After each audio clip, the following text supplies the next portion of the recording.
beautiful day, and thank you for joining us in community. My name is Dr. Christopher Chavez, and I'm the director of the Center for Latina, Latino, and Latin American Studies. Again, I wanted to welcome you to today's symposium, The Limits and Possibilities of Cross-Border Latinidades and Indigeneities. This topic seems of particular importance just given some of the economic and political disruptions that are happening of late. Today's symposium will bring together Latinx and Indigenous scholars and researchers studying settled colonialism, transnational Indigeneity, and race through archival and ethnographic approaches.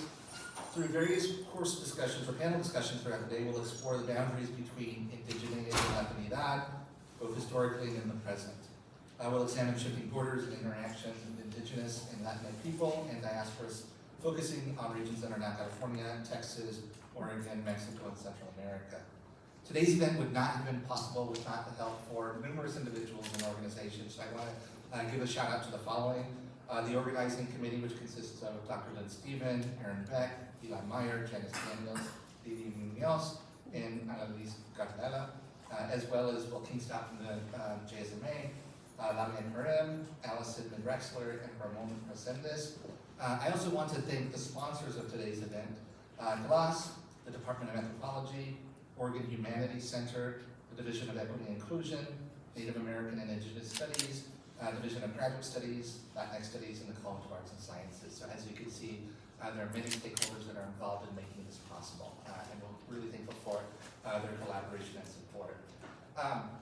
I'm here to introduce two individuals, Dr. Jason Younker, who will give opening remarks, and then Dr. Josie Saldaña-Portillo, who will give the opening and keynote address. So I'll start with Dr. Younker, who's the Associate Vice President and Advisor to the President on Sovereignty and Government to Government Relations at the University of Oregon, and the Chief of the Coquille Indian Tribe. He's also my former neighbor, which is probably an important endorsement. He received his PhD in anthropology from the UO in 2003, and returned to Oregon after teaching at Rochester Institute of Technology for a decade. Dr. Younker received the prestigious Elias Parker Award from the American Indian Science and Engineering Society for his work with tribal governments and students in higher education. He is the past president of the Association of Indigenous Anthropologists and is originally from Charleston, Oregon. So I'll start with that. Please join me in welcoming Dr. Younker.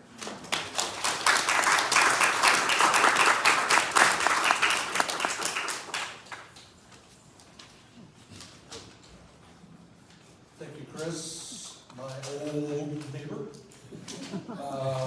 It's absolutely wonderful to see a number of you here that I don't regularly get to see. I kind of work in the shadows nowadays, but being out of my office is absolutely wonderful.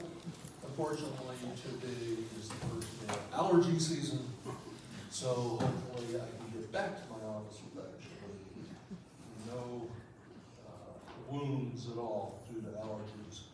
I am the Associate Vice President. I do work directly with tribal governments on behalf of President Schultz. I'm a double duck.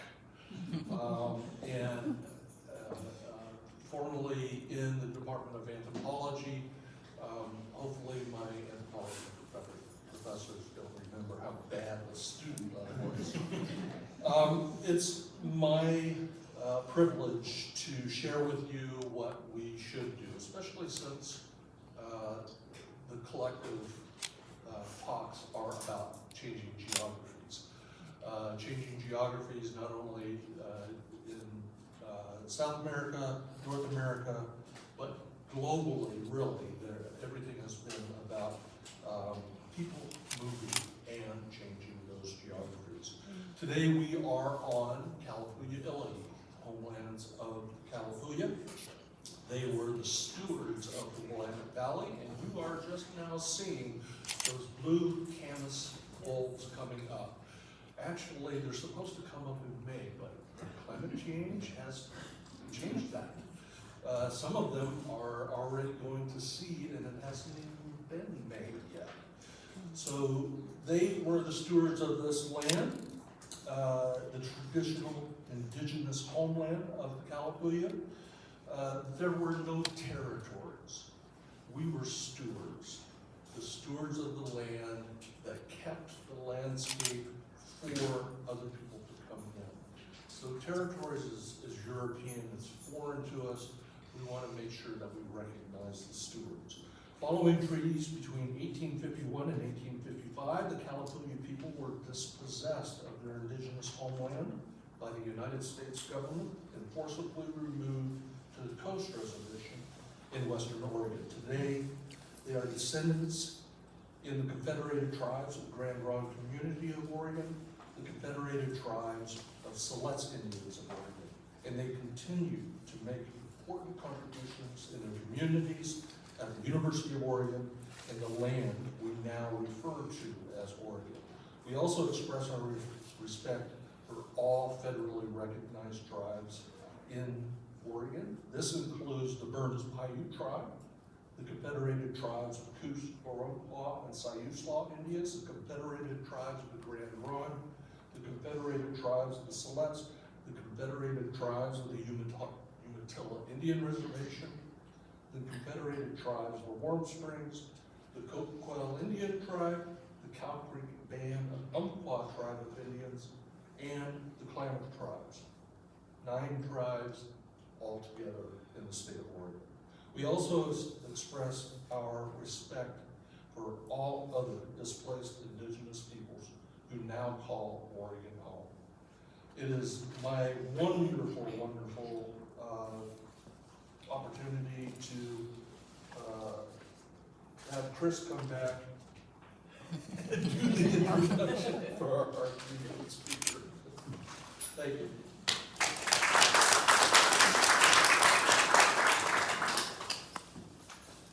Now I'm extremely pleased to introduce our keynote speaker, Dr. Josie Saldaña-Portillo. Josie's a professor in the Department of Social and Cultural Analysis Department and Center for Latin American and Caribbean Studies at NYU. Her book, Indian Given, Racial Geographies Across Mexico and the United States, received the 2019 Casa de las Americas Literary Prize in Latino Studies, the 2017 ASA John Hope Franklin Book Prize, and the 2017 NACCS Book Award. She's also the chairwoman of the Coalition Mexicana, an immigrants' rights organization, and expert witness for the Central American asylum cases with legal aid agencies and internationally. Please join me in welcoming Dr. Saldaña-Portillo. Thank you.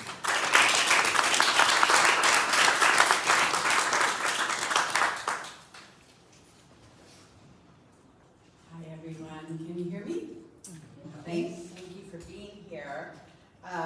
Thank you both for your introductory remarks. I also want to thank Lynn and Ramon, as well as the Center for Latino and Latin American, or Latinx and Latin American Studies here at the University of Oregon, and all of the other affiliate departments, which I just found out also sponsored this. Allison Mild-Drexler and Elias Meyer for helping with all of the organization on the ground, and of course, thank the Kalapuya and the other indigenous tribes on whose lands I am currently speaking to you from. This is a mishmash of different talks, so I apologize in advance if it's kind of abrupt, the transitions, but here we go. So for 80 years after the end of the U.S. war on Mexico in 1848, the border remained completely open. There were no checkpoints, no fences, and few official entrances. The United States needed foreign workers in agriculture, mining, and railroad work, prompting Alexander Hamilton to argue before Congress that foreign migration should be actively encouraged given the scarcity of labor. And indeed, in 1864, the U.S. Congress enacted the first immigration law, and that was to promote immigration. The great majority of migrants were, of course, from Europe, but tens of thousands of Chinese and Mexican workers came as well. As late as 1892, industrialist Andrew Mellon, in an editorial, stated that, quote, "The value to the country of the annual influx of foreigners is enormous. These adults can surely be valued at $1,500 each, given that in former times this would have been paid for a slave," end quote. Racism and xenophobia combined with Chinese railroad workers forming unions led Congress to pass the Chinese Exclusion Act in 1882, although they might be repassing that shortly. Eventually, because of their successful efforts to form unions and non-strikes, Congress enacted quota restrictions on European migrants as well in 1920. Nonetheless, between 1820 and 1920, 35 million immigrants entered the United States, mostly European, but of course hundreds of thousands of Chinese, Latin American, and other immigrants came as well. Eventually, even after 1920, it might surprise some of us, for most of the 20th century, there were no quotas imposed on any American countries.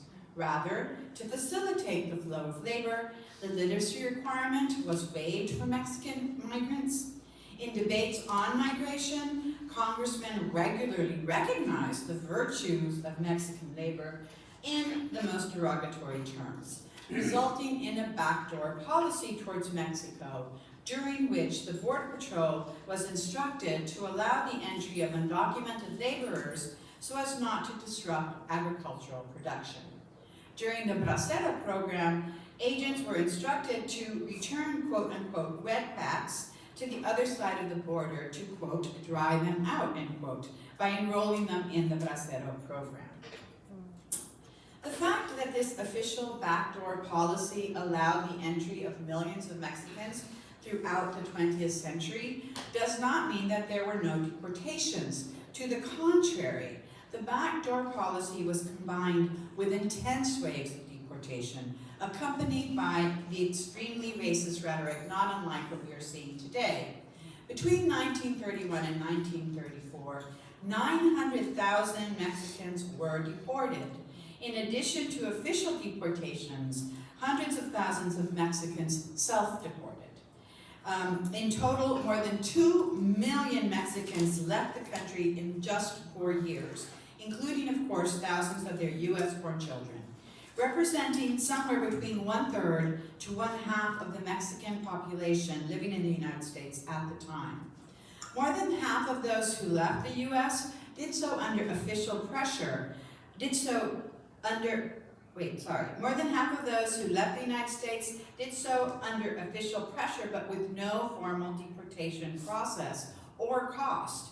According to historian Adam Goodman, between 1882 and 2018, the United States has deported 57 million migrants, the vast majority of them Mexicans. But this number is a fraction of the people who were forced to self-deport. Self-deportation is a semi-official process that leaves no trace in the federal record, and of course this is on purpose. Self-deportation doesn't mean immigrants leave voluntarily, rather INS, or today's ICE agents, locate undocumented workers and threaten them with lengthy detentions as their immigration cases go forward. I don't know how many of you all have friends who received the letter telling folks that they had to self-deport by April 25th. If not, face being deported to Salvadoran jails. This came from ICE. Of course, there was a very important clause there that said if you're in proceedings to regularize your status, you didn't have to respect the letter. But it, of course, sent everyone who received the letter into a panic. Most immigrants opt for self-deportation at significant personal cost to themselves and savings to the U.S. government. The backdoor approach and deportation form a single policy that allows the U.S. to open and close the spigot on labor coming over the border depending on the state of our economy, thereby maintaining an influx of flexible, exploitable, largely Mexican workers who live in insecurity because of the threat of deportation and who resist exercising their labor rights out of fear. I'm going to skip over IRCA and IRA-IRA's effects on immigration flow, which are part of the other talk, but I will discuss the North American Free Trade Accord, NAFTA, now called the USMCA. With the passage in 1994, NAFTA brought a new wave of Mexican migration. Economists and agronomists warned the U.S. negotiating team that between 2 to 4 million Mexicans would migrate to the United States after losing their jobs in Mexico, mainly in the fields. With the elimination of government agricultural subsidies, mostly indigenous Mexican farmers would lose competitiveness in selling their products, maize and sorghum primarily, within Mexico. Nevertheless, the free transit of workers was not permitted under the treaty, as we know, only the free transit of capital, products, and inputs. One U.S. negotiator in Senator Mitchell's office frankly admitted to me that the free flow of Mexican workers could not be contemplated under the treaty, given that the racism of the United States citizenship would prevent the treaty from passing. He's my brother-in-law, ex-brother-in-law, thankfully. It's estimated that more than 6.5 million Mexican migrants to the United States between 1995 and 2000, that more than 2.5 million Mexicans migrated to the United States between 1995 and 2000 because of NAFTA. Hundreds of thousands of them from indigenous pueblos in Mexico. According to the 2000 U.S. Census, the Native American population in the United States grew by 21% in the 1990s. In California, the percentage of indigenous people grew by a whopping 146%. Simultaneously, the number of Latinx peoples who chose American Indian or Alaskan Native as their only ethnic or racial identification was over 400,000. By the 2010 census, that number of Latinos claiming only one ethnic identification grew to over 685,000 people. The 2020 U.S. Census registered an 86% growth in the American Indian or Alaskan Native population. The U.S. Census allows a person to fill in the name of one's enrolled or principal tribe.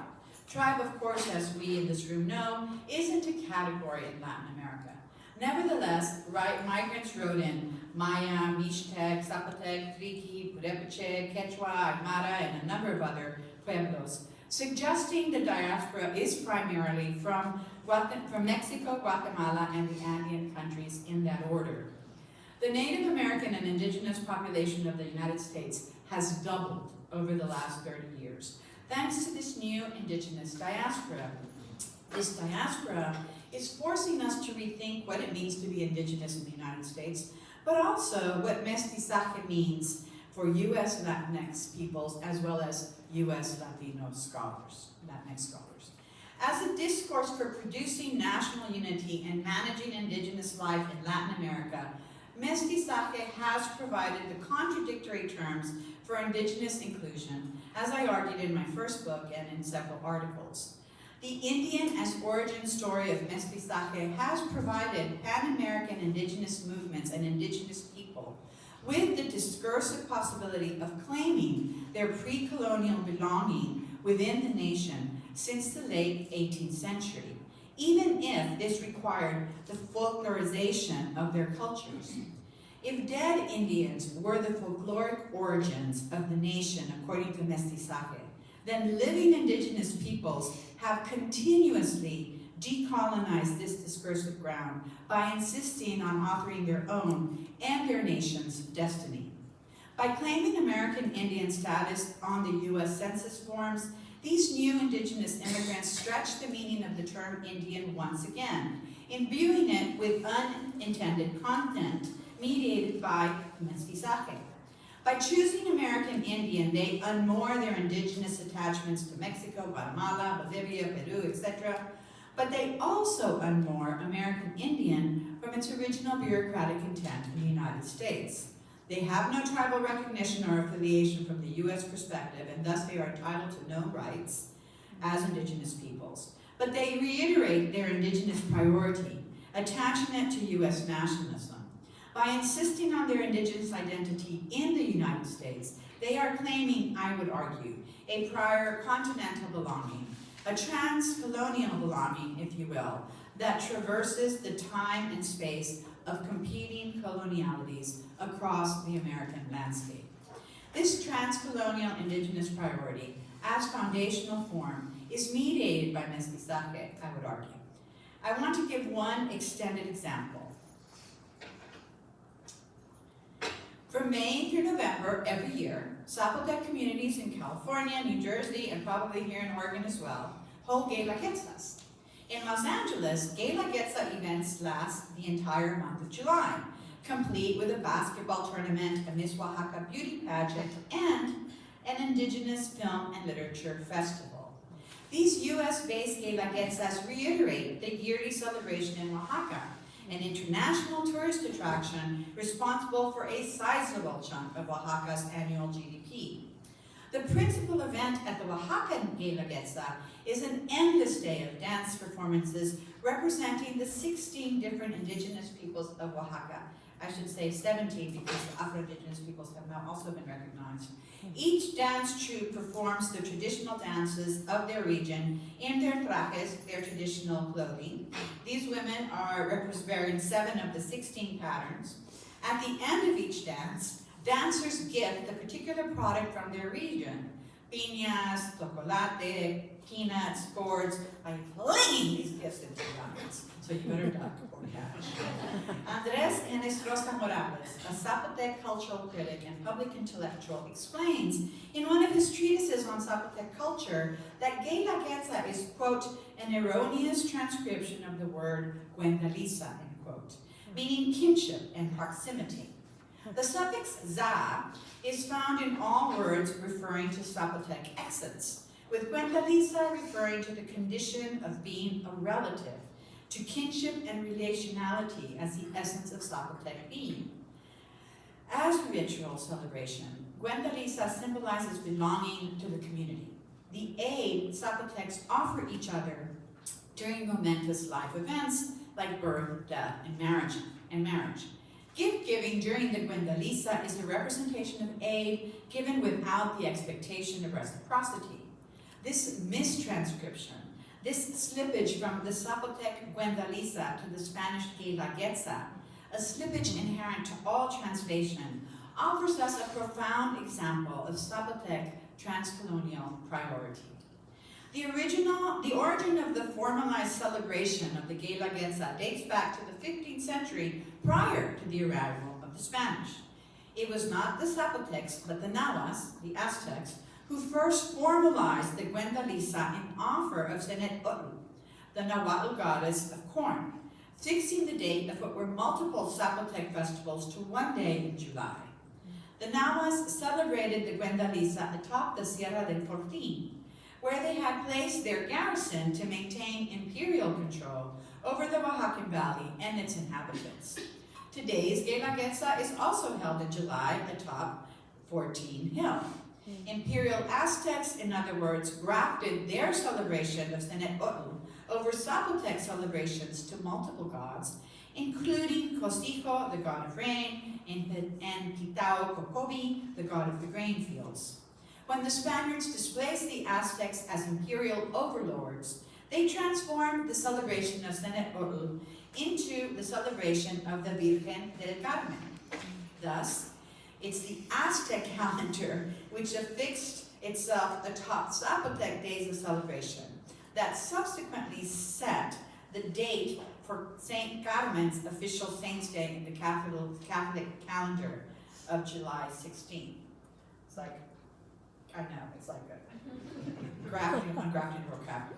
Okay, but during the liberal 19th century, when elite Mexican Creoles reduced indigenous lands to less than 1% of the national territory, the Cuentaliza once again reverted to Zapotec communities.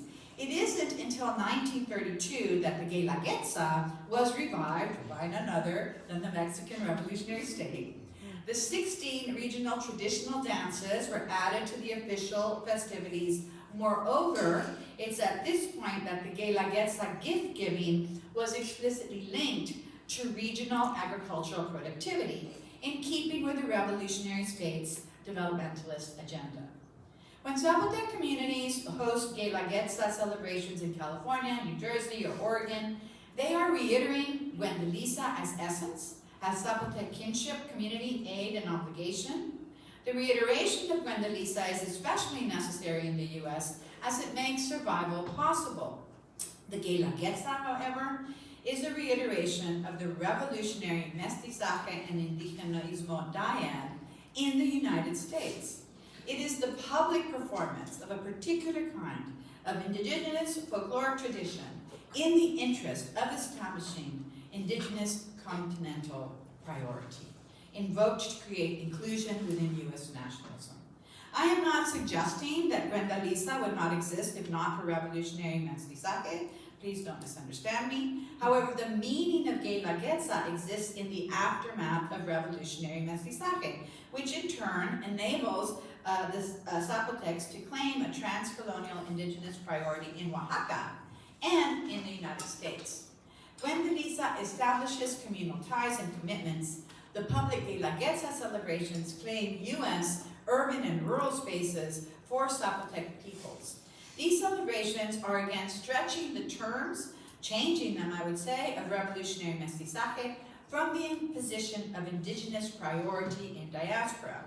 The Oaxacan gay laguetza showcases indigenous peoples performing their symbolic origin of the nation through their folkloric dances and their elaborate hand-woven and embroidered trajes. However, it also showcases the literal fruits of indigenous labor, their agricultural production of the national diet. Piña, elote, chocolate, cacahuates, chayote, camote, tomate, aguacate. The ote and the ate suffixes indicate Nahuatl words that translated the Spanish language through linguistic mestizaje, as well as our diets. Foodstuffs developed by indigenous agricultural technologies in Mesoamerica are the foodstuffs of every Mexican's daily diets and of ours here in the United States as well. Mestizaje's extractive and appropriative logic thus reveals how a shared culture of what we call mestizaje in Latin America is actually profoundly indigenous. As Simón Trujillo and I argue in What Does Mestizaje Name, mestizaje misnames a shared culture as mestizo when it is in fact largely based on indigenous knowledge production. Foodways, cosmologies, medicine, ethics, modes of speech and address, modes of agricultural production, the engineering of biodiversity, because Mesoamerican biodiversity is indeed a feat of indigenous engineering. The very Spanish vocabularies we use today vary widely across the American continent, depending on the specific indigenous languages spoken and indigenous technologies developed in indigenous geographies claimed today by nation states. And anyone who's ever tried to drive in Chile or Peru and tried to read the signs is like, oh my God, what's happening? If you're Mexican, you're a little confused. This debt requires us to re-examine the nature and politics of indigenous elimination under models of white settler colonialism. Zapotec transcolonial priority challenges Anglophone settler colonial models of indigenous destruction and replacement because in Latin America, mestizaje desde abajo, as Lourdes Alberto calls it, enabled the inclusion and mining of indigenous knowledge, even as indigenous peoples themselves were devalued.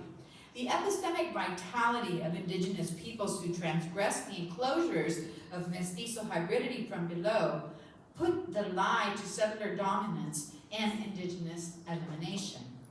Mestizaje puts indigenous knowledge production under erasure in the service of mestizo nationalism, then decolonizing mestizaje entails first and foremost a distinct politics of knowledge. Latinx knowledge production, specifically. It requires new methodologies that would allow scholars to reevaluate the archives, texts, monuments, institutions, technologies, and memories of colonial modernity for its indigenous content. It is not so much a romantic project of retrieval as it is an epistemic attribution of intellectual property rights. Decolonizing mestizaje, as I argue elsewhere, entails recognizing that modernity is not the exclusive property of mestizo or white supremacy. Rather, the abstractions of democracy and equality were themselves a product of European encounter with indigenous cultures, political philosophies, and governmentalities, as well as with the very real indigenous freedom movements that precipitated independence from Spain across the American continent, as Silvia Rivera-Cusicanqui has argued. Once we relinquish mestizaje as the enactment of a liberatory racial hybridity, we must interrogate this mestizaje for its indigenous content as a problem of knowledge. Decolonizing mestizo knowledge production must be a priority in the 21st century for Latinx studies, as we are the gatekeepers of Latinx knowledge production, and because we stand in a unique relationship to indigenous ancestry.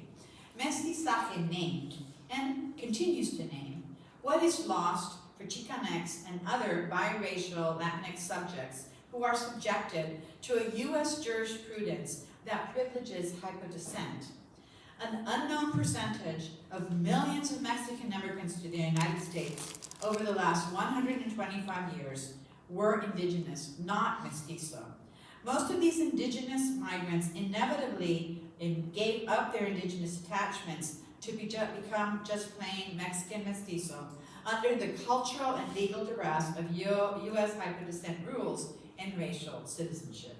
A lifetime ago, when I critiqued mestizaje for its romanticized access it gave Chicanos to a mythical indigenous past, I did not recognize that for millions, indigenous ancestry was no more than one generation removed. It was specific, geographically rooted, it was repressed or foreclosed, it is uncanny, unmoored, and ungrieved. The loss of indigeneity for immigrants, then, is not an event, it's a structure, an ongoing structure well beyond Chicano nationalism. It isn't consigned to the past. Indigenous migrants to the United States, from Mexico, Central America, and the Andes, are continuously coerced into losing connections to kin and land because nothing in the U.S. legal code or racial formation allows them to claim their indigenous identity as a political category. These indigenous peoples do not conform to the principles or rules of U.S. Native American recognition. As a consequence, will the second generation of Zapotec or Mixtec or Creek immigrants to the United States cease to be indigenous and fall into the generic category of Mexican mestizo due to a lack of recognition? Or can we, the producers of Latinx studies, decolonize mestizaje as an avenue for naming different modalities of indigenous belonging and specificity? As a possible answer to these questions, I close with another example of transcolonial priority and its potential for decolonizing geographies. In 2018, the Los Angeles Public Library hosted an exhibit titled Visualizing Language, Oaxaca in LA, as part of the Pacific Standard Time sprawling Los Angeles, Latin America exhibition. The muralists are the Tlacolulocos, a Zapotec collective from Tlacolula, Oaxaca, where Zapotecs make up 50% of the population, almost all of them with relatives in Los Angeles. The murals commemorate the continuing kinship and proximity between Zapotecs and Tlacolula and Los Angeles.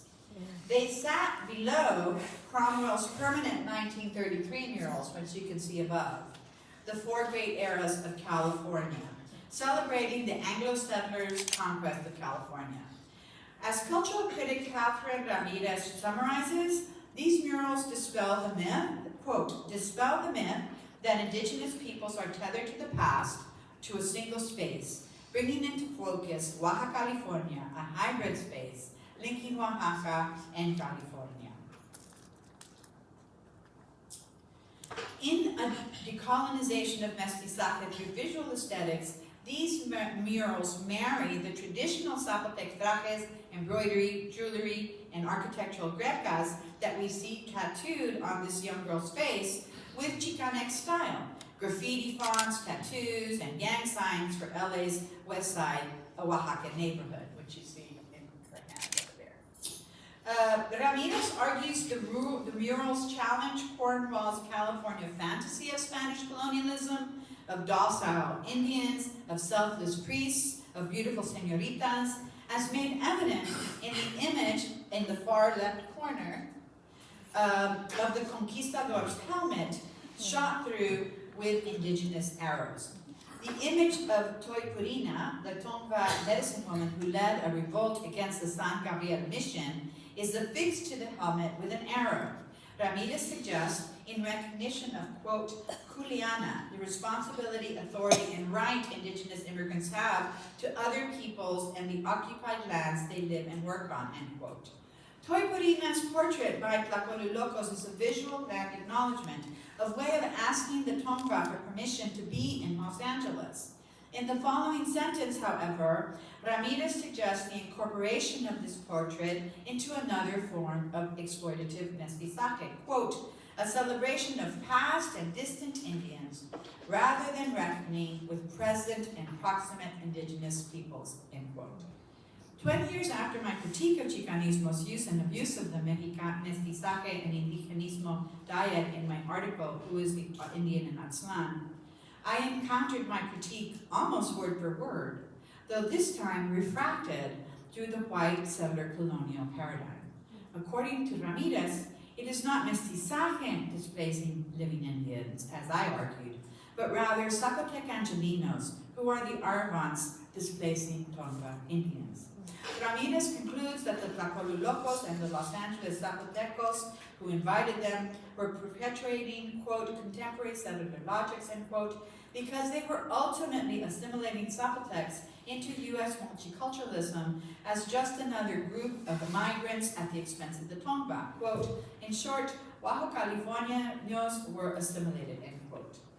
Ramirez concludes in agreement with Lourdes Gutierrez Najera and Corinta Maldonado's assessment that, quote, indigenous Mexicans are not exempt from perpetuating contemporary settler logics, end quote.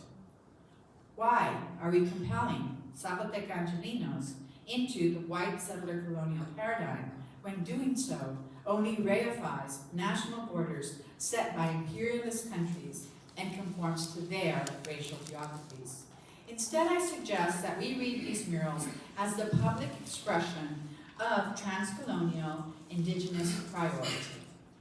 This panel cites the mestizaje of Mesoamerican and Chicanx motifs with the traditional traje, pants, huaraches, and machete on the one hand, and with the teardrop, spider, and dollar sign tattoos on the other. This young Zapotecan is getting La Pinta, La Niña, and La Santa María tattooed onto his chest with cloud-shaped dialogue boxes of the Mesoamerican codexes, suggesting that even this act of colonial embodiment, of wearing colonial history on the skin, is mediated by indigenous authorial voice, resignifying that past. He makes this history of colonial coercion of the church and state hiding the sun of indigenous knowledge formation, which we see standing behind him, his own. The Zapotec traveler tucks this colonial history under his arm as he creates the hybrid geography of Tlacolu LA, insisting indigenous migrants never forget their priority, the priority of their transcolonial belonging. It is we, the viewers, who must remember that this world, the American continent, has always been theirs, not ours.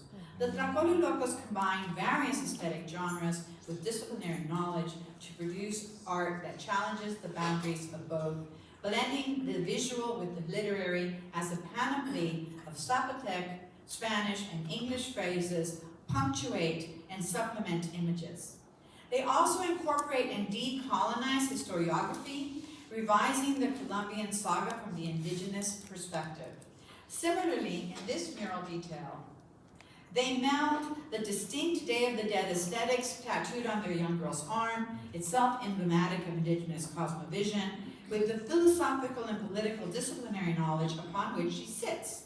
Vasconcelos' Raza Cósmica's Mestizaje has been resignified with the help of Foucault, whose understanding of biopower Zapotecs have thoroughly incorporated, as easily as they incorporated Western musical instruments. Meanwhile, the Zapotec political economy of communalism, Gwendaliza, borrows from and completes Buchanan's unfinished treatise, Dios y el Estado on Anarchy. The Tlacolulocos inscribed their mural with extra-disciplinary knowledge to disrupt modernist distinctions between aesthetics, philosophy, and history, because for indigenous cosmovision, such divisions are not only non-existent, they threaten life on a planetary scale. And here I want to thank my former advisee and now associate professor at the Department of English at UPenn, Jennifer Ponce de Leon, for her work on extradisciplinary aesthetics. We are, never mind. Yeah, funny anecdote, but never mind. We are in the middle of a hemispheric remapping of the American continent by indigenous diasporas as a means of survivance and transcolonial belonging. To decolonize our knowledge production, we need to get extra-disciplinary, as Ponce de Leon would say. The tools of textual or visual analysis alone cannot analyze indigenous cultural production. Analyzing these murals requires linguistic expertise, capable and willing to read across Zapotec, Spanish, and English language systems. It requires ethnohistory, anthropology, and sociology to properly understand the millennial history of overlapping indigenous geographies, of emplotment and movement, of pre-colonial belonging, as well as to comprehend the human-made causes of contemporary displacement. The title of the mural series, Visualizing Language, directs the critic towards extradisciplinary modes of apprehension and comprehension. Each individual mural also has the title appearing in Zapotec or Spanish within the murals themselves. Together, these titles are a prayer in the form of a poem for the indigenous traveler, who is emphatically not an immigrant or an arrivant. Quote, "For the pride of your hometown, take the path of the elders. In memory of the forgotten ones, smile now, cry later. Remember, the world is mine. Wherever you go, the size of your suffering, and that is how they hide the sun, the angels sing and give praise to God." Extradisciplinary aesthetics dictate this poem should be read in tandem with the murals, thus suggesting that paths north that indigenous people take today are already mapped by pre-colonial elders millennials ago.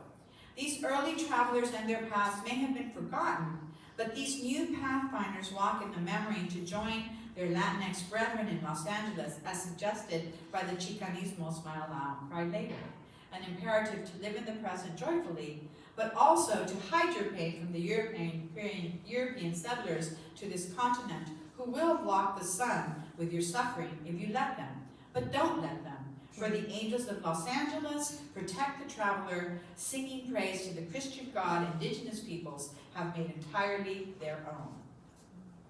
The Tlagola locals transform indigenous abjection into belonging through extradisciplinary aesthetics that implot the indigenous travelers in the United States through boldly asserted and heavily footnoted transcolonial priority.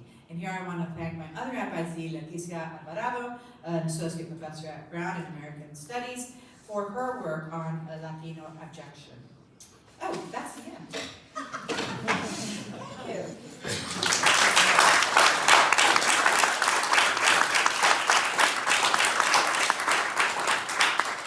Thank you, Josie. If it's okay, we'd like to open it up for a couple of questions. Sure. I'd like to open up for questions from the audience. I think we have time for Oh yeah, we have 15 minutes. minutes. I have two. Yeah. Okay, the one slide about NAFTA, you mentioned the impact to the farmers. Could you explain that a little more? Because that's not anything I've ever heard. I want to hear about NAFTA taking jobs from America. No, NAFTA primarily took jobs away from Mexicans. Because, prior to NAFTA, the Mexican government, then the PRI was in power, heavily subsidized agriculture production by indigenous peasants. So, before NAFTA, Chiapas and Oaxaca provided 69% of domestic corn production, domestic corn consumption, and 31% were imported. That was mostly to feed animals, like animal feed. And of course, that percentage was absolutely flipped on its head after NAFTA, because so much corn was allowed to just flow into the United States. About 4 million families were forced into diaspora because of, 4 million people total of indigenous diaspora, indigenous producers and their families were put into diaspora and across the border. That's why such a huge number of our current undocumented population from Mexico is indigenous. And this was just agriculture. They did not calculate, economists did not fully appreciate how NAFTA and the introduction of maquiladoras, which are the tax-free, labor-free, labor law-free zones that produce products, those really heavily impacted Mexican domestic production, which was not foreseen. So about another 2 million people were set into motion because of that. And that term, you were showing the LS had the trocal, because I didn't understand that. The collective, it sounds like it's the collective. Los Tlacolulocos. What is that? Tlacolulocos, well, Tlacolula is the name of the town, Okay. and so locos means crazy ones, so it's Tlacolulocos, right? It's a play on the word Tlacolula. Other questions? I have one that I'd like to, one of the things that really struck me about your presentation was the tensions, right? The tensions between how the state defines identity and then how individuals identify it and assert their identities. We're living in a pretty singular moment in which the power of the state is exerting itself, right? And so how do you see sort of this tension going, moving forward, and the ability for people to, again, assert their very fluid and shifting identities in the face of state oppression? Well, it's a very difficult time, right? I mean, if they don't even want to hear about DEI, they want us to take all of DEI, that's diversity and inclusion and equity, out of our academy. Imagine when these ideas are being introduced by indigenous intellectuals and community activists from Latin America. I mean, they're already seen here as quote unquote here illegally, right? So they're not supposed to be here to begin with, right? So deporting those people is a way of absolutely crippling those populations, especially because so many are in mixed status households. I'm sure some of you in this room who teach these folks know how devastating it is right now for families, how, I can't tell you, I have had doctoral students say, I can't take that job because I can't leave my high school age cousins because my family has self-deported and they have to finish high school. How do you advise that? I mean, we never had to contemplate advising in that way, right? And that's, an impact on indigenous knowledge production directly, since this person is an indigenous person part of the diaspora. Yeah. Excellent, thank you. Yes, back there. Thank you for your talk, Josie. I was really struck by your argument of looking at the indigenous content of Latinx thought and considering it as a problem for knowledge production. And I was wondering if there are existing frameworks or methodologies and methods that you'd recommend for scholars who are looking to interrogate that colonial dynamic. Well, I think as always, it's very important for Latino scholars, Latinx scholars, to let Mexico lead. That's been my career, right? It's like, I introduced the critique of mestizaje to Chicanismo, but the critique of mestizaje was very, very, very huge and robust in the 1970s in Mexico. By the time I'm doing my critique, Mexicans are like, why are you talking about that? That's so old. But similarly, we have a lot of indigenous lawyers who are arguing from Mexico, who are arguing for the intellectual content of their biodiversity so that it cannot be exploited, right? Because again, remember in Mexico, all of the subsoil belongs to the state, but nobody ever contemplated, right, for redistribution. Everything that occurs underneath the soil is nationally owned. But no one ever contemplated what's going to happen with all the biodiversity that is above ground. Like the Mexican Constitution didn't contemplate that. And right now you have a lot of corporations trying to steal that product. So that's one way, by thinking about how those indigenous activists and lawyers are framing the question, reading them, following them, learning from them. And secondly, of course, colonialists, man. Colonialists will rock your world. I am not a colonialist, but some of my best friends are. And, colonialists have been decolonizing knowledge from wherever they sit for generations, and we just don't pay attention. We don't pay attention, to the person, and especially if we're not in Latino studies, right, we're very contemporary. We don't pay attention to, what's her name, Nancy Bernhardt, who spent so much time, reading the Florentine Codex and reading it and I'm sorry, what was written in, I forget now. It was written in Nahuatl? No. Yeah, it was written in Nahuatl. So it's written in Nahuatl and it's translated into Spanish, and then she does the translation into English of the Nahuatl so that we really understand like what the Spanish were repressing. In other words, a lot of colonial scholarship has already decolonized a lot of this knowledge, and it's about, as Latino studies people, like reading that scholarship, doing that scholarship. I mean, I am so conservative in terms of requirements for graduate school. I really believe everybody in Latino studies should have to learn an indigenous language, period, full stop. You know, if you're in Latino studies and you're looking at this Latino population in the United States, you should at least be required to have reading knowledge of an indigenous language. FYI, the Spaniards trained indigenous elite in writing in the alphabet, so there's literally like millions of documents written in indigenous languages sitting in archives that have yet to be read. Other questions? Question. So I think that your concept, I thought it was interesting how you speak about how you used to envision this idea of mestizaje and how that has kind of just shifted in this new decolonization of mestizaje that's currently happening. I work in El Salvador, and there's a current movement happening that of revitalization of indigenous identity, because after centuries of erasure and genocide. And some people who are indigenous in El Salvador interpret that through appropriation, but what you're talking about as people being one generation away from having family members who self-identified as indigenous, so they're theoretically indigenous as well, but there's just been this like truncation, this break in their identity through violence.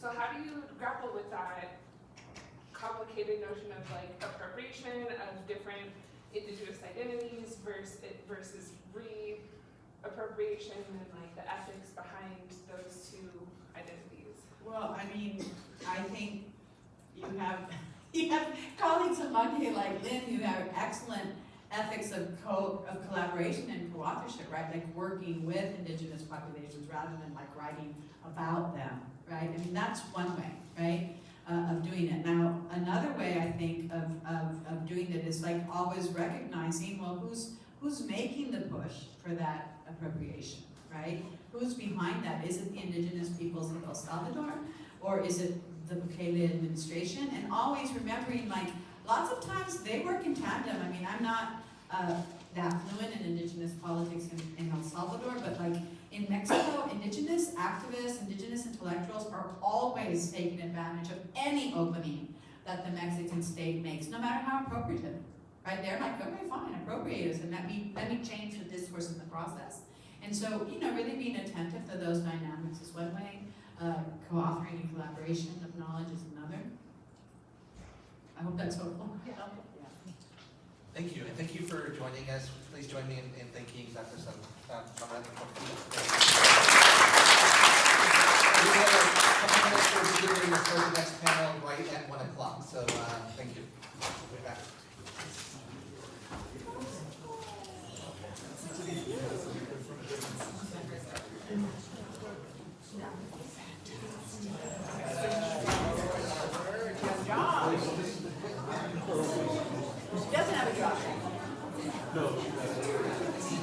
Grab some pictures of people.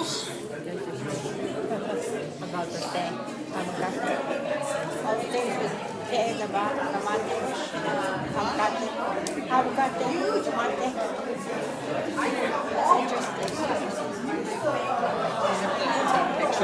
gonna go with that.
Yeah, you know, I taught in like global, it was international stuff, mostly human rights classes.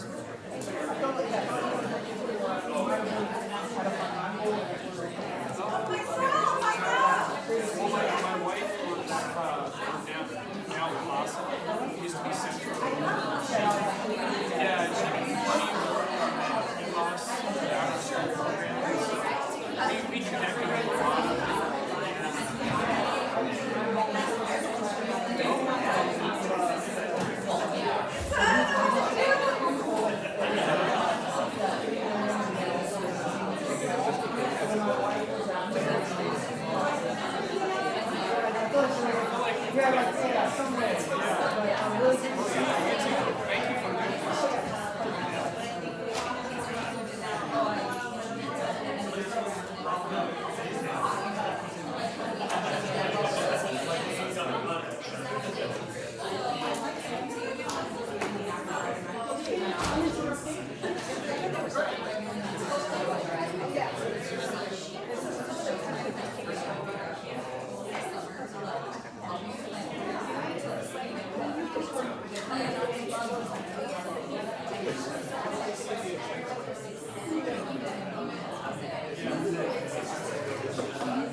Okay, I think we're ready to get started for our first panel. Okay, thank you. So I want to briefly introduce our first panel discussion, pre-1848 Mexican borderlands, California ranchero culture in indigenous California. This is our Southern California contingency, I think, myself included. So it features two outstanding scholars, Dr. Eva Chavez from Women's Gender and Sexuality Studies at the University of Oregon, and Dr. Naomi Sussman from the Department of History at the University of Oregon. The discussion will be moderated by Dr. Laura Ruido, Chair of the Indigenous Race and Ethnic Studies program at the University of Oregon. So I wanted to briefly introduce our moderator and our two participants. Dr. Coquille is the Collins Chair and Professor of Indigenous Race and Ethnic Studies and Geography at the University of Oregon, and the Centennial Professor of Geography and Environment at the London School of Economics. Dr. Coquille studies race, environmental justice, Chicanic studies, and cultural memory. She has published 6 books and received numerous honors, including the Collins Geographical Medal from the American Geographic Society, and the Presidential Achievement Award from the Association of American Geographers, as well as the Ford and Guggenheim Fellowships. Dr. Saavedra is an associate professor at the Department of Women's Gender and Sexuality Studies at the University of Oregon. She's an intersectional, sociocultural historian and Chicana studies scholar. Whose research focuses on 19th and 20th century U.S. history, U.S.-Mexico borderlands history, the U.S. West, Chicano history, and the history of gender and sexuality. Dr. Saavedra is the author of Pasadena Before the Roses, an excellent book, Race, Identity, and Land Use in Southern California, 1771 through 1890, published by the University of Arizona Press, and she is the co-editor of Border Visions, the Borderland Studies book series with the University of Arizona Press. Dr. Sussman is an interdisciplinary scholar who draws on Native studies, community-engaged and ethno-historical methodologies to narrate the indigenous histories of California and the Southwest.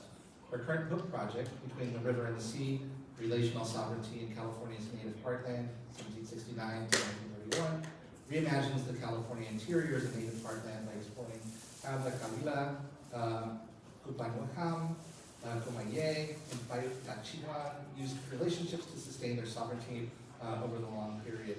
She has currently collaborated with the Agua Caliente Band of Kavila Indians to develop and implement archival trainings for tribal historic preservation officers and other native cultural resource management professors. With that, I'd like to introduce Dr. Coquille, who will then I guess we can go directly to the speaker. So Dr. Yvette Saavedra. Thank you.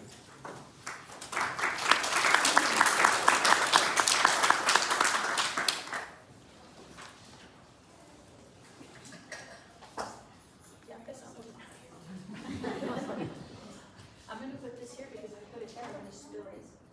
Does you see them? Hi. How's it going? Hi. Doing all right? Yeah. All right. Cool. Thank you for being here. And I want to say thank you for having me be here. It's so wonderful to have the opportunity to share my work with all of you wonderful people and to share the stage with these amazing scholars that are here as well. So, let's see.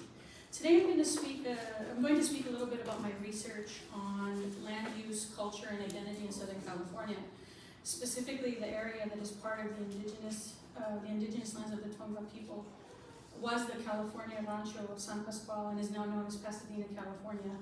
And so before I begin, because I don't know, this is the interactive portion of my talk. Do you know where Pasadena is? Yeah. Off the top of your head, what comes to mind when you think of Pasadena? Because I know you think of it often.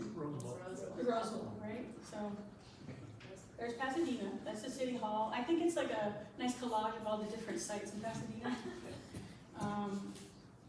See, I got you. I guessed you were going to say Roseburg. Oh, you said Rose Bowl. Don't worry, I still got you. And so, of course, these are the things that come to mind when people think about Pasadena, right? Or when the name comes out. And so, I want to take you to Old Town Pasadena. This is Colorado Boulevard. Has a lot of high-end stores, restaurants, those kind of things. Don't get tired yet. I'm still taking you to the corner of Colorado Boulevard and Fair Oaks, which is considered like the first intersection in Pasadena. Okay, we're situated. All right. So, as a historian interested in examining powers that manifest through the processes of colonialism and nation building, as well as asking questions about how historical narratives are told and who gets to tell them, my interest in this project arose on an evening out in Pasadena's Old Town District. That's why I showed you the picture. That's where it was. Pasadena's popular history often emphasizes the city's 1870s origin with the Indiana colony, a group of Indiana settlers that moved west to escape the cold Indiana winters and reap the health benefits of California's drier weather. Walking through my adopted city on that night, I encountered dozens of pictures of early Pasadena's history. And so there's a lot, and I'm not going to show you all of them, but I'm going to show you a couple of the images that I came across in my walk that night. And so this is a picture of Colorado Boulevard looking west in 1880. And this is a picture of, or the map of Pasadena in 1893. And you'll see it has all these, the different like highlights of Pasadena. Right, that's the idea of the map. And then this, believe it or not, is the first intersection. This is Colorado and Fair Oaks in 1887. Like a good historian, I carefully examined each picture, noting what it told me about the past, but more importantly, I centered what they didn't show in those images, specifically the Tongva and the California pasts. So they were very specific in how the history was implied in these photographs. Pasadena Before the Roses is my effort to address these absences and erasures. And so that's the cover of my book. Yay. So locating the historical absences points to various groups' multiple histories and narratives that, despite existing simultaneously, hold on one second, are framed by a grand narrative of progress that subsumes and erases what came before.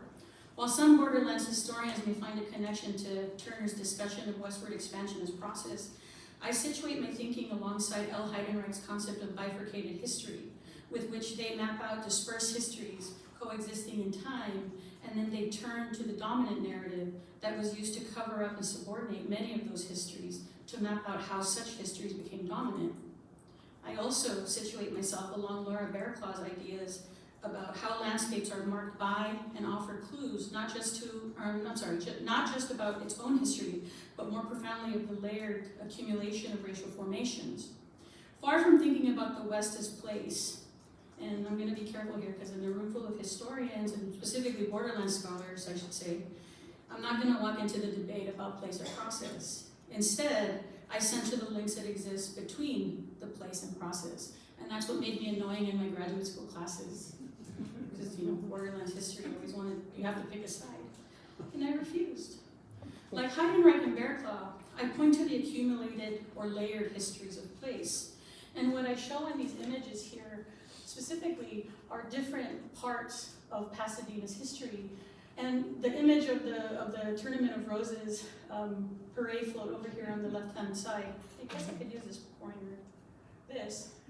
This is the type of history that you saw most often, right? Those kind of photographs.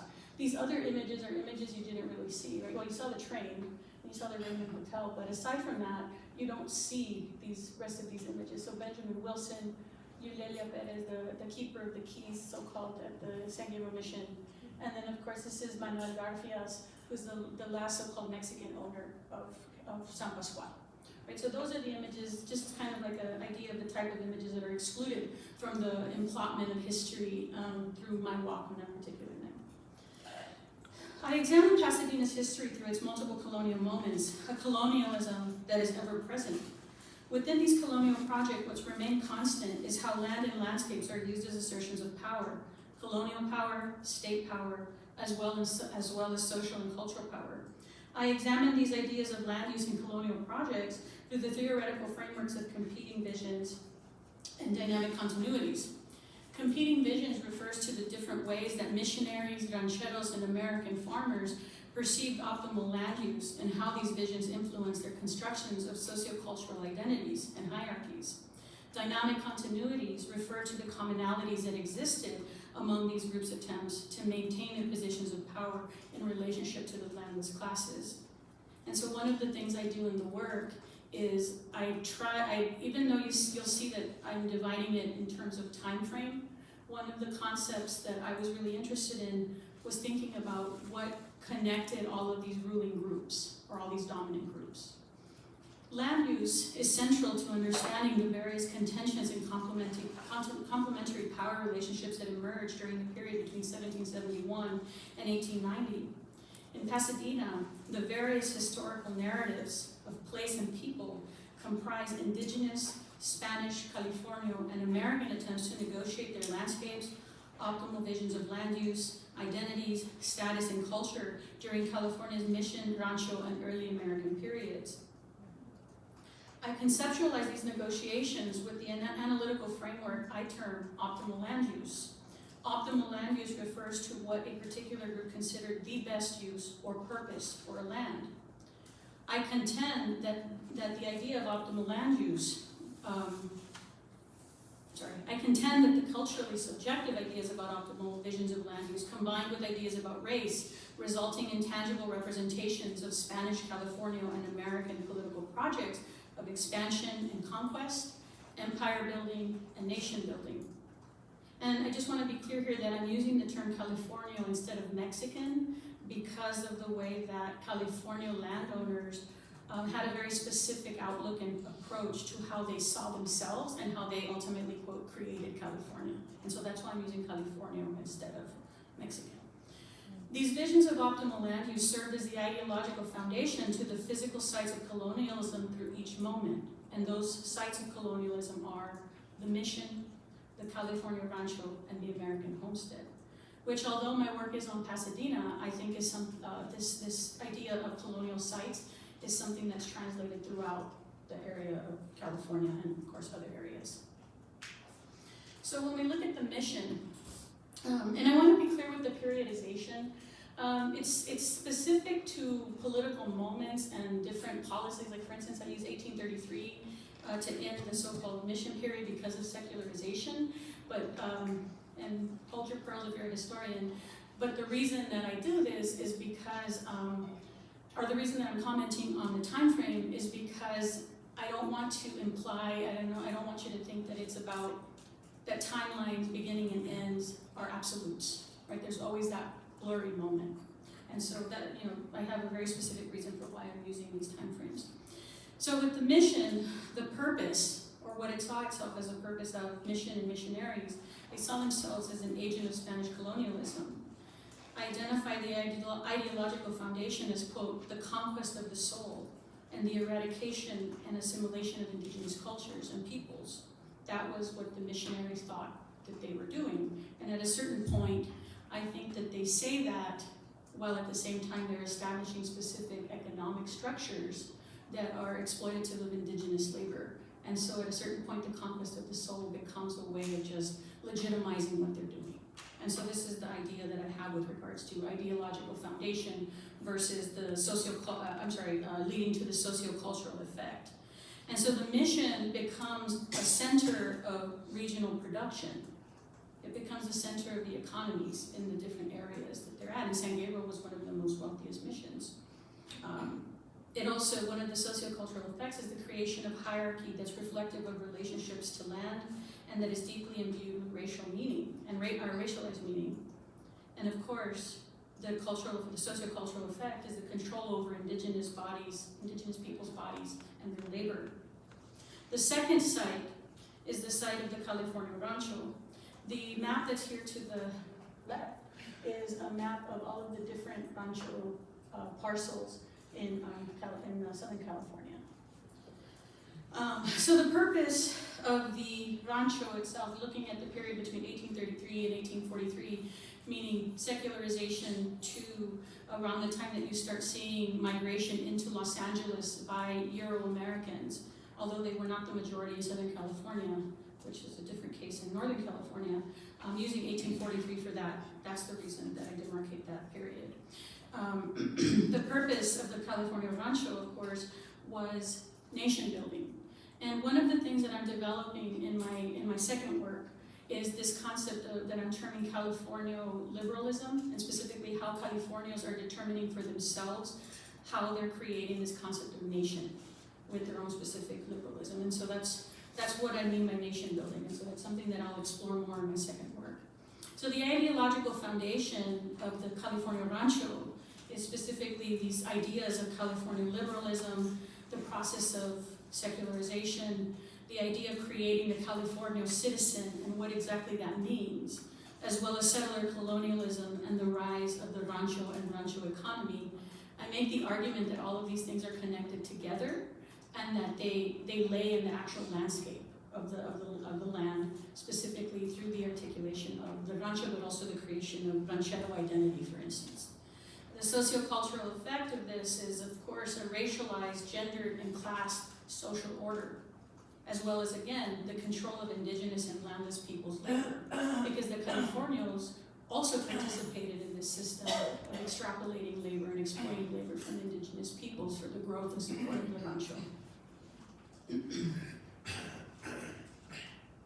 Now, the next site that I'm looking at is the American homestead.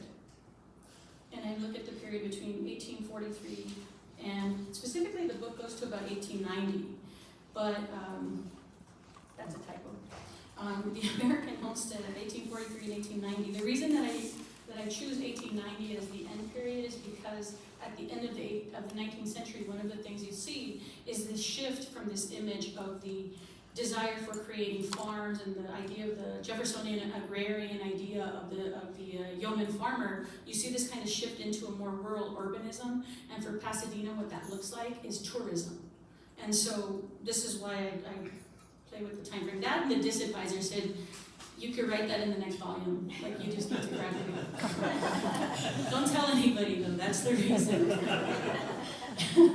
So the purpose, of course, of the American homestead was the expansion of Euro-American ideals and territory.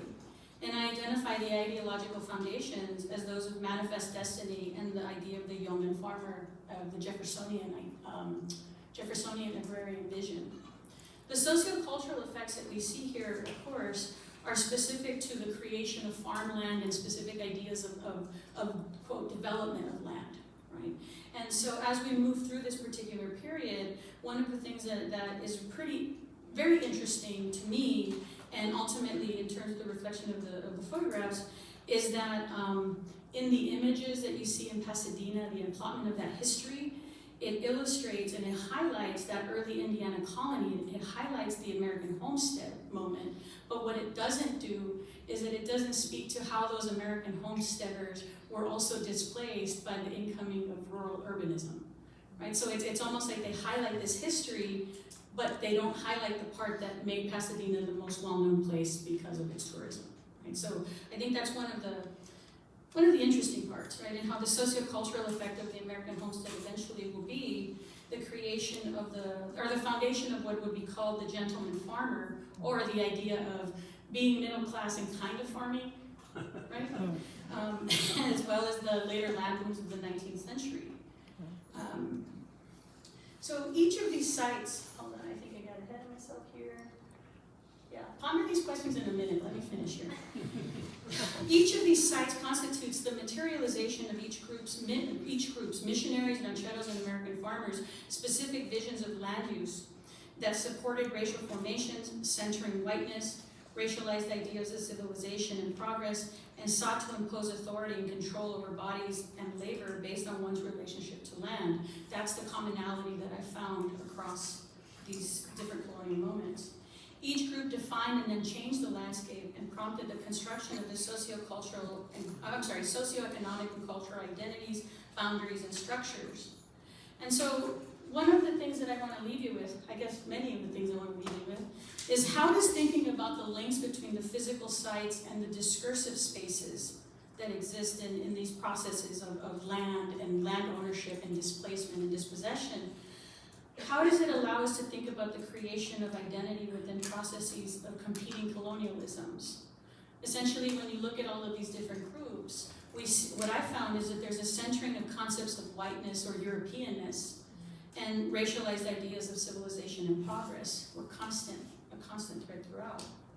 And so we think about, and I'll go quickly due to lack of time here, thinking about continuity. Historians love to think about continuity and disruptions. And so in terms of continuity, how can we reconceptualize time, space, and power over time? Rethinking the paradigm of racial and ethnic social relations in California, and allowing us to then disrupt stories of place that erase and subsume specific layered histories in favor of one dominant narrative. And so I guess what I'm thinking about here as we ponder this idea of shifting geographies is, how can we engage with questions of complexities as we create land, or I should say as colonialism creates land, and the identities that are tied to these specific lands. Thank you.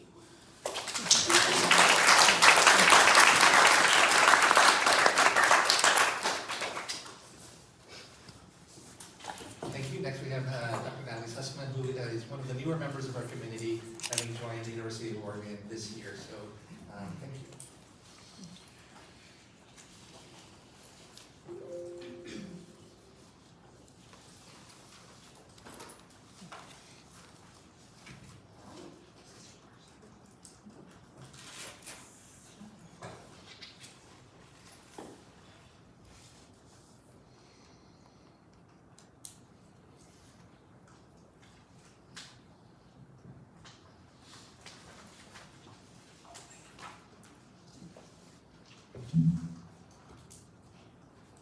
All right, gotta adjust the mic stand down. Significantly shorter. Thank you all for coming, for joining us. It's really wonderful to get to meet some of you because, as you just heard, I'm a new member of the faculty. I'm still finding my way around. So I also want to locate myself, and I will locate myself by saying I grew up about 20 miles from Pasadena.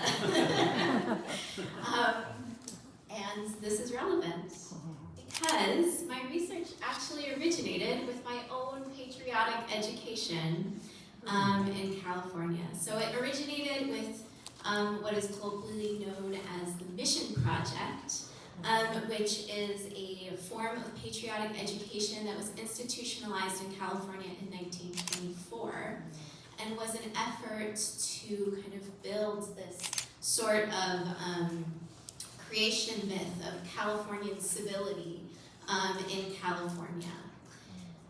The Mission Project instantiates the myth that Spanish Franciscan missionaries launched California's history of civilization, and it does so very physically by making fourth graders build model missions and hear about how great Spanish Franciscans were. Unsurprisingly, this myth erases missionaries' efforts to eradicate and assimilate indigenous peoples and the extraordinary genocidal violence of the mission system. It also erases Mexican political visions, like the ones that Yvette just detailed a little bit, and excludes subsequent Spanish-speaking immigrants from California's founding stories. So when I was going into research, I initially planned to investigate this disjuncture. I wondered, where did Latina people fit into California's patriotic origin story? But once I began my research, I discovered the other people that my patriotic education left out.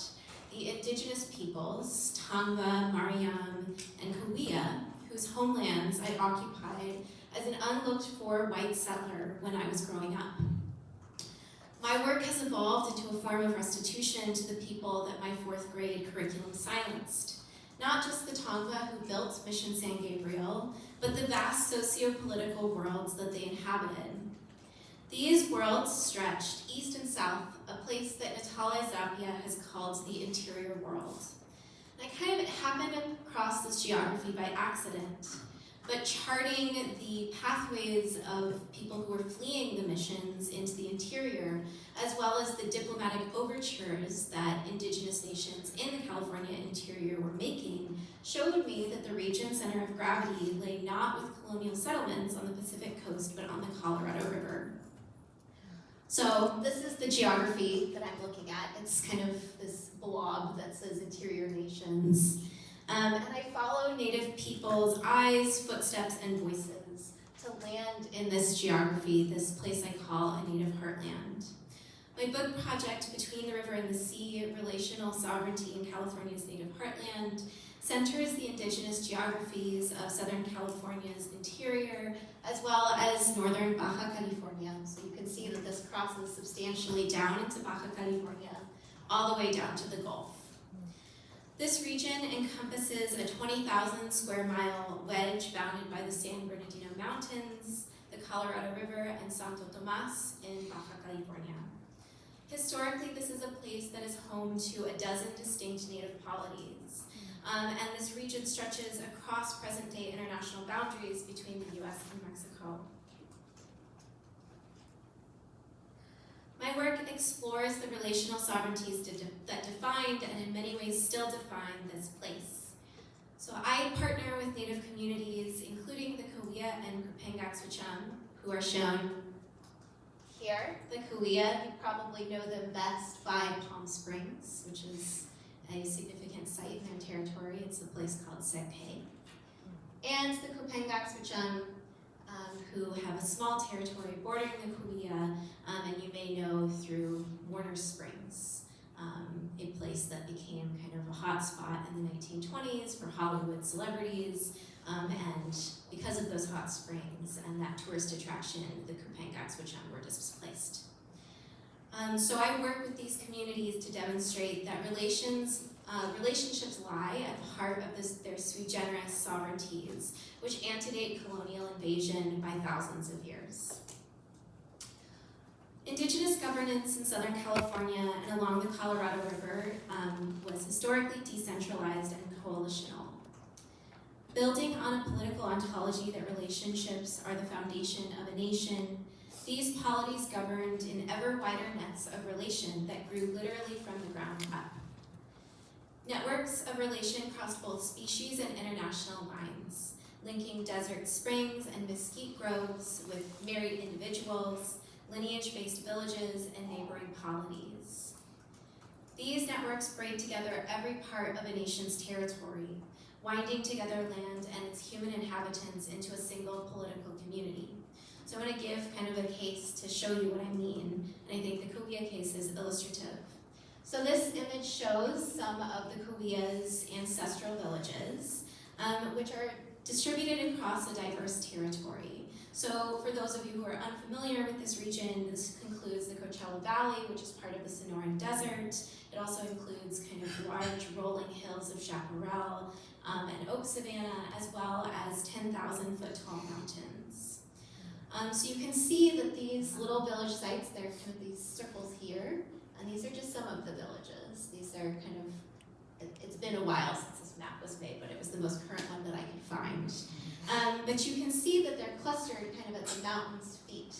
But even though they are clustered together, and it might seem kind of obvious or logical that people would marry people in neighboring villages, the ethic of Coquille nationality is actually to try and braid the entire region together. And what this meant was that they sent daughters to marry in villages across the entire territory. The goal here was to bring every corner of the territory together, and this is expressed in a Coquille understanding of nationality, that what it means to be Coquille is to be related around the mountain.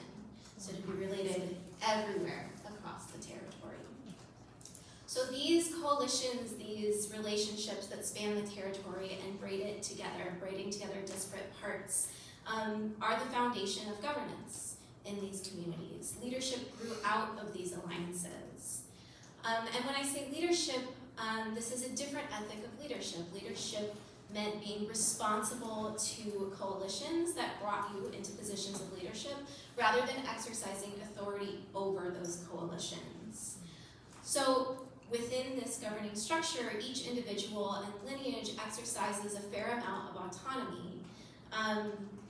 They married kind of without requiring approval by kind of a leader necessarily. So they were able to kind of forge alliances in a way that we might consider to be more ad hoc. But they still maintained a clear understanding of a shared nationality, something that united them as Coquille, even as they were operating somewhat autonomously from each other.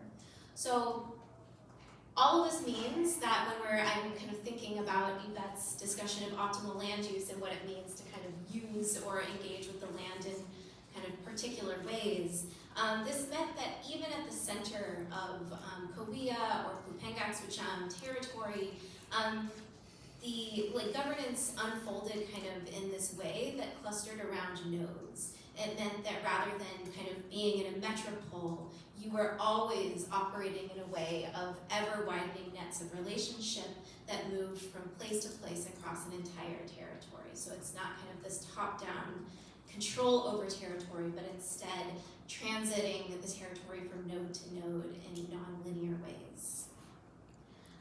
So, this model of sovereignty is inextricably bound up in the land of California, of Southern California, and it bridges a pre-contact era of hard-won coexistence and repeated indigenous and colonial invasions beginning in the late 18th century.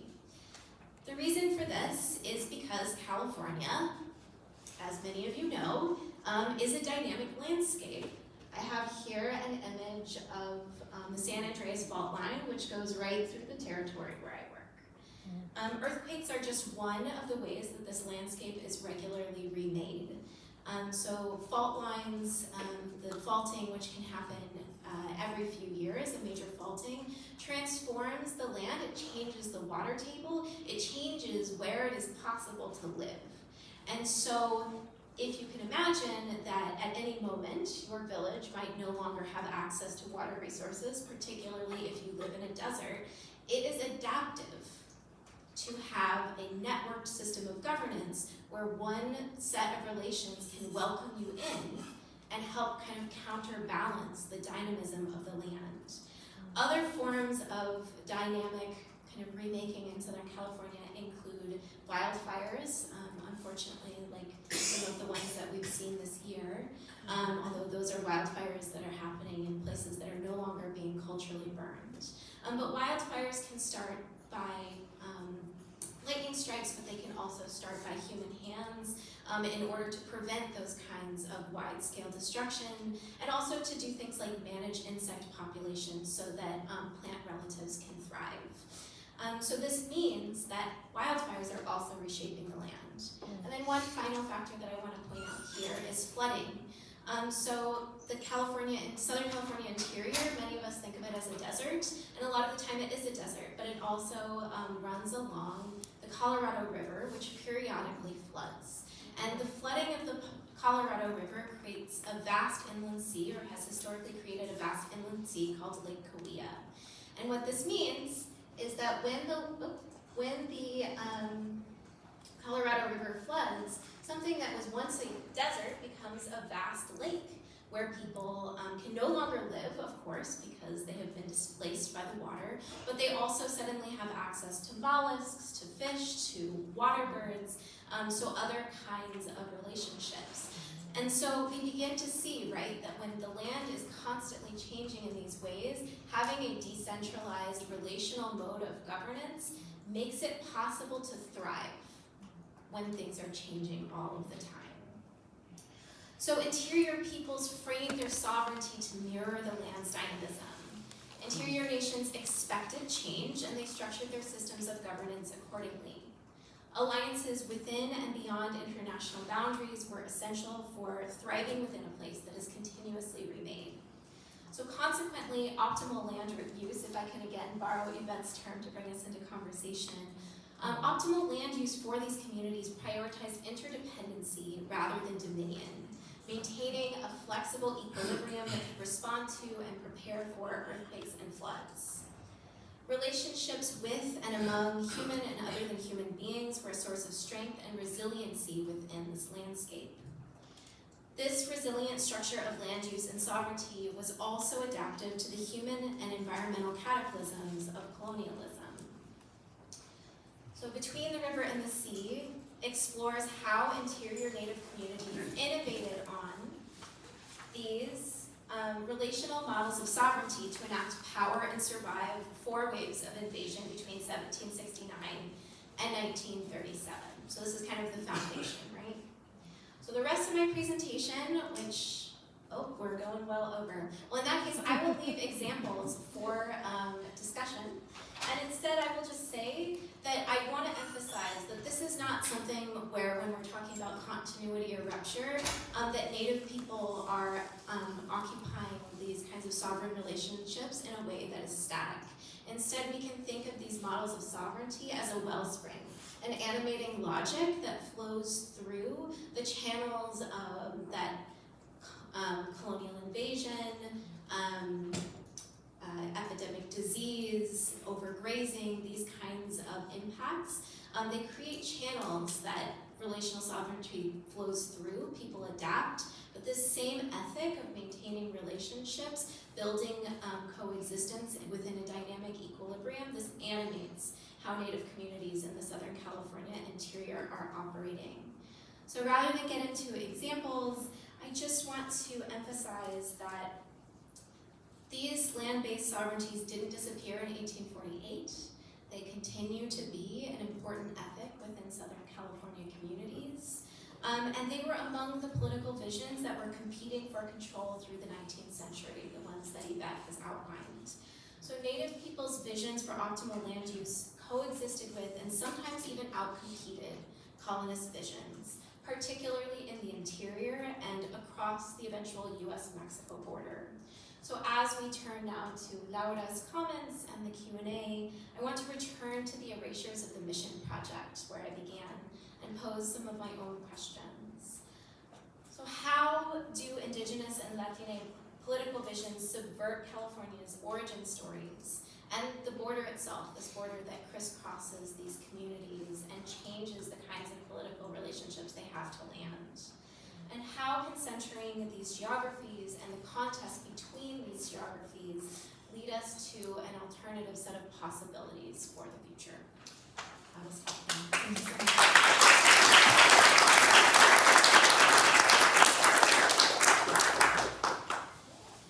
That was great. Thank you so much. I learned a lot, and I'm so delighted to be here with you all today. Let me begin by stating my Pasadena credentials. I lived in Pasadena before I moved to Oregon, and when I taught at USC, and it is a very beloved place and landscape in my life, and it's been very also heartbreaking to see what has happened, the fires over in January. Before with Lynn and her great wisdom, I suggest that we all get together first and talk about our panel, and we did that. And one of the things that emerged from our conversation was the importance of land. That was something that all of us had an interest in, land, landscape, history, and putting them together. So I think these two presentations worked so well in that way, and I really appreciate the effort and time you put into it. I wanted to say a few words before turning it over back to our presenters. Loved the presentation by Josie, thank you. I was really, I love the idea of radical mestizaje, and you're giving me concepts and tools to identify and work through ideas that I've had inside of me, but are all like confused and messy, and I have no language for them. So this is super helpful, and I think a very powerful kind of tool that you're giving us. So I thank you for that. And I'm just so energized by it. I want to apply to these two now. So just going in a totally different direction. Because not only are you giving us tools and ideas for thinking about a very specific thing, radical mestizaje, thinking about the indigenous inheritance component, where is it, how do we understand it? I mean, for me, and I took this from Juan de Lara one time, he says, like, where does the Indian end and a Mexican begin, right? And that to me has always been like, such a question. Where is that line? As if it is a line, right? This kind of, this binary that we imagine. So you're giving us a very specific tool, but I think it's also kind of a larger kind of vehicle for thinking through complications in general, right? They're never as easy and tidy as we see. And so I'm thinking about both these wonderful presentations, and please, in no way is this a critique of the presentations. I'm just trying to think about what Josie gave us and how can we apply it to new kinds of possibilities in thinking about both Chicanx as well as in indigenous histories and geographies. And of course, I'm not a historian, I'm a geographer, so I come from a very different place in thinking about these things, and I really do obsess quite a bit around questions about landscape and land, a great deal. I want to begin with Yvette, and Yvette ends with the question of how do we complicate the histories? And I feel that, you know, there are numerous different ways to do it, especially building up Josie's ideas. what Yvette gives us, which is so important, is she's studying up, right? Let's look at what elites and the powerful and how they have operated. And I think that's enormously important in all of our work, and I'm going to talk about not just ethnic studies writ large. And I know I have been shifting the last 10 years, actually since Trump first got into office, about studying up, because that's what we need to understand, the dominating forces that are shaping our world today, or certainly from the past. And so what Yvette does is she lays out a trajectory of different kinds of land uses, different kinds of optimal land uses that are envisioned. But part of the process of doing this is it also presents kind of a tidy geography, right? One that is coherent, and that's of course part of the task of the historian is to make it coherent, right? But I also know, because having studied San Gabriel Valley and Pasadena myself, I know that so much of it is built actually on an indigenous geography, about where those water sources were, about where those villages were, about the constant struggle between the mission to bring in those people, to bring in Native peoples into the mission, and how they would also escape, like, no, get me out of here, right? And there's this back and forth that goes on. We can think about the ways in which even the materials to build parts of San Gabriel are excavated, right, from the mountain areas, right, through partly coerced Native labor. We can think of course, just the building of the mission itself, right, also predicated on coerced labor. So I just want us, what would that mean for us to create these much more kind of complicated histories, which is a different project than Yvette is proposing, but we always talk about the project that we would like to do in our many lifetimes, right? So thank you for that. And then I think about Naomi and who is offering us a totally different alternative kind of geography, one that we don't hear about in 4th grade as well. And what really struck me in this is, well, of course, I think it's super interesting and important to think about the motives of governance that is happening here. And I kind of love the interplay with the environment, the California landscape, the earthquakes, the fires and floods and all that, which is very real, and how people respond to that. But one of the things that really struck me in your comments initially, and we saw it on the map too, is the connection to Mexico, right? That these nations transcend the border, they go into Mexico, right? And so what you're talking about then and thinking about is like their modes of survivance, right, that they have had during a particular period of time. But I'm really interested in the present as well, right? What is happening there? And did these land-based kinds of sovereignties exist into the future, or into the present, I should say, right? Or did they follow on completely different trajectories because of being in Mexico versus being in the United States? I don't know. And have they maintained their ties? I know many Native nations have. I don't know these particular ones at all. I cannot speak to that. So in these two ways, I'm thinking of these are both interesting ways in which we can take some of Josie's work to kind of complicate and eliminate the binaries in some ways and tell really messy kinds of histories and geographies of this place. Right? Is this where we answer? If you want. Will we pick up this mic, these microphones, and we need to like go on the road and like I need to like do this. We could go on the road and like start a duet of sorts. Can you sing? No, but you can dance. Plenty of people can do it. I can dance. Do you want to go first, Naomi? Yeah, I think I can. It's an important and an interesting question. And I will just say briefly, before I answer it, I'll answer a different question, which is that one of the interesting things about this space, right, is that the borderlands among and between different indigenous nations in this region persist in this moment and are often kind of uncontrolled and outside of the direct supervision of the U.S. federal government, despite their enormous proximity to one of the most surveilled and violently maintained borders in the hemisphere, we might say. And so there's an interesting question of proximity, right, between the boundaries that Native people still maintain with each other and this, without kind of U.S. domination intervening in direct ways, and then U.S. domination intervening in very direct ways along the border. In terms of my answer to your question, interestingly, so the Kumeyaay are the community that is most directly impacted by the US-Mexico border. And there are really substantial differences in the way that Kumeyaay people live on either side of the border. Sometimes these differences are unexpected. So one of the things that is true is that because northernmost Baja California is very remote to Mexican centers of control, Native people there have really been able to maintain their occupancy of their homelands. They've maintained their languages, they've maintained their dances and their ceremonies in a way that Native people on the US side of Kumeyaay territory have not been able to.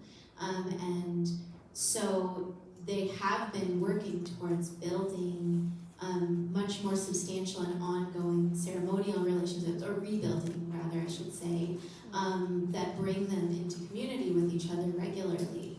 But on the flip side of that, despite a long history of immiseration and impoverishment at the hands of US settler colonialism, Kumeyaay people today still have relatively higher quality of life, economic access, than Kumeyaay people do on the Mexican side of the border.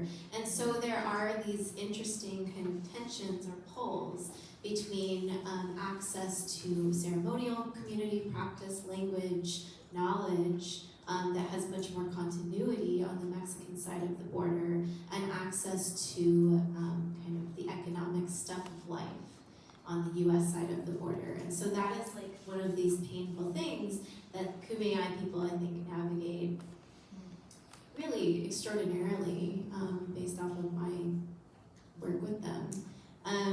But it is a complication, right? And it's one that pulls in a way that we might not expect. In listening to your presentation and to your questions, Laura, I think there's a couple of things that kind of stand out to me in an attempt to answer your question. I think that mic's not on. I just speak like an angel. I'll be less dead.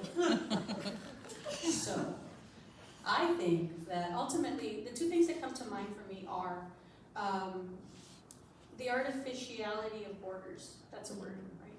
And I think one of the interesting things, Naomi, that you point out in your work, one of the things that I kind of pulled from your work is the fact that you do see these boundaries amongst indigenous groups, but they're not boundaries that are fixed and rigid in the same way that the geopolitical boundaries are, or even the socio-cultural boundaries, right, that each of these colonial groups come into the land with. They have these ideas and they said, we're gonna impose them, and this is gonna be the system, and these are gonna be boundaries. Even so far, as when the Americans come into the West, and they start building fences, right? So there's this kind of fixed and rigid boundaries that are set up in terms of identity, in terms of land use, in terms of geopolitical space and whatnot. And I think one of the constant things that runs through all of this attempt that each of these groups have, because as I mentioned in my presentation, one of the things I was interested in was ensuring that I showed a continuous line of assertions of power over land use, right, specifically within this colonial process.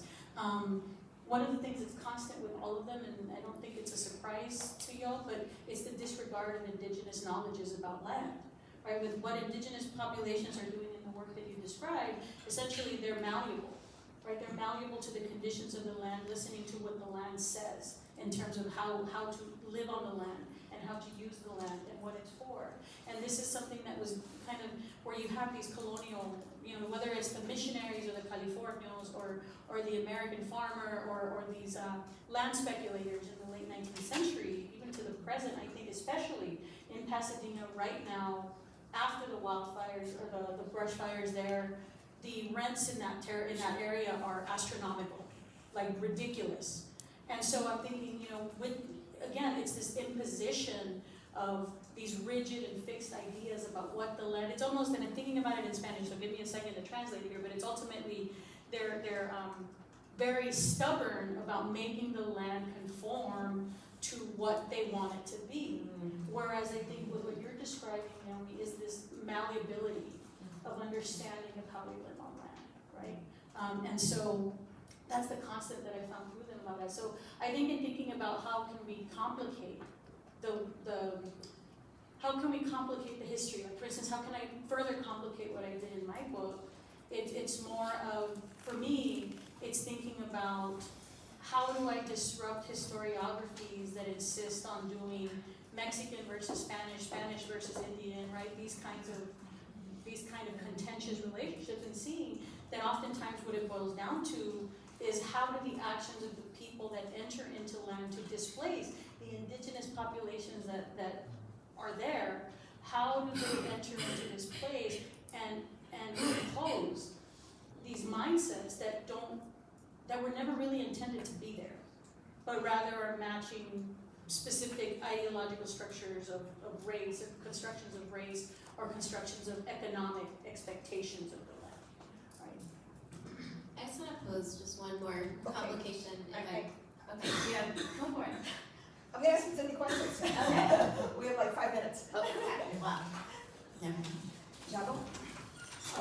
My question goes to Naomi. I just very curious. So you talk about the marriage among different groups. So when marriage was created, is there any gift exchange or even land exchange as a way to consolidate their ties among different groups? Yeah, so the question is, are gifts exchanged, land exchanged to consolidate these ties? So yes, gifts are exchanged, and it's sort of a complicated question. So most of these communities have two different moieties they like kind of have this dual structure, and so the expectation is that you must always marry somebody from the other moiety. They're wildcat and coyote, and the moieties occupy alternating wedges of territory. So that means you are always going to be marrying somebody who is at least one kind of community removed from you. And then there is an expectation that the families provision each other for an extended period of time around the marriage. So they are bringing each other food, but there is kind of this mutual nourishment that often ties together. Like, for example, one community might have access to pinyon or to acorns, and another might have access to mesquite. And so we would be circulating those foods throughout the territory by exchanging food. The other thing to know here is that many times the marriages occurred during important ceremonies, or around important ceremonies, funerary ceremonies, and what's called the Eagle Ceremony. And these congregations for the ceremonies cut across international boundaries, and so people from neighboring nations were always at these ceremonies, which meant that marriages unfolded always kind of within this international diplomatic setting, one might say, of like a cross-international ceremony, where other kinds of gifts are exchanged as well. So not territory, people are not exchanging like kind of parcels of land, but maybe relationships, building relationships with other pieces of territory that are elsewhere. Time for one more question.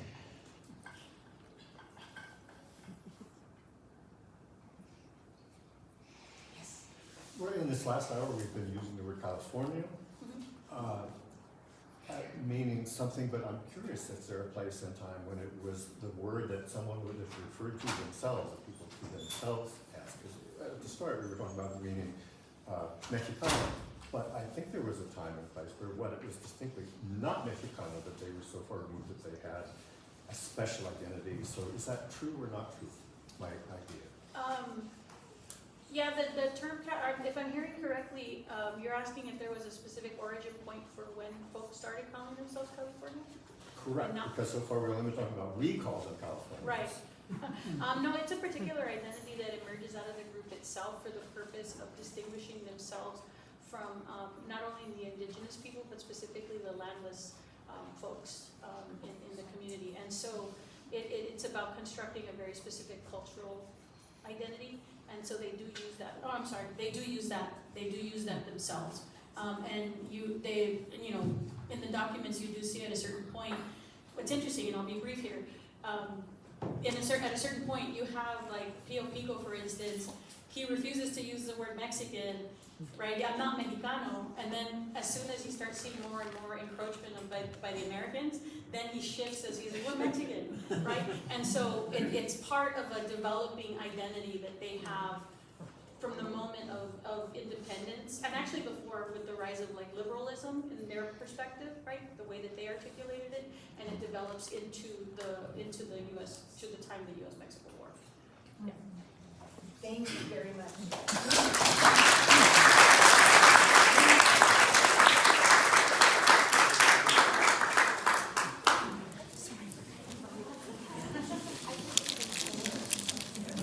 Okay, if folks can, we have a group of students who are going to be moving in, so if you can move forward and into the seats, that would be great. We're trying to get another few dozen people.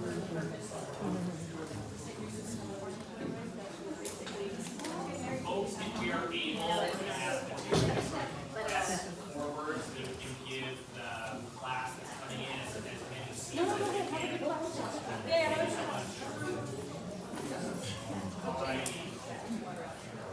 Students, we need to make some room there so that folks can exit.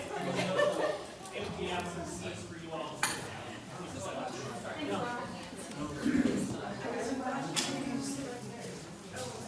Great job, guys. Good job, that was amazing.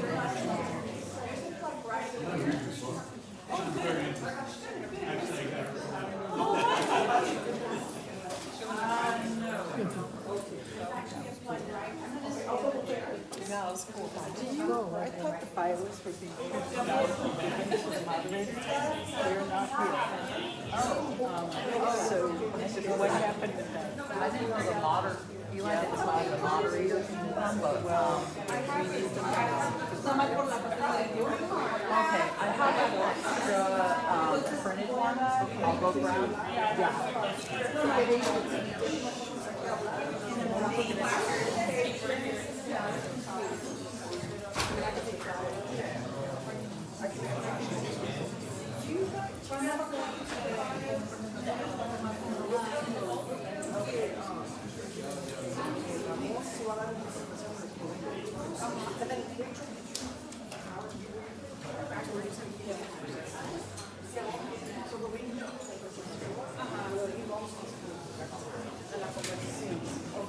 Entonces, para Ramón, voy a tenerlo por carta. De 5 minutos para que no pasemos más de 20. ¿Y cuánto nos sirve para preguntas? Entonces, antes de que sean 15 minutos para preguntas, te voy a dar una pancarta de 2 minutos para que te siguiente sacando con los cerramos el de para Rachel, ¿tienes alguna indicación de tiempo o ustedes lo van a estar platicando? Ya, sería la...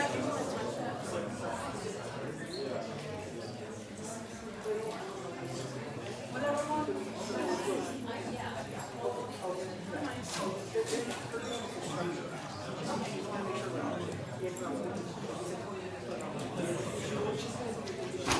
Te voy a dar 5 y 10 y 5. Indicación de 10 y de 5. Y luego voy a hacer indicación de... Voy a hacer 5 minutos para cuando voy a hacer el periodo de preguntas. Perfecto.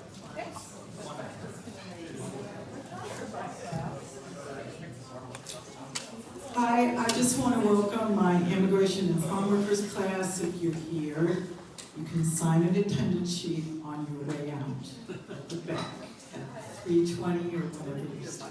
Thank you.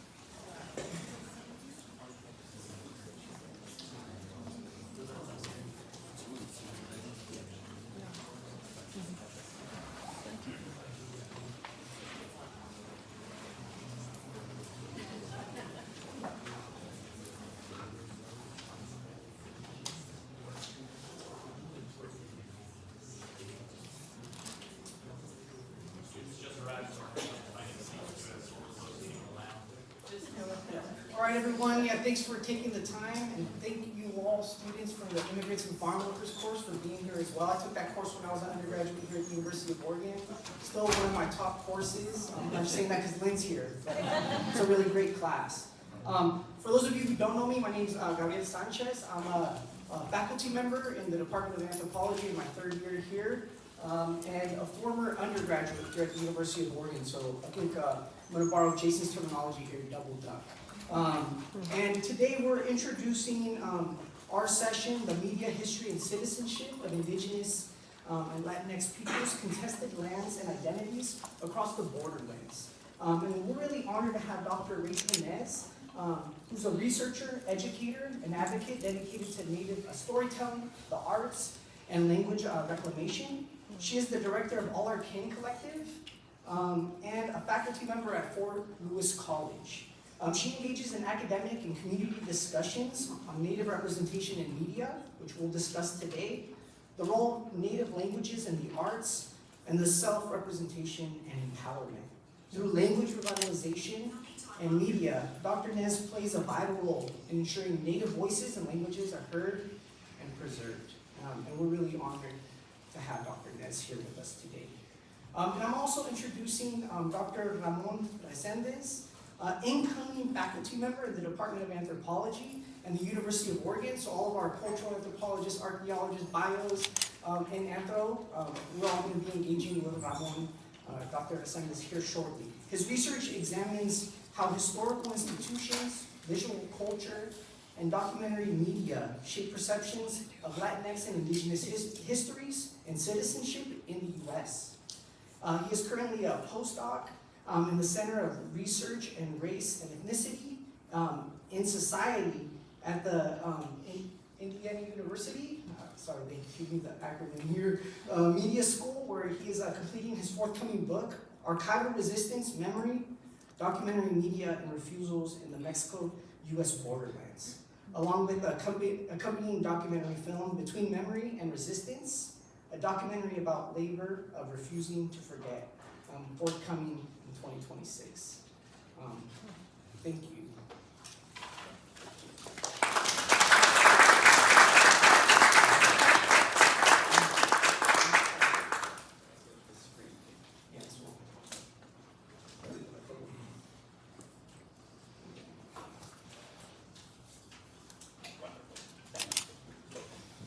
Hi, everyone. Thank you, Gabe, for that introduction.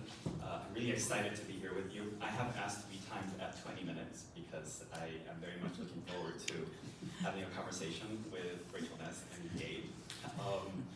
Just some kind of aside, Rachel and I both went to the same Native Voices documentary film program at the University of Washington.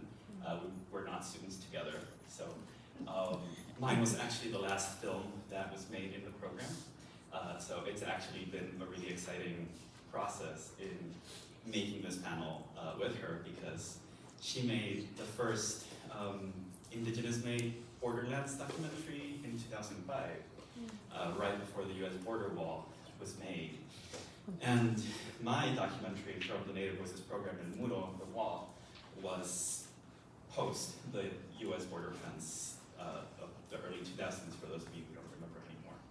So, as I said, I've asked for the 20-minute mark off, so I will try to be brief. And just for some additional context, today I will mainly be showing you all some photographs, because I don't like being too scripted in the way that I speak. And so I figured if I show you photos, we can see them together, maybe discuss them together. And so I will begin with my trauma, which is the fact that I am from South Texas.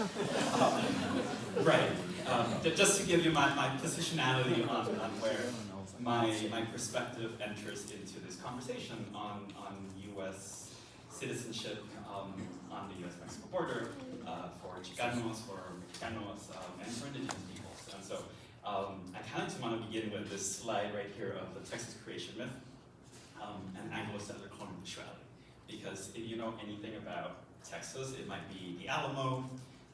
People who are not from this hemisphere have normally heard of the Alamo in some capacity.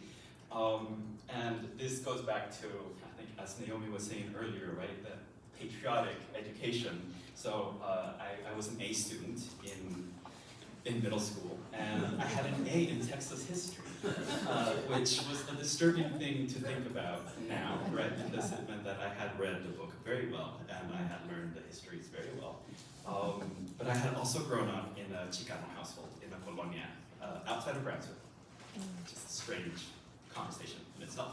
But I had grown up with an academic, a Chicana sociologist, and angry people who had long relationships to the land where I had actually grown up in. And so I always kept hearing a lot more about being a Tejano, right? A Mexican from Texas, which after PhD, I can finally say that I've learned that I'm a Mexican from Texas. What a concept. But really, it goes back to understanding this much larger erasure that is a very concerted erasure of not just the history of Mexicans, right, in Texas, but really the erasure of indigenous histories and indigenous peoples in Texas, who continue to live there and have always been there. And so the Texas creation myth, right, much like the California creation myth, very much was invested in that erasure. And so I wanted to know why, right, how this materialized. And so that's the Alamo. Here, this is the Alamo cenotaph, right in front of the Alamo again. And it shows you this image of a woman. You can't really see the silhouette, you can almost see part of the star there. It's the Lone Star flag behind her. And then here you have the martyrs, the Anglo-settler martyrs of Texas, right, who gave, through their bravery and pride, something, great state of Texas. No mention of the fact that the Texas Revolution was a white supremacist revolution to bring in slavery into Texas, and that would eventually translate over into Texas being a Confederate state during the US Civil War. And I won't ramble too much about this, but the sort of social stakes that I continue to see today with this specific framing of the Texas creation myth are things that manifest in everyday life when you might encounter the Alamo. This image, which if you've seen some of my talks before, I use it. Why? Because it's so difficult to work through. And I've been trying to do this for a number of years. And this image arose out of an interview that I was doing with the Latinidades chairman of the tribe of Texas, back in 2016 when I was working on El Muro, a documentary about the US border wall, during which the US Department of Homeland Security used eminent domain to steal, and I will say steal, not just take land, but really steal it, from a Spanish land grant heir who is a member of the Latinidades Band of Texas and was the first person to sue the US Department of Homeland Security when they went to steal her land through very coercive and deceptive means. And so I will give you all the link to the film if you're interested in it later on in this conversation. But does anyone here, can anyone here tell me what's going on here? Just like, whatever your guess is, right? I don't think it's that complex of a visual analysis that we have to do.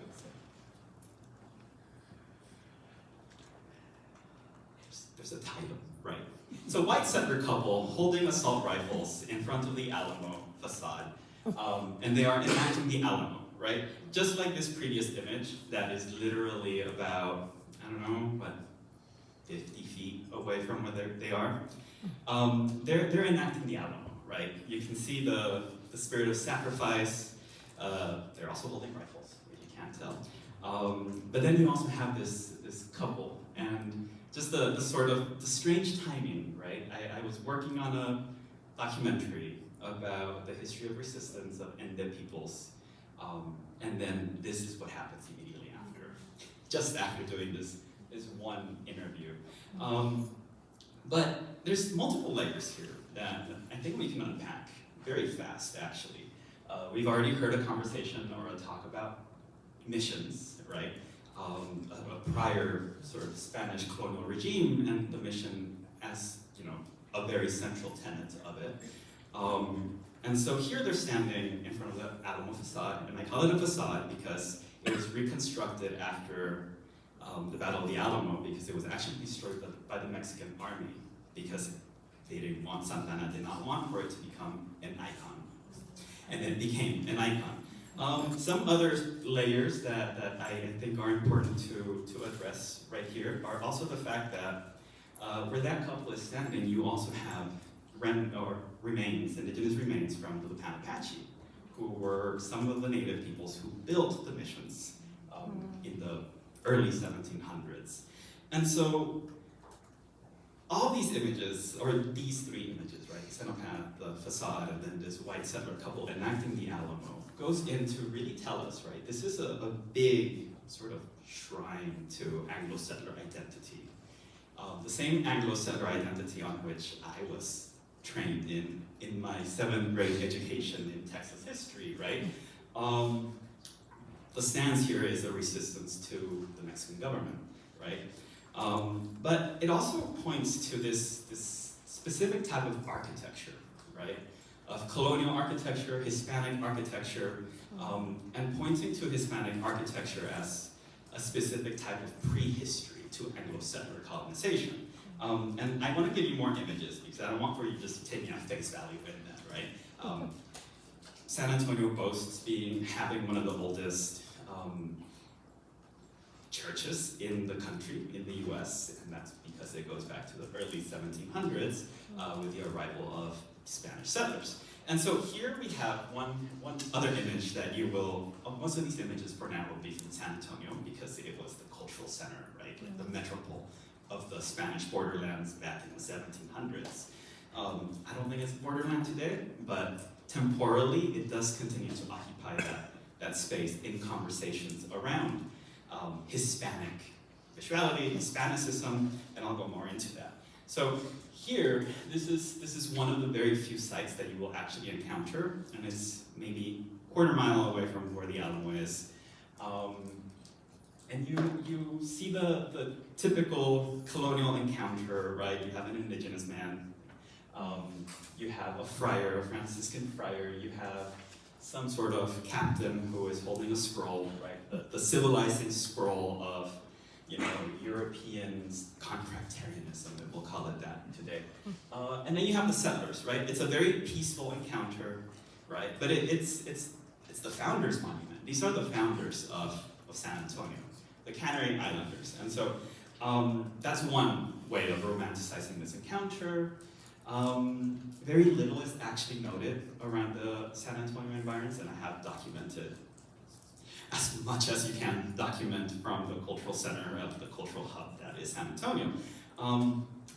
And this is also another sort of visualization of romanticizing this type of encounter, right? This is the mission. It's peaceful, right? You have natives, you have people who are wearing the conquistador hat. It's banal, it almost looks peaceful, right? But there's movement. You see this type of movement. You have the cannon up top, right? Like the military infrastructure that is being made, they're not hiding it, right? But it still sanitizes the type of violence that this encounter entails. And I want to show you the title to this thing, right? It's called Arrival of the Canary Islanders, Canary with an I. And it tells you just the mythology that you need to know, right? Or the part of the discourse that you need to know. March 9th, 1731. The arrival, technically, was on March 9th, 1731, sent by the King of Spain, first settlers of San Antonio, artist Burton K. Thompson, donor Dorothy Trapp O'Donoghue, March 8th, 1992.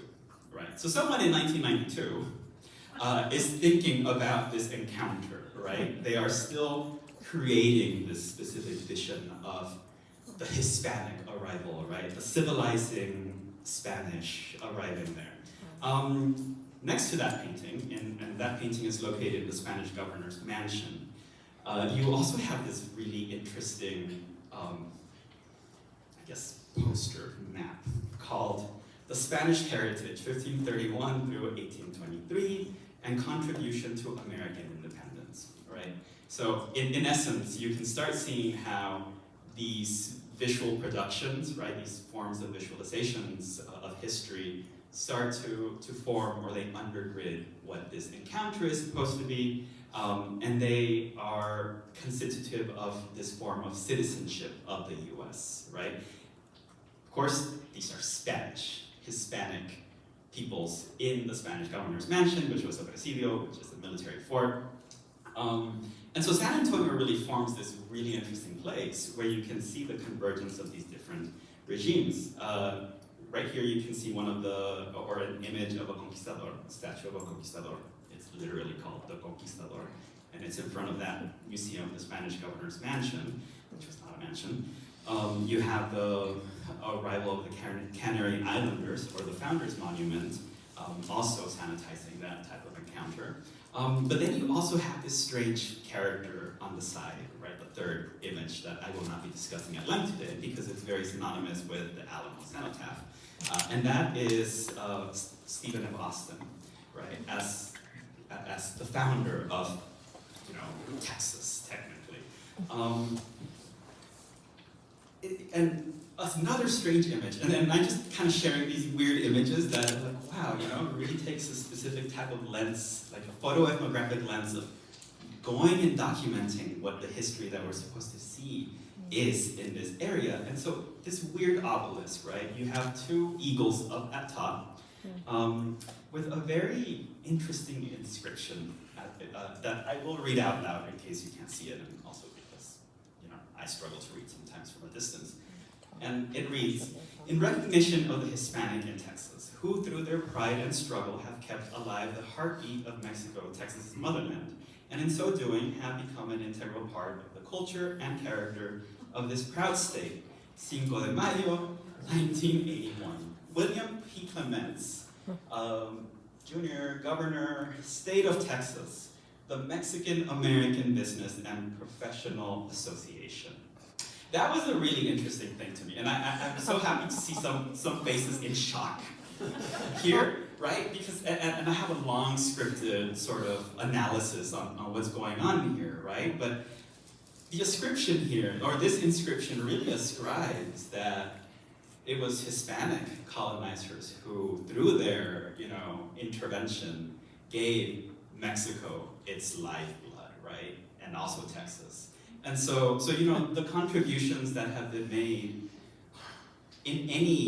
by any indigenous peoples, right? Like any sort of anything that came before, it was because of the Hispanics, right? Clearly.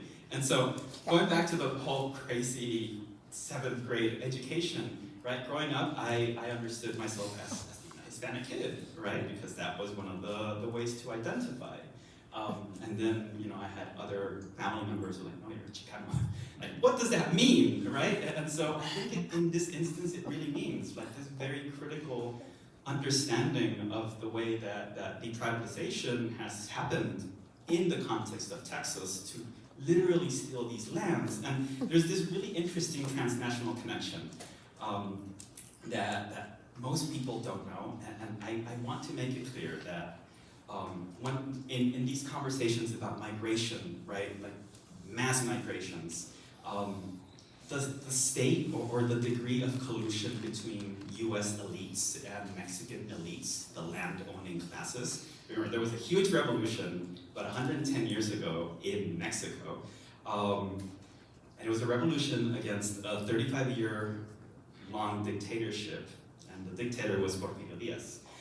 These images right here are a settler museum on Brownsville, Texas, called the Stillman House. But you also see the name Porfirio Diaz and the Porfirio Diaz House. And so the inscription here, which I don't know if you all can read it, reads, "Arriving on Brownsville, December 1875, to gather arms, money, and plan his military coup, General Porfirio Diaz stayed for 4 months at the house formerly located on this site. James Stillman supported the revolution in Tuxtepec, which was conducted by Diaz from Brownsville and resulted in the overthrow of the Mexican government. Diaz left on May 28, 1876, or 1876. By November 1876, Diaz was president of Mexico and served for 35 years. This is where he launched his military coup from. And if you know anything about the Mexican Revolution, millions of indigenous peoples were murdered by the Diaz regime in the modernization of Mexico. A lot of them were fleeing to Texas, and then they were deported eventually.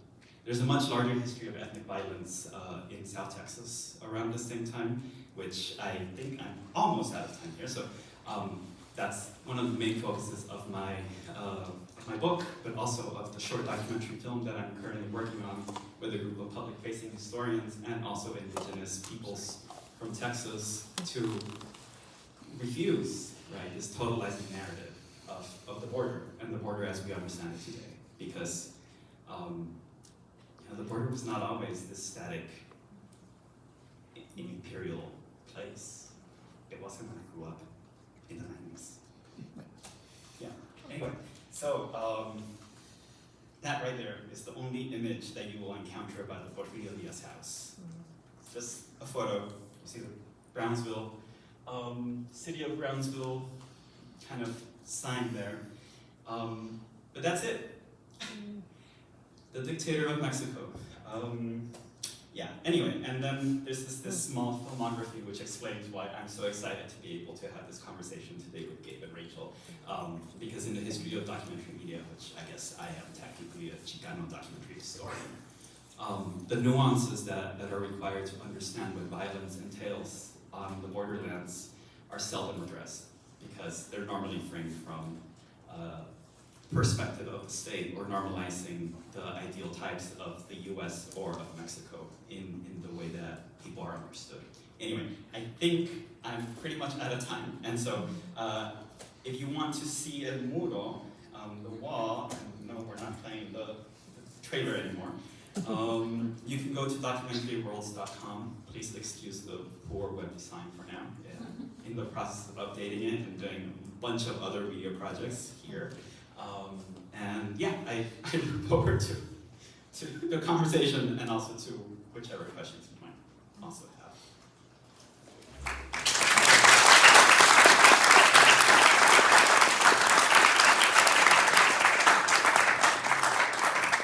Thank you, Ramon, for the wonderful conversation. Really looking forward to talking about both of the documentaries and the projects. We are going to have Dr. Nez discuss her amazing documentary, which we're also going to be sure to plug here shortly, but the border process. It's really, really powerful short film that really explores these issues of the border, indigeneity, Latinidades, and it's you all will hear about it here, and that's going to guide our conversation here shortly. You want the, I don't know.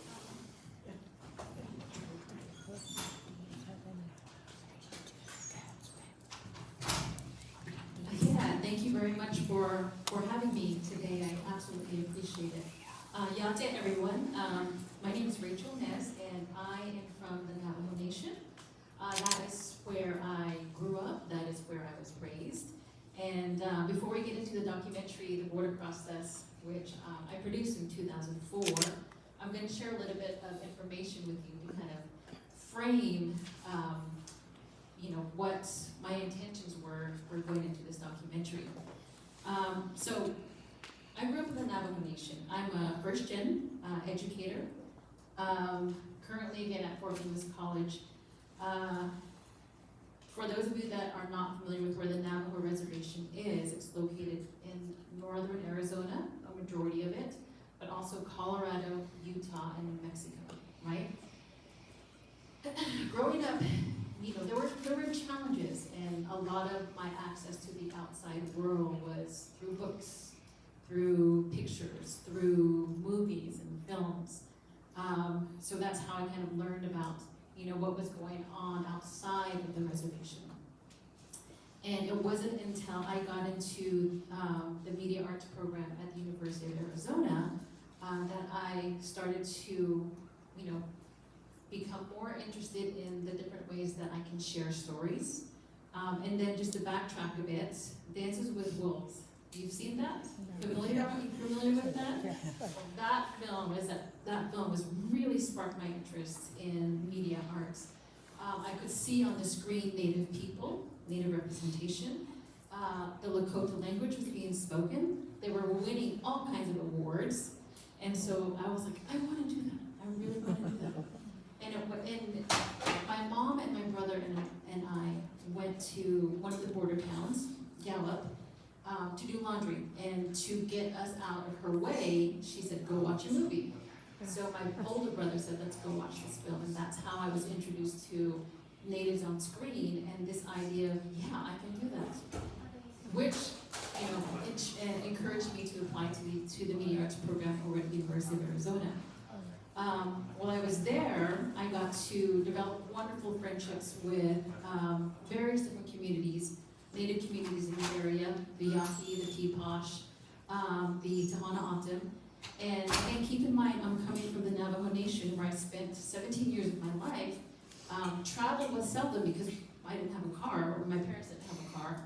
So I wasn't aware too much of the border, right, the Mexican-U.S. border. So they would, my Tohono O'odham friends would always say, watch out for the border patrol, because we were in Tucson, and I didn't know what that meant. So I started to ask questions. Why do you say that? And they were like, well, the border patrol is always here, they're always around, they're on our reservation. So I began to just explore and ask more questions about, these jokes that revolved around the border patrol and how the policing and the militarization of their community was happening. So that really sparked my interest in, media. Who's telling your story? But at that time, they were going to lobbyists to, get their tribal IDs recognized.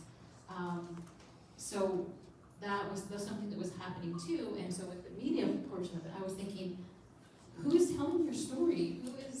Who's producing a visual piece that you can hand out? And nobody was. They didn't have that type of resource or those access or those tools. So, with my Tohono O'odham friends, I was like, how can we help? Because that was part of, something I was getting into and I wanted to do. So they said, let's do a documentary, and I was like, okay, that's awesome, can we do that?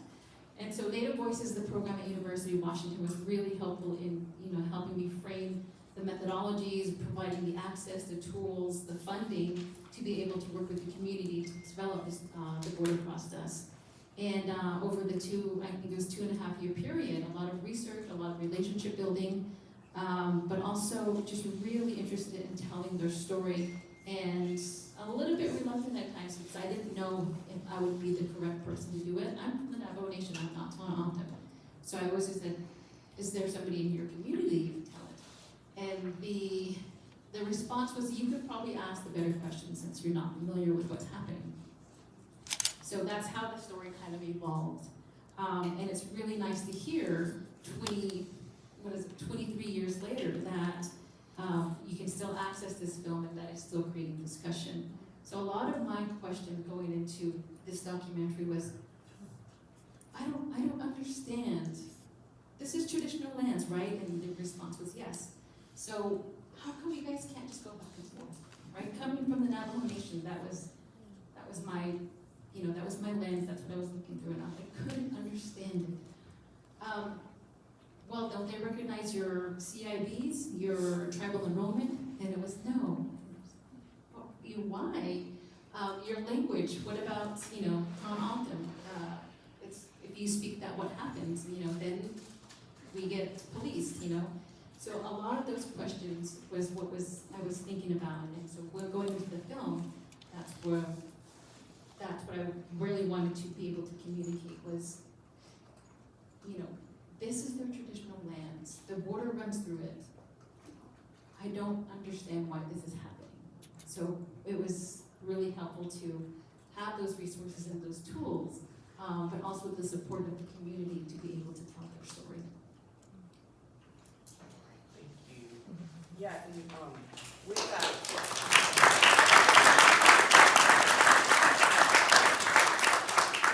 and with that, ask you both, because this film, and I know many of you haven't seen it, but we're gonna be sure that we remedy that at the end of this. One of the, thank you. Hold the microphone just pointed at your. All right, appreciate it. One of the overlap in both of these films is really, you know, the militarization of the border, right? And then specifically with, you know, these trans-border communities, right? These indigenous peoples in Mexico and the US and trying to navigate that. And I want to see for the audience, if you could share kind of some of the hardships that, you know, that placed on these indigenous peoples.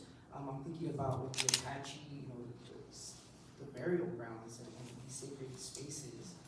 And, you know, just for like basic things that the tribes needed.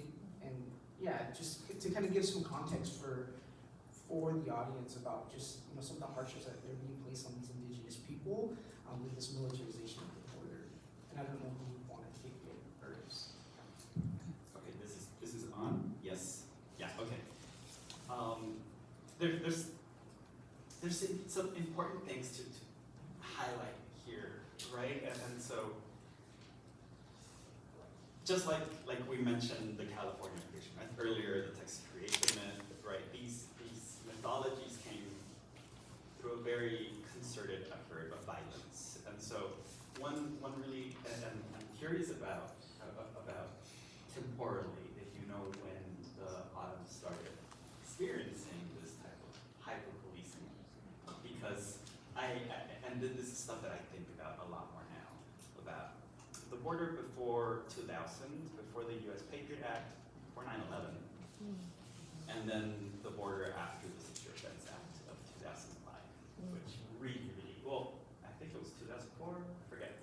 I don't quote me on that, quote my article on it. But there's, like, legislatively, we're looking at 2 decades that have been, the past 2 decades have been very different on the border, right? Secure Fence Act made the border wall, right? The Real ID Acts also allowed a new form of policing through laws, right? And so the CBP, ICE and DHS, actually ICE and DHS did not exist prior to 2001. Yeah. So it was a different world, literally. Like, I was able to experience South Texas in a much more fluid place, and that was my own experience, right? But going into the burial grounds, right? Understanding that, and some of my family grew up literally next to one of the cemeteries. A lot of colonialism, just dispossessed people ended up in those areas. In the late 1800s, still during the U.S. Indian Wars, the Apache, along with the Kickapoo, faced a huge massacre at the hands of the U.S. Union Army in Coahuila. So the U.S. went into Mexico and they murdered 120 families, which really fractured their ability to be able to work as a community, right, as a nation for a long time. And they went into hiding. They were hiding their actual tribal affiliation for a long time. And it wasn't until they started dredging up bodies along the U.S.-Mexico border through these eminent domain lawsuits to build the U.S. border wall that they finally had to spring up and fight the federal government, because they were federally recognized. They still aren't. But it's because they were being hunted by the U.S. during the 1800s. And so that has been interpolated into a lot of the ethnic violence, the history of ethnic violence on the border, whereas you might not have had the U.S. DHS doing these forms of violence. There is a history about 100 years ago when the Texas Rangers and just vigilantes were murdering, brown people. And I say brown people because in writing they were always bandits. They were Mexican bandits. But for the most part, there is nothing. There is no information about who they are. And so, those are things that are finally, like, we seem to forget. One of the groups that I'm working with has been working on a lot of public programming about that too, because these are homicides. They're unresolved cases.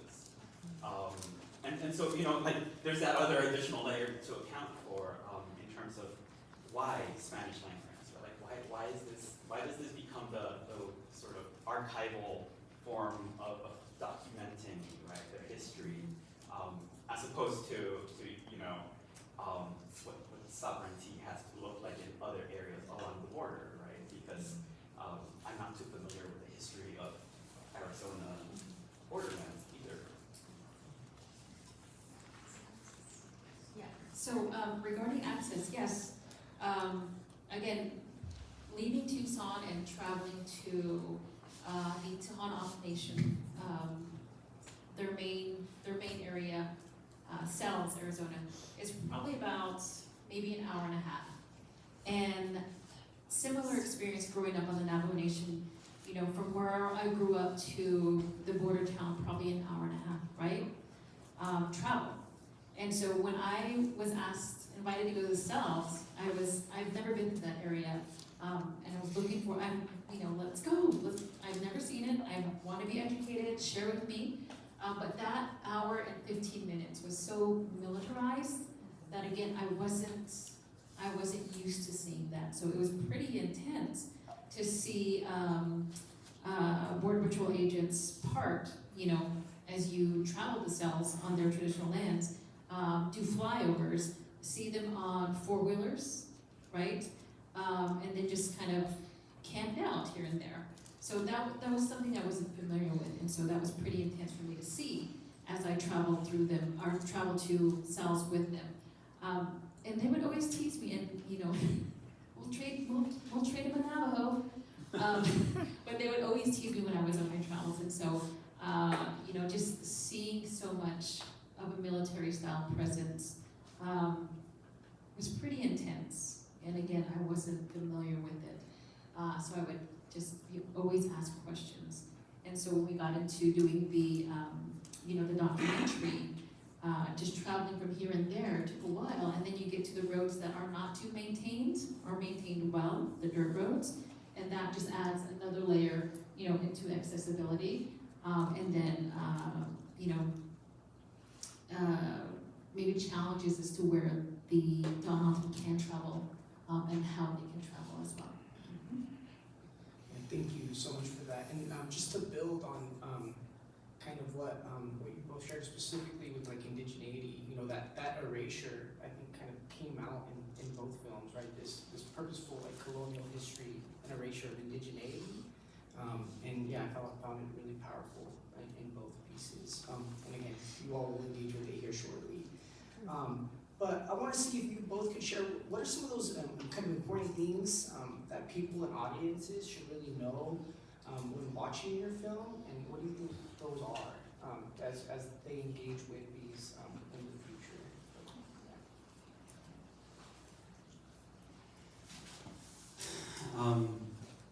I guess to be willing to learn, honestly, is one of the things to be aware of. I think both films do a really good job at giving you that historical context, like the historical context that you need to understand to understand what violence entails, right? Through this border, like of being a bordered person, right? Like at some point I cared a lot about the whole wild political explanation of this, and now I look at images instead. But take photos. But really understanding, right?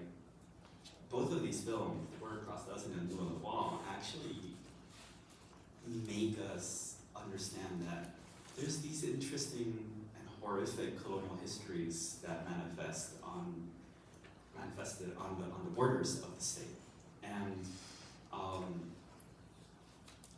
it hasn't just been the US that has done this, right? Like this is a transnational enmeshment of violence. And that's really what I've been trying to understand for the past decade, right? Trying to understand how Mexico has been so instrumental in this violence against indigenous peoples, not just in Mexico, but also in the US, right? Like the multiple layers to violence. And so I think being open, right? And these films do that type of teaching. On a more personal note also, and this is part part of the reason why I love to study documentaries, right? And why I like to talk to documentary filmmakers, because especially the ones whose works I appreciate, right? They do things differently. My film is the talking head trope, essentially, and it gets critiqued, or I often hear people criticize the talking head. But one thing that Native Voices, like the curriculum really taught me, was that you have to get comfortable with your discomfort sometimes, and so my film could not have been made anywhere else in another program. I'm very fully aware of that. Why? Because the stipulation from the tribal elder who is the protagonist was that she would do the film if she was allowed to speak on her terms. And that is one thing to know, right? Stick with the story.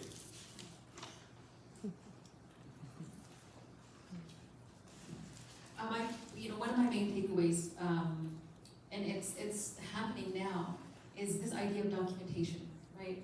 So when I was working with the Tohono Nation, it was always about tribal IDs, tribal enrollment, or do you have documentation to go here? Are you a citizen? Which citizen? Do you have a driver's license?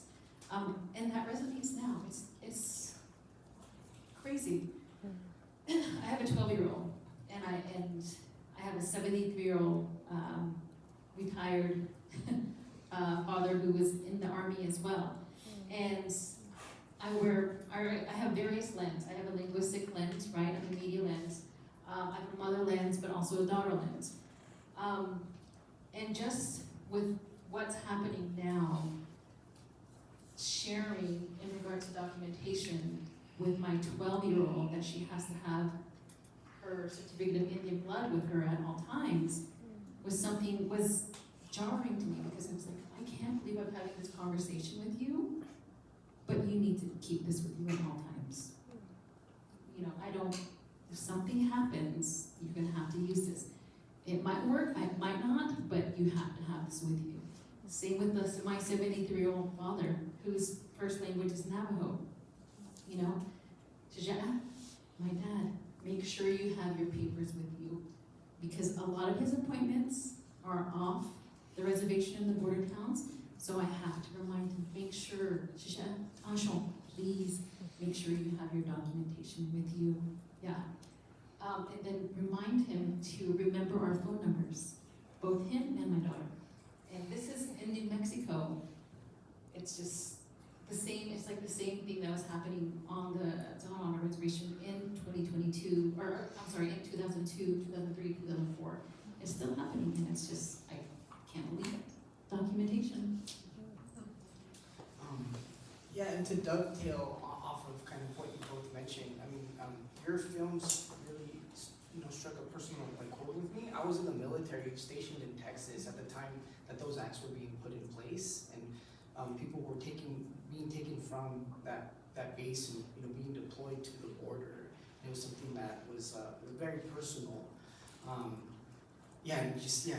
When seeing both films really just kind of brought me back to that time. It seems like, not so long ago. I wanted to ask, and this is something that we've kind of discussed in our conversations, but kind of what were the biggest obstacles kind of limiting some of the work that you all did? And then what are some of the kind of possibilities and kind of outcomes of overcoming those obstacles in your film? I don't know if you want to. Sure, I'll go first. Next time you go first. Some of the biggest obstacles, for me, it was growing up, right? I didn't know anything about the Apache history, right? Why would I in my seventh grade was a very formative, history lesson for me. But yeah, learning the history, and for me as an outsider, right? I'm from a colonia that was maybe 5 miles away from there, and it was definitely coming to terms with these histories, right? Histories that we're not supposed to know. We weren't. My field work, shows you the history you should know is the arrival of Hispanic settlers, not the history of resistance by indigenous peoples in that area, right? That's the colonial imprint that an archive does leave. And so the other one would have been documentation, actually, because I did the film after the US border fence had been pretty much built. And Dr. Elisa Tamez was actually the last person who was fighting the USDHS when they were building the wall on her land. And so hers was built by the Obama administration, I think in 2011. So it was fairly late into that. So a lot of the documents, I couldn't do a lot of, archival, it had to be archival footage, but also there's not a lot of photographs in the film, right? Why? Because photographs are actually prohibitively expensive if you go back to look into histories in the 1910s, 1920s, 1930s, and a lot of the stories go back to that, right? So those were some small difficulties. And I mean, I think I'm a media producer, right? I still think good storytelling is still a good way, is the most possible way to bridge those forms of understanding, right? Yeah.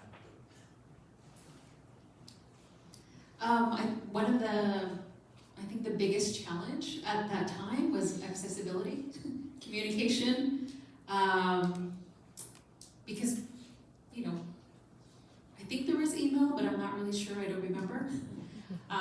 Making a lot of phone calls, getting a lot of voicemails, and making sure that the community and those that were, the people that I was interviewing knew that I was going to be there and that I was going to have a camera with me and an audio person, and really hoping that they were understanding that I wasn't extracting or being extracted, but more so there to tell their story so that their story can reach a larger audience.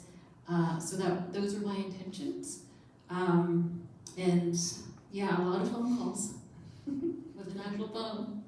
The collaborative spirit of both films really came across. Like it was very powerful and tangible for like an audience to kind of pick that up.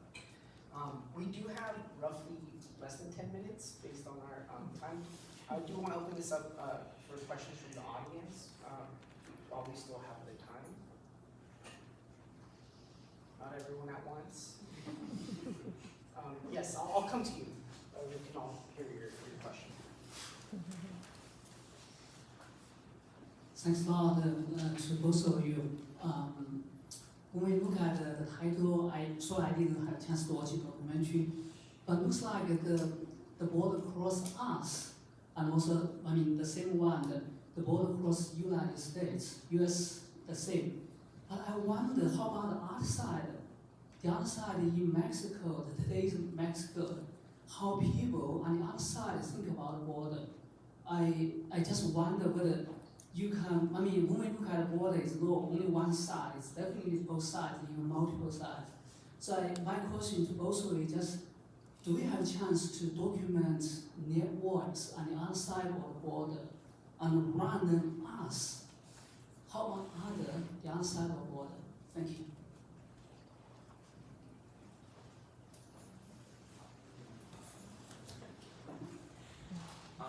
So one thing that I was fairly limited in 2015, 2016 when I was working on the film, and I mean, I wasn't able to really incorporate participants from Mexico, right? Also, the river throws in a really interesting dimension into South Texas that you don't find in other parts of the U.S.-Mexico border. So that kind of limited some of that conversation, but I did do a fair amount of working. Actually, the person who subtitled the film into Spanish was a researcher at UNAM during the time, and it was the time when Donald Trump announced that they were going to build a border wall again. And quite frankly, other than just understanding the symbolic racism and material racism that it entails, that kind of just seems the takeaway of the border wall to be the takeaway. It's a racist structure, right? Literally meant to keep people out while just dehumanizing them and treating them as labor that is expendable. And I mean, that's kind of what the border has looked like. Also, 2015, 2016, and this is just some additional context to understanding that same form of collusion that I mentioned earlier, right? A historic form of collusion. That was when the northern Mexico border in Tamaulipas had been severely destabilized by the war on drugs. And so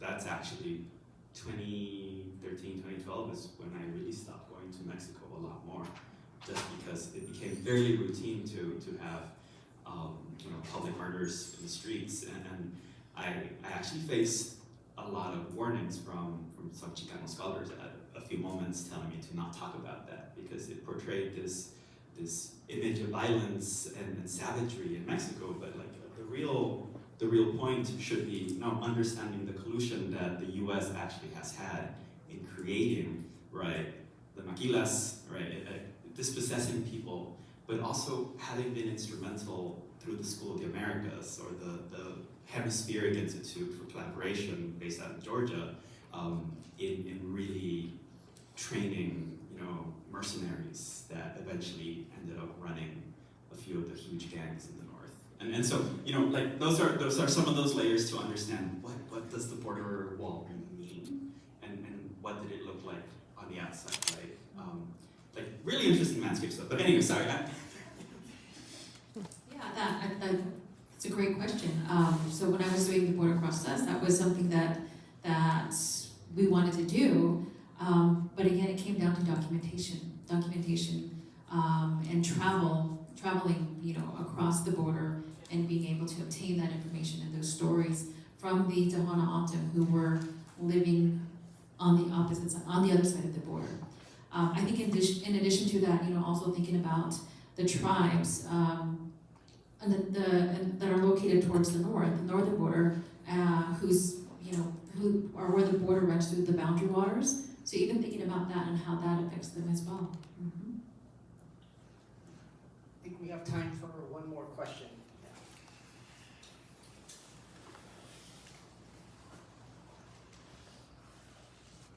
I have one comment and one really nerdy question. So the comment is that the Free Trade Accord, it's really kind of an unwritten story. Very few people research this.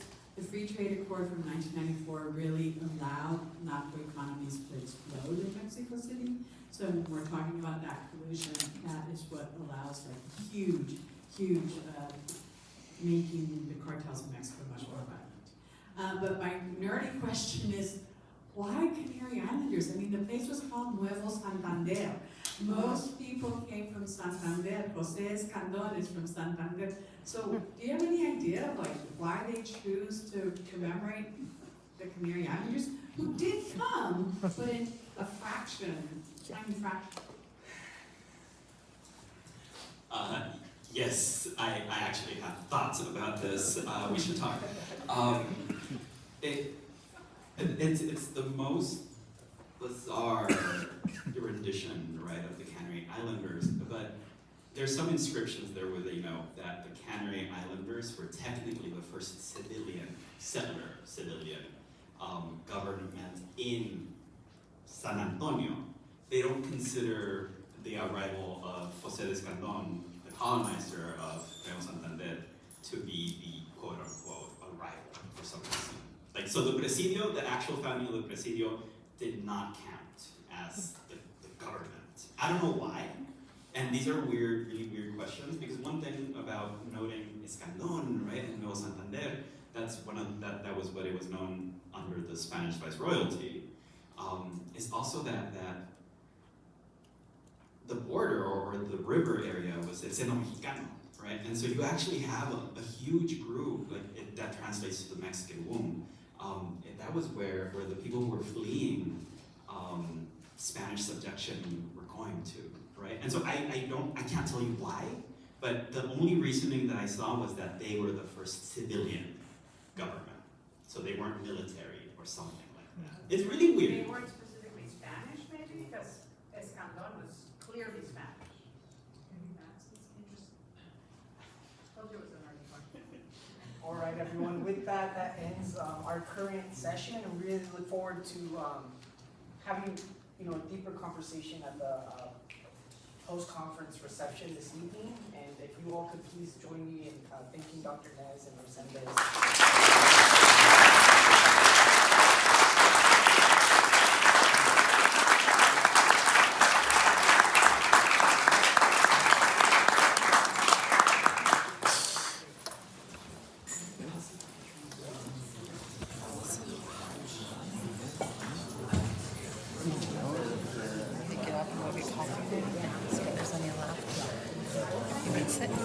Are you liking it? Yeah. It's interesting. Yeah.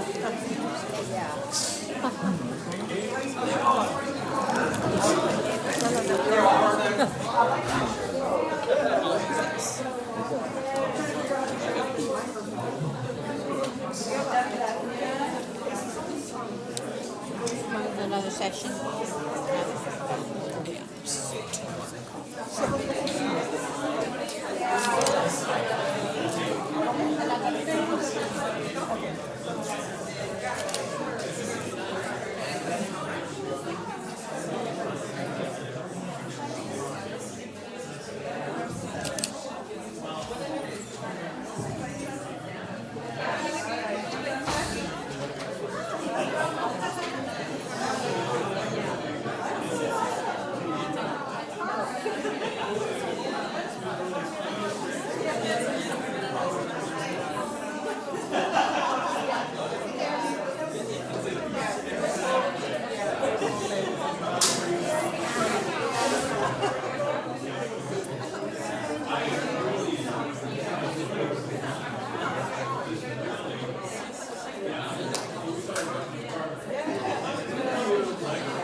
Just do a little mic check and see which microphone maybe is louder. Turned on. Is it on? Check 1, 2. One. Sounds like everybody is really good, relatively good. I know the volume slightly. There's an aspect of where we just want to try to be as consistent as we can be with where we're going. They have a calendar that they send out, and you get it on their website for how many weeks. And they have, I found this one, I found this one. They show a lot of like, it goes with stuff to the School of Music. I found it on.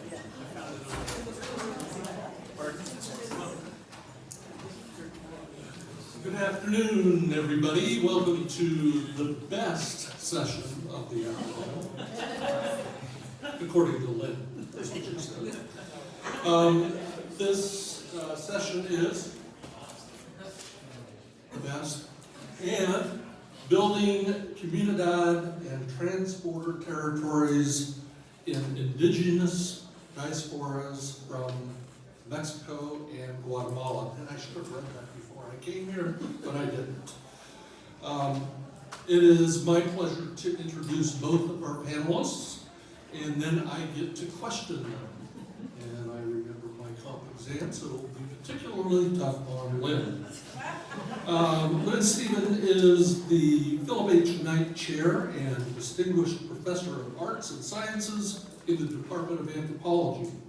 Focuses her research on immigration and asylum, gendered violence, race, transborder communities, Latinx, Mesoamerican indigenous communities in Mexico, Guatemala, and in diaspora in California and the Northwest. Her current research explores access to justice for survivors of gendered violence, the impact of COVID on farm workers, well-being, and the mapping of Mesoamerican indigenous languages and communities in diaspora in the United States. She is the author of 15 academic books and countless articles. I run out of fingers and toes, that's why I know they're countless. Dana Sanchez is an assistant professor of Chicana and Chicano studies at UC Santa Barbara, with expertise in transnational migration and children of immigrants and identity and community formation, who draws upon deep ethnographic engagement in LA and Oaxaca. Ladies and gentlemen, Lynn Stevens. Everybody, Dana Sanchez.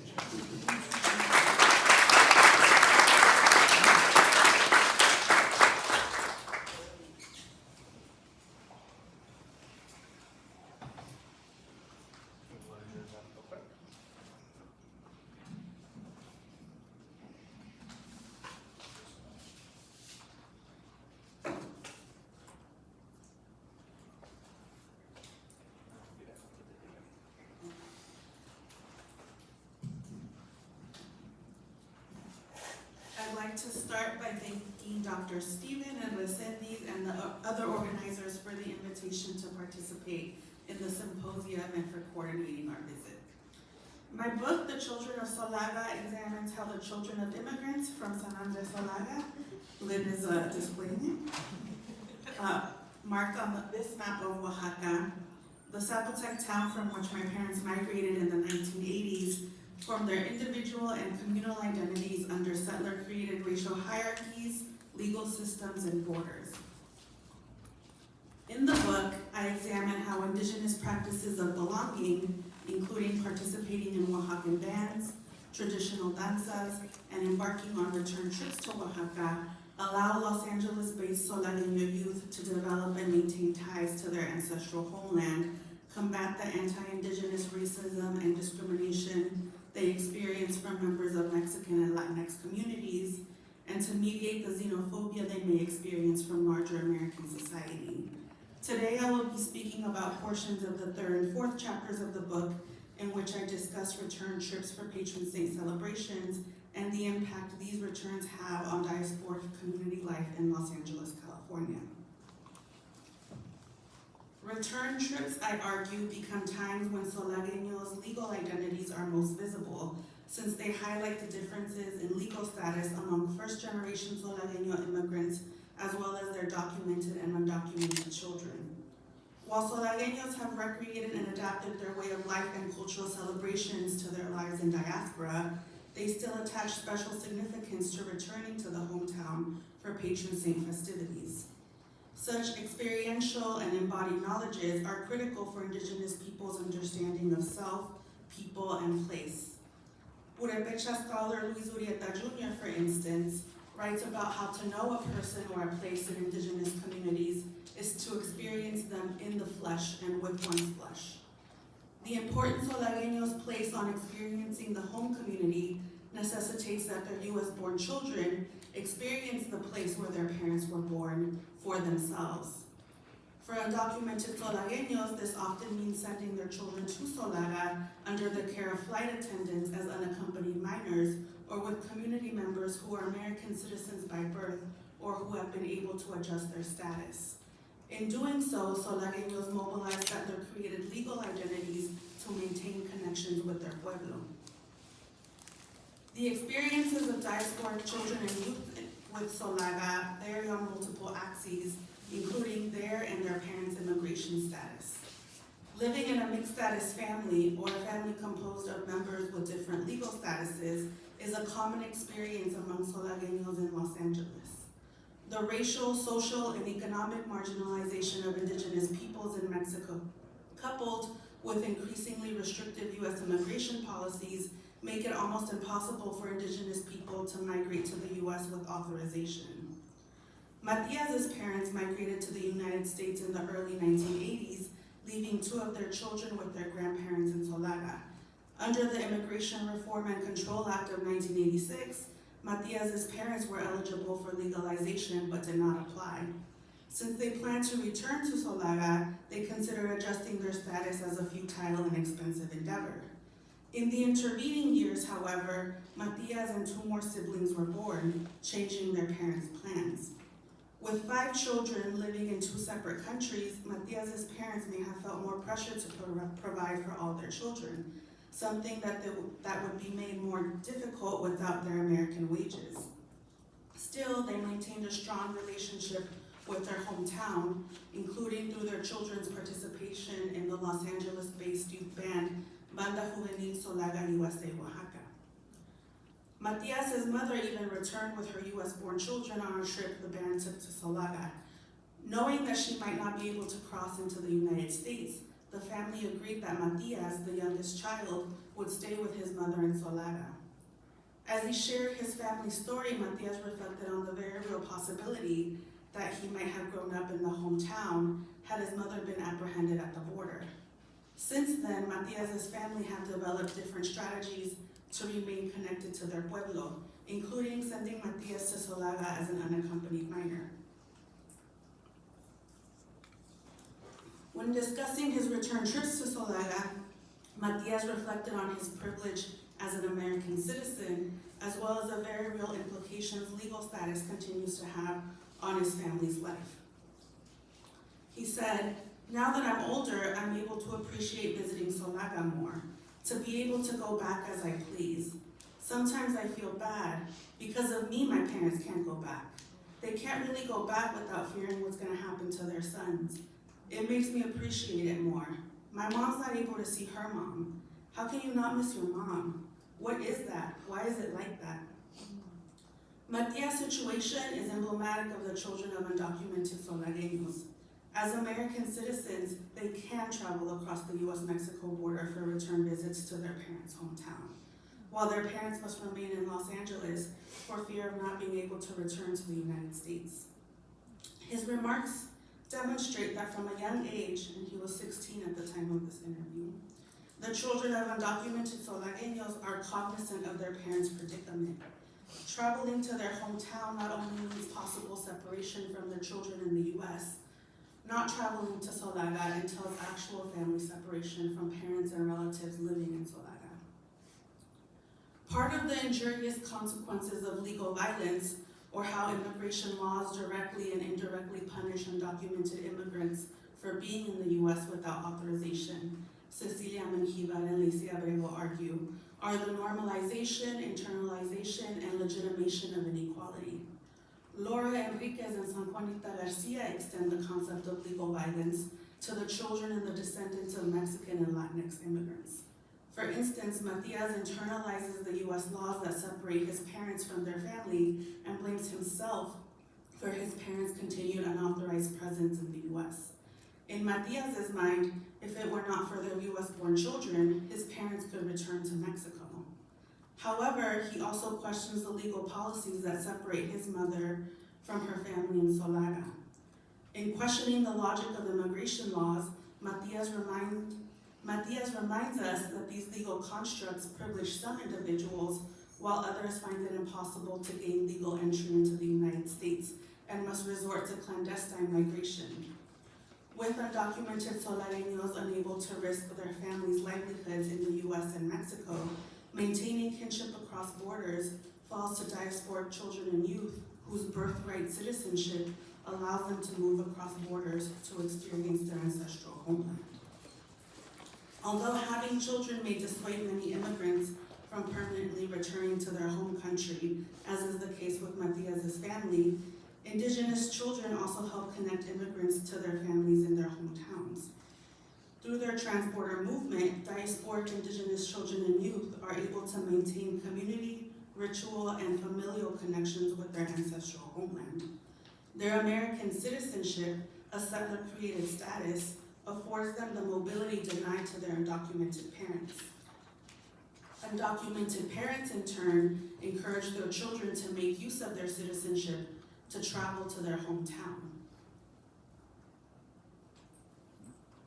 Following Mohawk anthropologist Audra Simpson, who conceptualizes refusal as an option for producing and maintaining alternative structures of thoughts, politics, and traditions away from and in critical relationship to states, I conceptualize diasporic children and youth's transborder movement as an act of refusal or transgression against settler states' attempts to limit Indigenous peoples' movement within and across settler-imposed borders.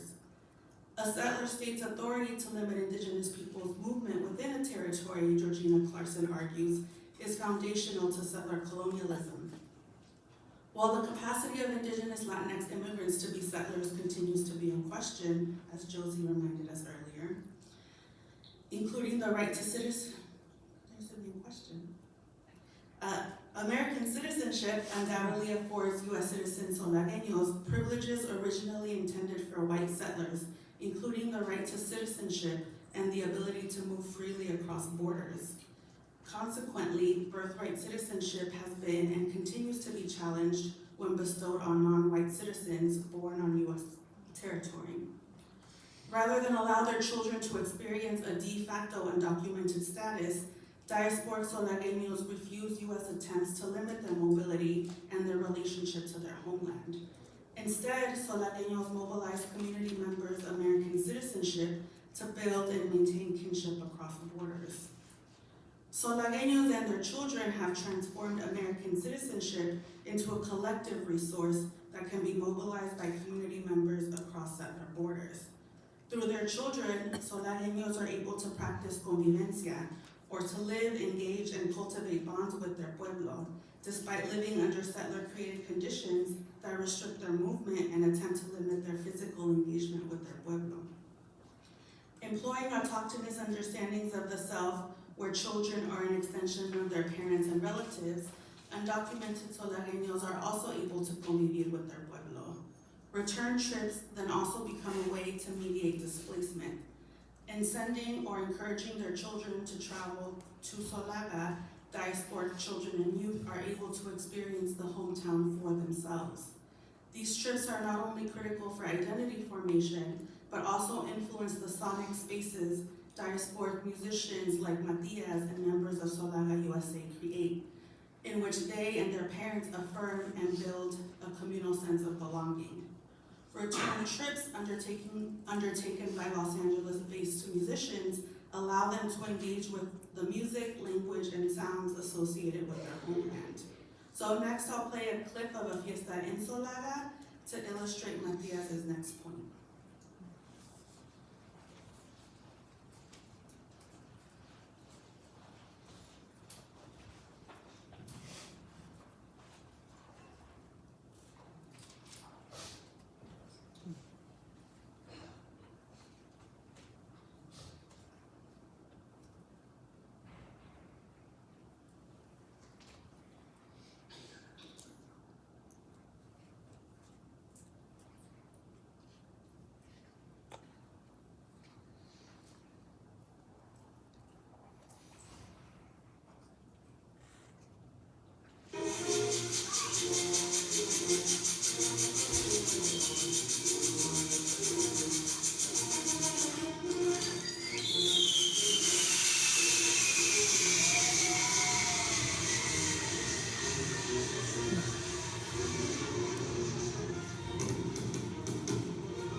Referring to the music he plays as part of Solaga USA, Matias notes, "It's the music of Oaxaca. It reminds you of the melodies you heard at the parties in Oaxaca. You know, dancing in the basketball courts," and that's what you just saw, "because that's where you dance."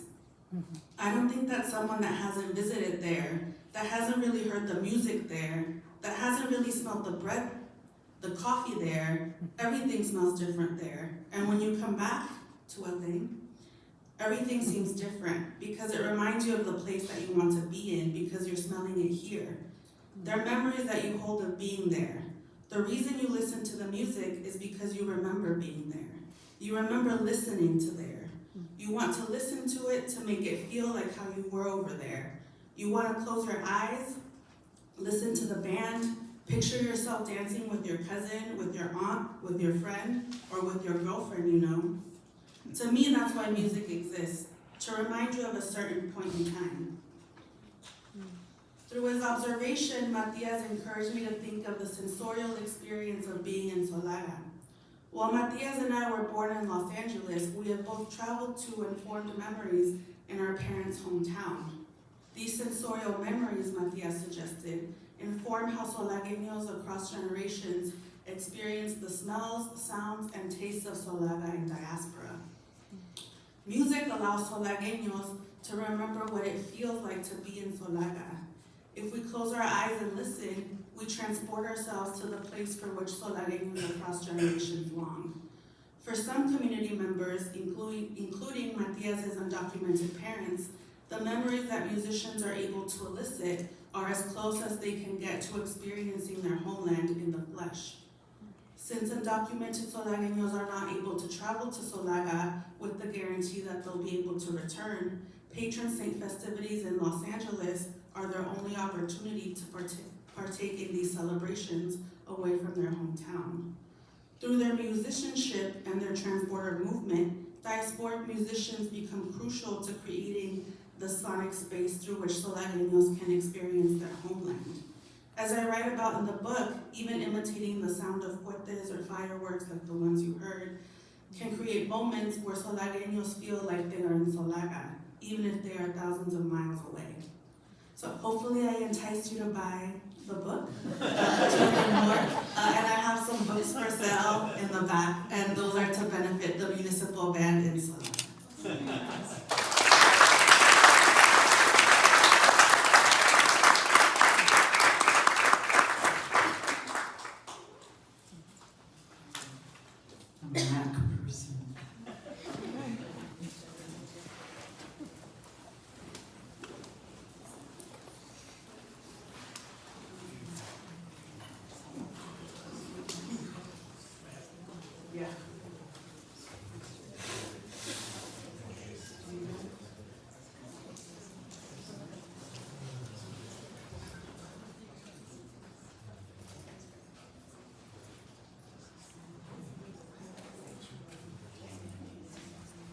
All right, thank you so much. I'm really honored to be on this panel with Dr. Sanchez and Dr. Younker, and I just want to also endorse the children of Solaga. I've got my class reading it, but it's a wonderful, wonderful book, and I'm so glad to be here with Jana.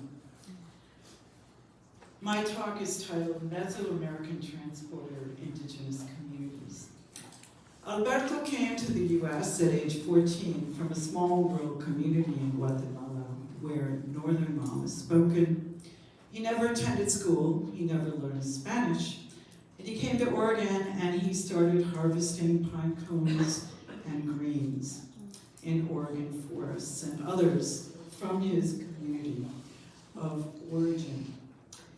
He called his mother in Guatemala, kept in touch with siblings and other people on WhatsApp, and he currently lives in rural Oregon. He finally learned Spanish when he lived with a bunch of guys from Veracruz who did not speak Hmong.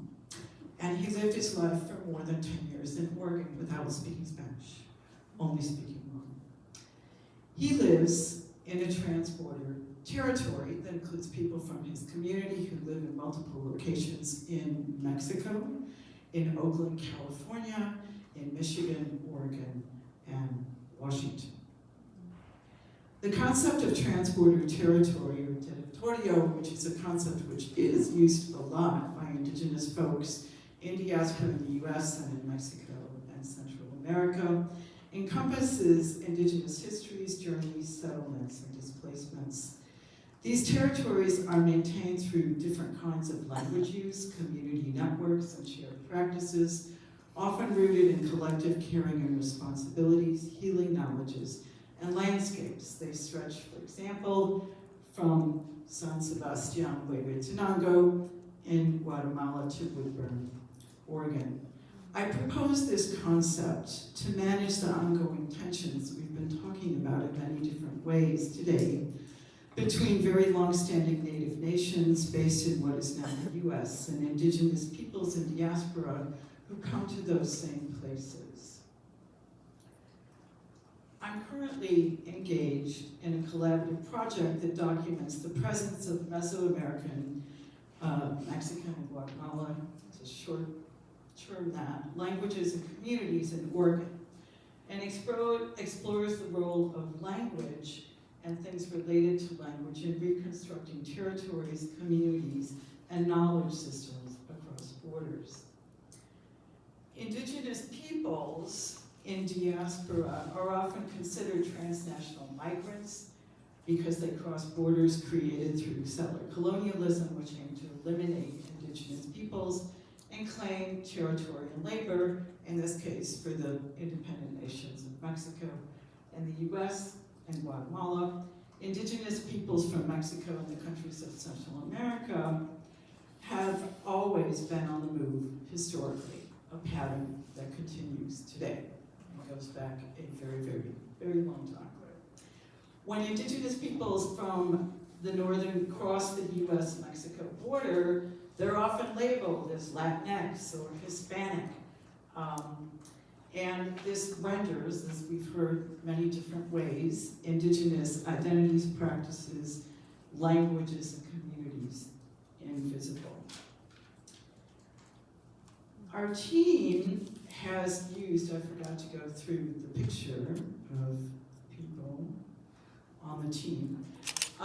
This is a picture from a pilot phase, but it involves right now the Oregon Law Center, Bienestar, which serves folks in and around Hillsborough, Oregon Law Centers throughout Oregon, Archival, which is an organization in Newport on the coast, which primarily serves folks from Guatemala, and I'm working with a colleague, Gabriela Perez-Baez, in linguistics, Kate Thornhill in the library, Lisa Colón de León, Lidia Muñoz, Paniagua, and Stephanie Morales, who are here, who are grad students here at the University of Oregon.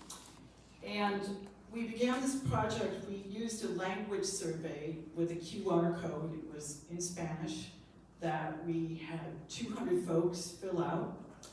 And we also did 18 language oral histories of language use since childhood. And we found 51 different indigenous languages from Mexico and Guatemala in Oregon through an imperfect survey that certainly did not reach everyone. Okay, the next set of slides sort of show the difference between what is a language family and what are languages. These languages are often referred to as dialects or dialectos. Here, as well as in Mexico and Guatemala, they are languages, as different from Italian and Chinese in many cases. So this is a list of all the languages we have documented so far in Oregon. For example, there are different Mon languages spoken. You can see from Todos Santos at the top, spoken in and around Eugene and other places in Oregon. This is Zapotec, which we just heard about, one Zapotec languages. But in fact, there are an unknown number of Zapotec languages. languages, and we have documented, I believe, 4 or 5 here in Oregon. We've done work putting up these languages by county. One of the most diverse counties is Marion County, where Woodburn is. You can see Multnomah. And originally, we created a live map that included all of Mexico and Central America and Oregon to show the connection between where people are from, where the languages are spoken, and where they are in Oregon. We had to take the Oregon map down because it was very dangerous to have that information up and public. It is now passworded, and you have to be in touch with one of us. But these are just some shots from that. This is Forest Grove. You can see Coquille, Quiche, Cancobal, Mam, many, many languages all over the state, just so you can visualize different Mixtec languages, Zapotec languages in different locations.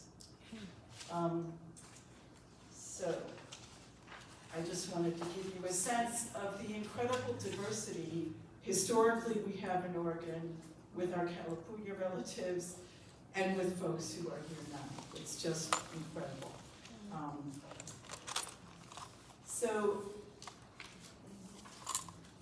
just as acknowledging unceded territories in the US and Canada requires putting aside national and individual state and provincial boundaries and sovereignty claims and thinking in the frame of a cartography of refusal, which has already been cited by Dr. Sanchez. So does the idea of thinking about Mesoamerican transborder territories. We have to rethink, remap the idea of territory using stories, memory, language, landscape, objects, kinship, and family relations. One of the other important concepts that comes to us from indigenous Zapotec intellectuals, among others, and Mayan intellectuals, is the idea of comunalidad, to think about connectivity and belonging in diaspora in multiple locations and across settler boundaries. Jaime Luna Martinez, Zapotec intellectual, who actually met in the 80s doing my dissertation work in Oaxaca, discusses comunalidad in relation to territory. And he talks about physical territory, but he also talks about how living in communal territory is a very important part of the construction of community and of the future. So collective community construction involves collective action, governance, support, decision-making, and as we just saw with wonderful examples, music, dance, and sound. And I just want to really say how amazing it is to be able to cite Dr. Sanchez's work, Dr. Nicolas, who's another Zapotec scholar, who've just moved this conversation so far forward. Language and territory. One tool for maintaining indigenous territories is language. And as I just mentioned, there's a lot of richness in those languages spoken here today in Oregon. And it's important to note that language works in a lot of different registers. You can speak a language, you can understand a language, you can identify with a language, you can appreciate music in a language, so it works in many different ways. It's also a way to capture the natural world and memories. I'm going to have to speed very quickly through my last few slides, but this came out of a Mixtec interview with Domingo in Woodburn, and we did it in Spanish and Mixtec, where he's recalling a moment in a field, and he says, I've never told anyone about this, There were many little bean flowers, little buds, and the moment when it was raining, I stayed looking at the little bean buds, and all the flowers began to open one by one, and it caught my attention. I had never seen how it bloomed, and it was part of a much larger narrative about his day, about farming, about the landscape, about everything that was brought there. And this is happening in a room in Pekun, our farm worker organization, on a rainy day, and it's raining, but just that narrative and the beauty of that and the connection with this memory really, you know, brought that territory and that idea of connection right into the room. Some of the other ways that people stay connected has to do with interpretation. Done a lot of interviews, you know, for example, we love to eat blueberries here. We often have 200, 250 workers who might be, for example, speaking Mam from Todos Santos, and they're harvesting, but they're not getting any safety information, and they're not getting any information about from anybody in their language, except that maybe one person is bilingual and is interpreting for this larger group. This is a story from Miguel.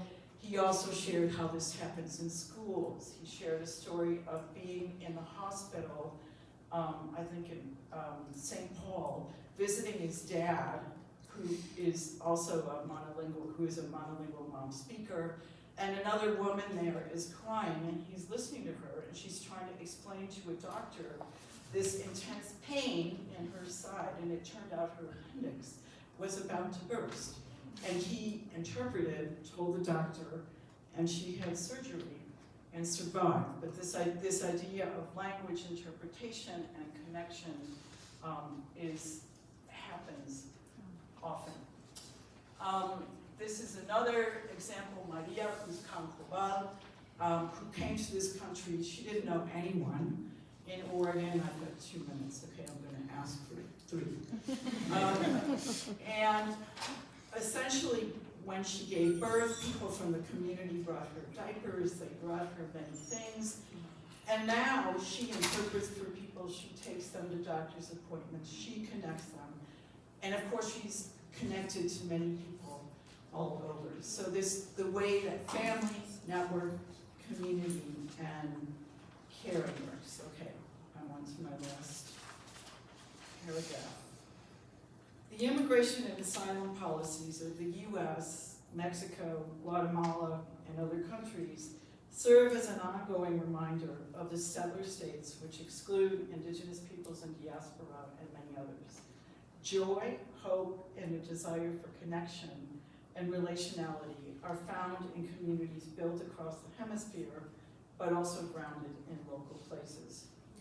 Building out Mesoamerican transborder territories is occurring on the ground through old and new forms of colonialidad, desires and actions to help connect, build, and support are the bricks and mortars of the collective community construction that is going on right now amid policies of detention, deportation, death, and deterrence. These communities are the embodiment of present and future desire and hope.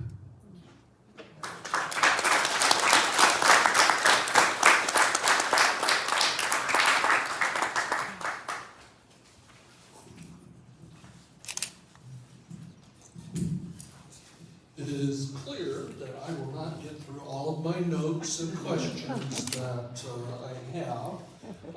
But the one question that I do want to ask, because I know that I sense there's a frustration between the United States administration, border walls, and South America, and I hope there is. The question that I have is, what kinds of priorities have emerged in either of your research and how they are connected to the aggressive detention and deportation strategy in the United States?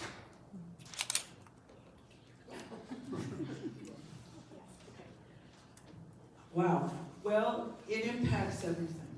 I think the organizations that we've been working with, their priority is defending their folks, supporting them.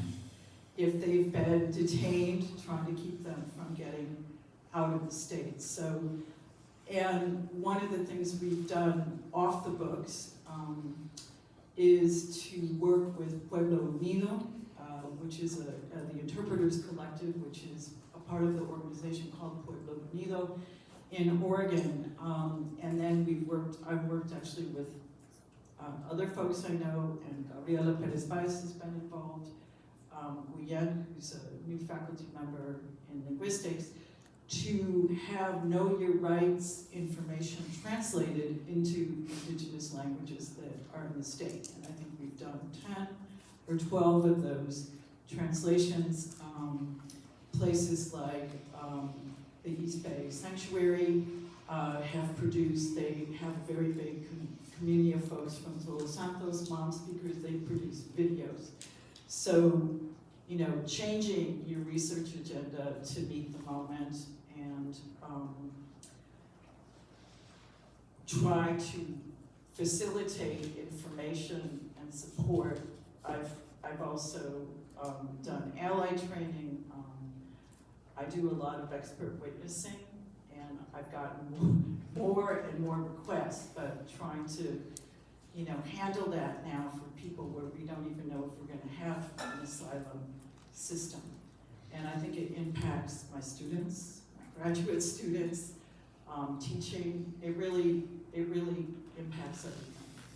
A regime of terror, a regime of insecurity, you know, where everyone's afraid just to look at their phones. But I also feel like it's so important, the message that we're putting out about these amazing communities, what folks are doing, and that is resistance, right? That has been going on forever.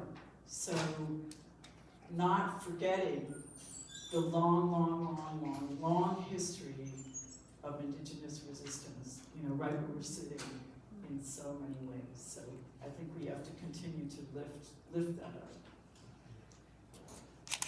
So I'll start kind of where Lynn just dropped off. So because of where Santa Barbara, or UC Santa Barbara is located, there's a lot of Mixteco as well as Zapotec students that are undergrads, and then they find me. We have a Oaxacan professor on campus. So then they take my classes, they come to me. But as was shared earlier, part of my expertise is transnational migration. So for example, right now I'm teaching a class called Latinx Youth, but in that class it really focuses on immigration law. So we're talking about all of these policies that I think, as Ramon was saying earlier, have made it so that the border is more militarized, right? That you can have a traffic violation and then enter deportation proceedings. So I think trying to get students to understand that this isn't normal is like a big thing that I try to do through my classes, and something that my colleague Florida Navo Lopez reminded me, like personally, was that a lot of our students were children during the first Trump administration. So I think this feeling of helplessness is like kind of what Lynn was saying before. Like many of us have been through it before. We saw that we survived, and yes, it was a terrible time. But it's okay, right? And then connecting that with a longer history of indigenous resistance. And then, so for my next project, I have 2 projects, but the one I'm most excited about is Oaxacan basketball. And people often laugh because based on our stature, you can see people were trying to get the mic to be my height. And I'm pretty tall for my community. But like my dad was a Oaxacan basketball player, and there's like a lot of Oaxacan leagues in LA. But one of the things that one of my students, actually, she's also really into Oaxacan basketball, was talking to me about was the leagues in places like Santa Monica, California, where her community leaves, and the connections that they're able to foster back in the hometowns as well. And she was like, it's really similar to what you talk about in your book, because they're building and maintaining these connections with their family back in Oaxaca. So then I go to Oaxaca and I ask my cousin And then he's like, oh yeah, one of the interesting things is that in many of the tournaments in Oaxaca, you can only be 3 generations removed. So you could be a grandchild, you could only up to the grandchildren of migrants can participate in these tournaments. But then people, and what I like about the project now, is that people also play with their identities, right? And these are nation-based identities. And of course, our communities precede these nationalities. So what people do is that once their children are born in LA, they also register them in Oaxaca. So then, in order to maintain connections, they're, again, using kind of like what I spoke about earlier, these settler-created identities, right? But to their advantage, right? In order to keep this community going. So I'm like, I don't know if I'm necessarily ignoring the current situation, but I think I am looking at how people navigate all of these settler imposed identities. So let me see if I understood this. Somebody has a child, they go down to Oaxaca, they enroll them just for basketball. Yeah. Yeah, we do that up here too. Last question for me, and then we'll go out to the audience. So there are lots of issues that need to be brought to light among Latin communities. How do we do that without making them more vulnerable than they already are?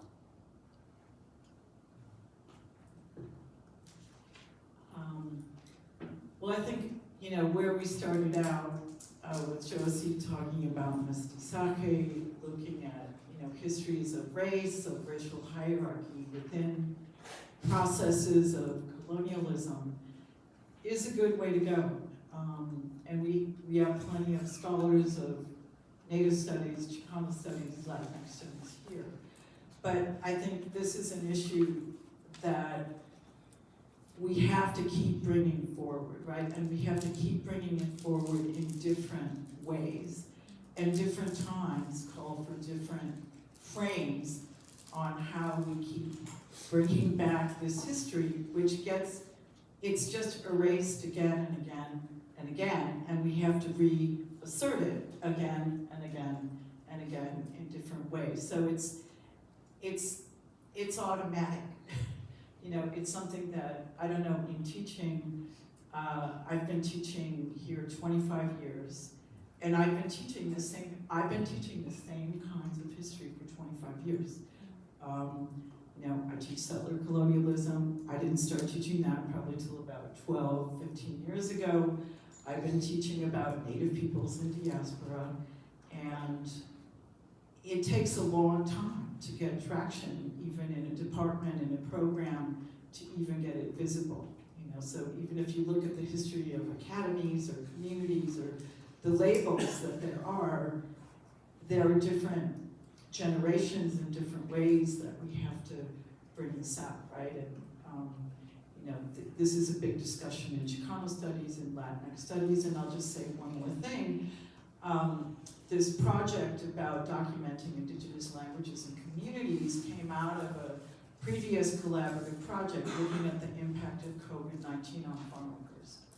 We found that 25% of those people we interviewed were indigenous farm workers, and then when we started doing interviews even more, they were completely invisible in the economy in many ways, didn't have access to services. And almost three years ago, we had a large conference on Zoom, the first conference on Mesoamerican indigenous languages and communities in Oregon. We had about 250 people on Zoom. We had a lot of indigenous experts. And most of the people were Latinx service providers who wanted to know more, didn't even know. They said, well, what do I call people? Are they, American Indians? Are they Native? Are they Pueblos Originarios? And there were not unified answers among the indigenous people who were the experts about what they wanted to be called, right? Because they're from different places. So I think just bringing this up in different ways publicly in education is important. So I'm rethinking my answer But I think for me, it's both this mixture of legal status as I was talking about in the presentation, but also this erasure of our indigeneity within the Latino community.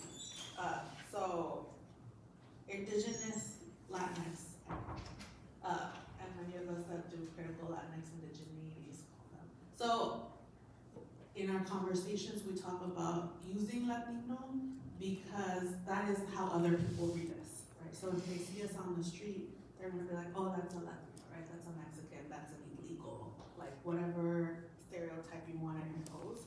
So it's interesting because we're both invisible as Lynn is saying, right, within the Latinx, Hispanic, whatever you want to call the population, but we're also hyper-visible in that population, where someone's going to call you a pinche indio, right, or pinche india, or say you're short, dark, and ugly, right, in order to, I don't know the logic, but to like uplift themselves, right, within this settler-created hierarchy that Lynn was talking about.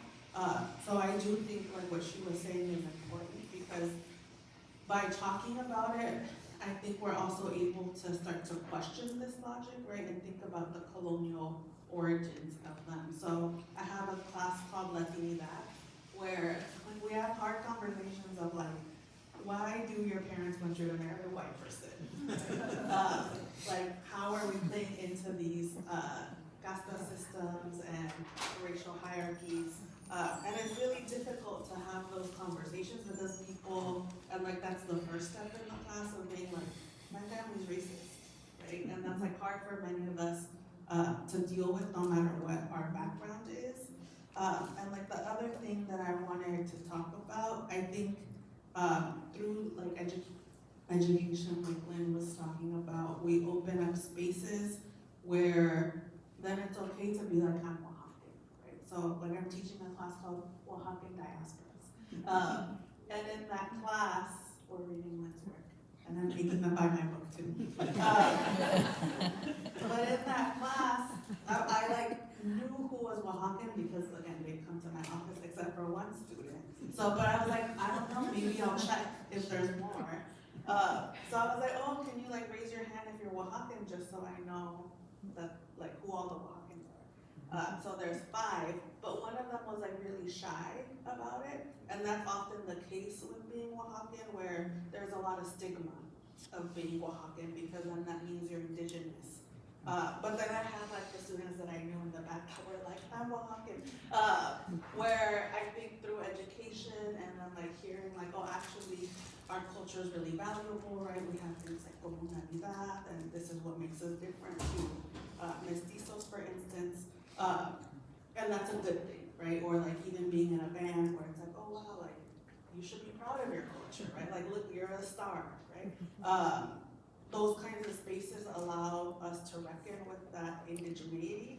And I was actually reading one of Michael, so Lynn was talking about how she's excited to be on a panel with me, but you can imagine how excited I am to be on a panel with Lynn Stephen. But I was reading one of Michael Carney's pieces for my class, and I was geeking out because I was like, oh my God, he's answering my question.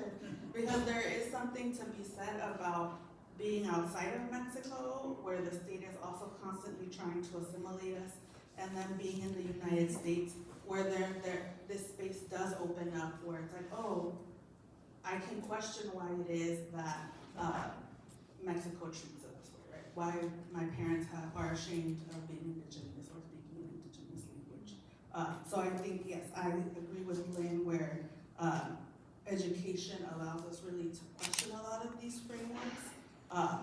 And hopefully one day we'll get to a place where this awareness of the rich cultures of Oaxaca and of other indigenous communities make it so that we're not one of the most vulnerable populations to be and also to study. It's really reassuring for American Indians like myself to hear that you guys suffer the same things that we do, where, you know, we're being told that we need to be proud, and then on the other side, we're being told other things. So at least there's comfort in pain. Let's go ahead and have a question out of the audience, please. Don't make me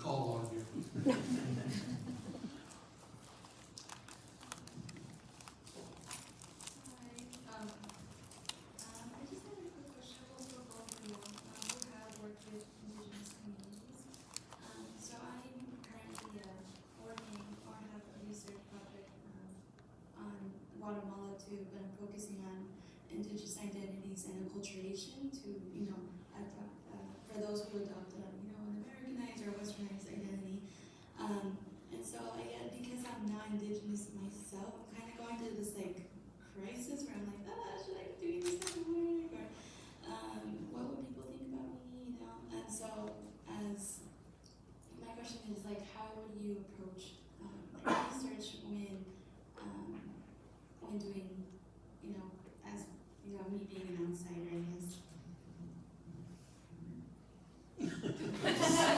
I don't know. Ask the white lady. Relationality, building relationships.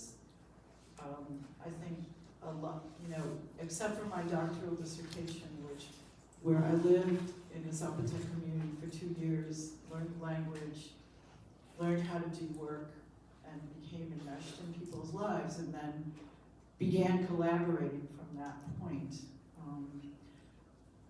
Working with organizations or working with projects that connect you with people, that's my simple, and I think building relationships is how to do that. That's much harder as a student or an undergraduate or even an MA student, but that's always my first advice.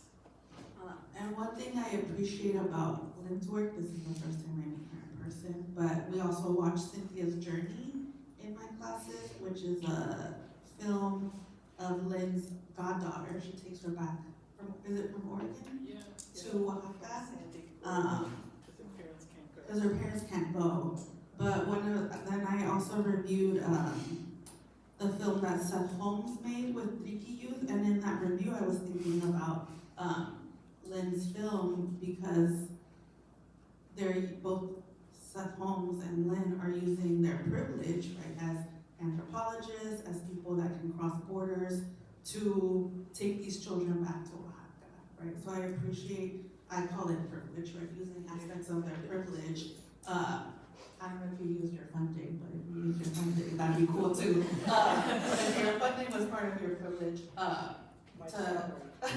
to take back somebody, right? Because their parents aren't able to cross these borders, right? So I think being an ally in that kind of way is also something that I appreciate. Let's give a hand for Lynn and Dana.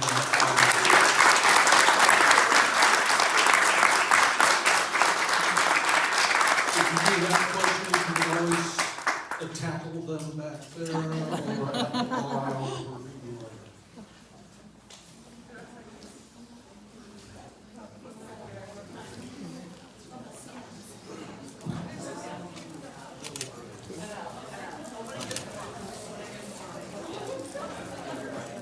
We will be back in 5 minutes with our final remarks, questions, observations.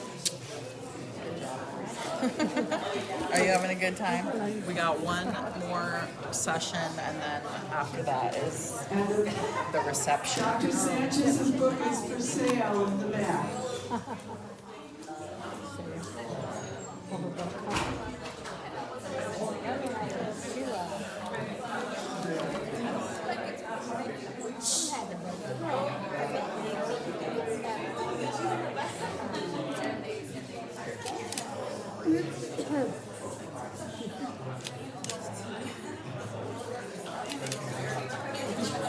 Dad has a book too, huh? That would be a good book to get for that book, she has a book. Oh yeah, they have a lot. Oh yeah, she's selling her book up there. Oh, too bad. Shorthead girl? Oh yeah, I think she's still working on her book. Oh, is she? Yeah. Okay, that's interesting. Southern California.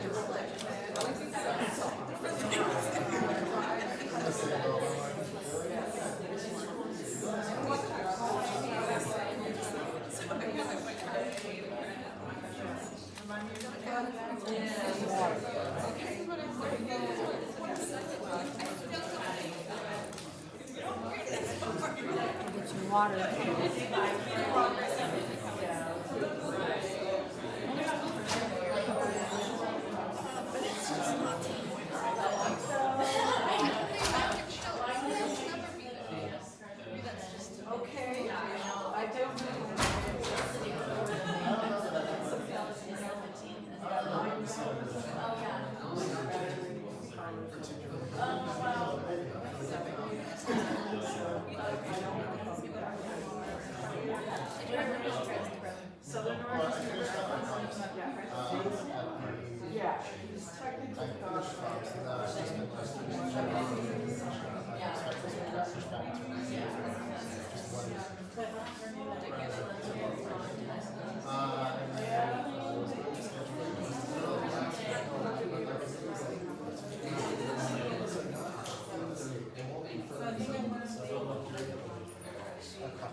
Well, the main archive is actually. You did so much for our The National Archives hosts all of the services.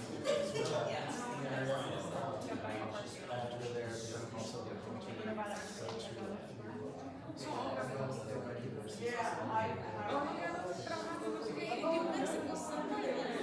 that I think will be awesome.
We're gonna start up again in just a minute.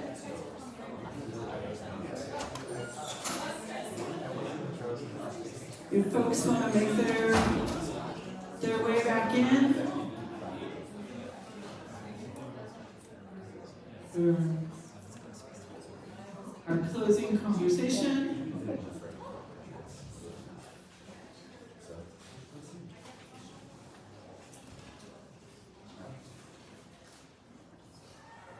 These are the hardcore folks, this intimate, you know, those who've been here most of the day. Really appreciate you staying. I want to just introduce Miguel Waldron Ramirez, and Josie Saldaña is also going to join us again. Miguel is an assistant professor at the University of Oregon in the philosophy department. His research and teaching focuses on Latin America and Africana decolonial philosophy that occurs in the Americas, and how this entanglement contributes to understanding gender-race constructions under coloniality. The main sources for these investigations are political and aesthetic theories and practices that critique colonial forms of self-understanding and expression and contribute to new epistemologies of resistance.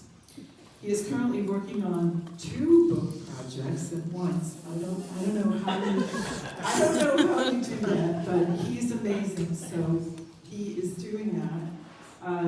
One is titled Decolonial Aesthetics, Theory and Practice from the Americas, and the second book is called Fundamentals of Anti-Blackness in Latin American Thought. So thank you, Miguel, and Josie Saldaña, welcome back. We look forward to your observations, and we'll hopefully have a conversation. So if you have observations or questions, I'll leave it up to you guys to field the discussion.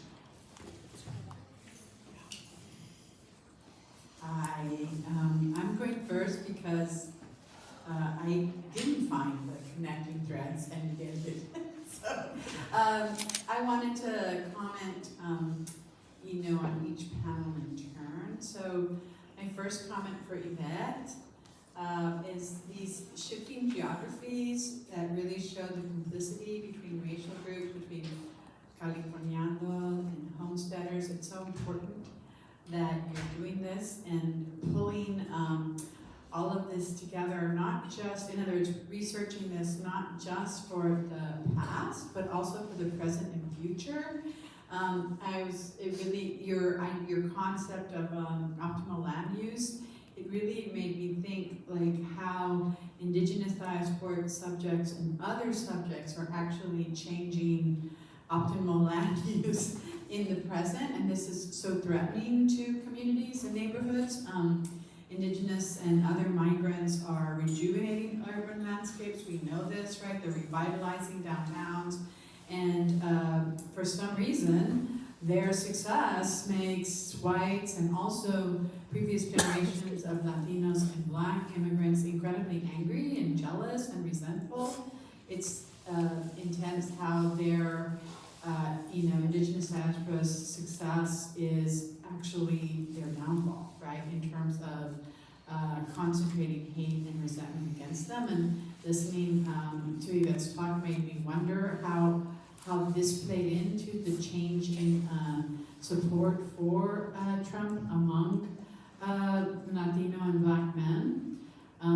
The idea of providing for one's family is so huge for Black and Latino masculinity, and you have indigenous folks providing for families here and at home, and I think that's part of the resentment. And similarly, the importance of Naomi's work in making evident trans-border modes of sovereignties and how they continue until today. I found that so thrilling, right? This discussion of how these modes of nodes of governmentality have not been eliminated by white settler colonialism at all. And even though they're dissected by a border, and these trans-border nodal modes of flexible governmentality persist and could, again, or do rather, give us a much better model of what quote-unquote optimal land use might be, especially in the face of climate change and what it's sure to brought. They should be highlighted and listened to.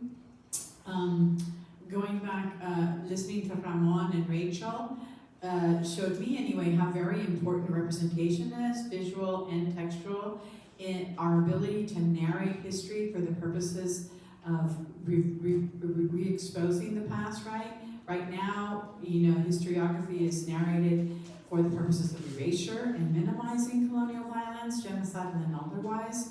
So correspondingly, the work of Ramon and Raquel and Naomi, encountering these histories with facts for redressing and repairing hierarchies of subordination. This is precisely what Project 2025 finds so threatening and wants to expunge, right? We have over 100 years of scholarship by minority scholars, by white scholars that make evident how false the history of U.S. exceptionalism is. And it's the work of these scholars that is what Project 2025 wants to eliminate now by force, by decree. Even though I know that a big deal was made about, I don't know who said that, Vance quoting Nixon saying the problem is the academics. That's actually a correct diagnosis. We do our jobs, and we do it well. And so they're targeting us. They're not stupid. Yeah, we're the enemy. And for their, whitewashed and sanitized version of history, we are. And I'm glad to end with Dana and Lynn's research, because it shows us how survivance isn't just some stark and joyless enterprise, right? The representation in both of your projects of indigenous migration, right, is exactly as a project of joy, of growth, of learning, of continuance, of partying. And Oaxaca party's hard. My mother's from Oaxaca, it's a hard partying town, it's a hard partying state. So, even though diaspora or indigenous migration is often imagined as loss, as moving away from one's heritage, both of you show how this is so far from the case, and how these new and vital forms of transport or territory are being maintained through joy. When youth are able to establish the persistence of indigenous territories, to actually expand those territories, this is a huge amount of responsibility. That was one of my takeaway from Dana's presentation. It's a huge amount of responsibility, but one that they meet with grace and determination, and shows us just how infantilizing the way in which the U.S. views children is, and how we have a very different understanding of even human development, right, from childhood to adulthood, and how that changes when it's understood as the relationship of kinship, not just with other humans, but with place, and about reciprocity. So it's so important to re-narrate transporter and transcolonial indigenous priority within Latinx studies, but also within Native American studies, in history and anthropology, and African American studies, right? It's going to take collaboration, at least intellectual collaboration, among scholars across race and ethnic studies, across disciplines, across area studies, to change the way in which we narrate indigenous belonging, indigenous mobility, indigenous migration, to include diasporas, not as, it's actually, after today, even the word diaspora is bothering me. You know what I mean? What? It's just indigenous people being on their continent.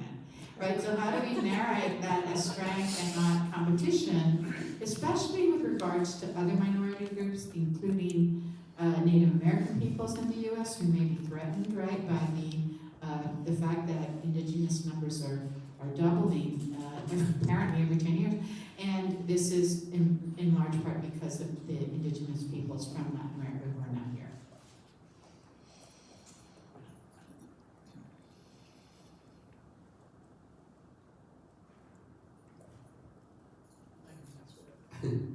Thank you so much. I want to thank everyone involved in the organization for inviting me. I feel a little bit like an outsider coming from philosophy, which is not usually, a discipline that tends to think these questions, or at least think them seriously with you all, as you do.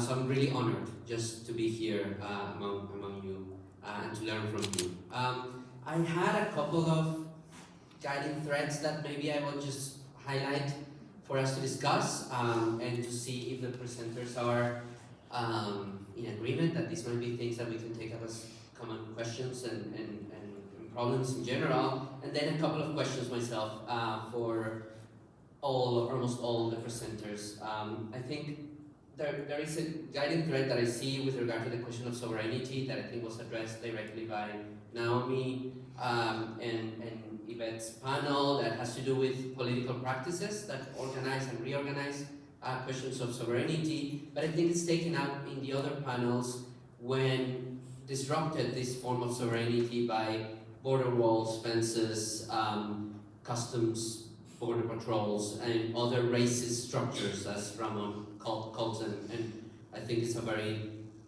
fitting and a correct formulation of this, that actually disrupt this sovereignty and the kind of sovereignty that we saw in Rachel's presentation with regard to what is there, and that's modified by this imposition. I think the birthright citizenship and the way in which it is used by Indigenous reflections as a form of privilege that is mobilized by communities, as a form of resource for Saldañeños who are able to use this as a way of continuing that community, emphasizes and also disrupts forms of sovereignty that I think it's important that we emphasize. And I really liked the formulation of a form of sensorial resistance, Dana, in your text, that I had not considered before, and I was kept playing in my head that quote by one of your the persons in your interviews who mentions that now the smell and the sound attains a new form of freedom, maybe we could call it, a new form of something drawing to them because it resembles, because it reminds of what it is somewhere else and what it was perhaps for their parents who are then now unable to come back, etc. I think that form of sovereignty, sensorial sovereignty, is very interesting. It's a form of resistance, and then maybe I wanted to invite people to talk about this. We have formulations of these cartographies of refusal as well in what Lynn shared with us. And ultimately, the idea of a form of relationality that demands this, which was one of the last answers that you all gave with regard to what to do when we address these questions from an outsider perspective, or what could be an outsider perspective.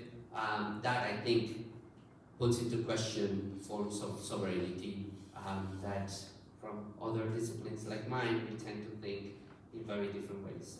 So I really appreciated all that, and maybe some of you have more comments about that. My other maybe guiding thread, which is less clear in my mind, is I think, two different approaches to questions of how to understand the temporality and the space of the context that you all have been analyzing here. On the one hand, I see some of you emphasizing forms of more chronological, maybe, continuity and disruption. I see this in Yvette's title of the book, right? Before the process, before there is something, what is the history of this more chronologically? I think in Ramon's disruption or criticism of the Texas origin story, we see also some form of continuity or disruption in this way. But other presenters emphasize, I think, a different mode that I don't know how to call, but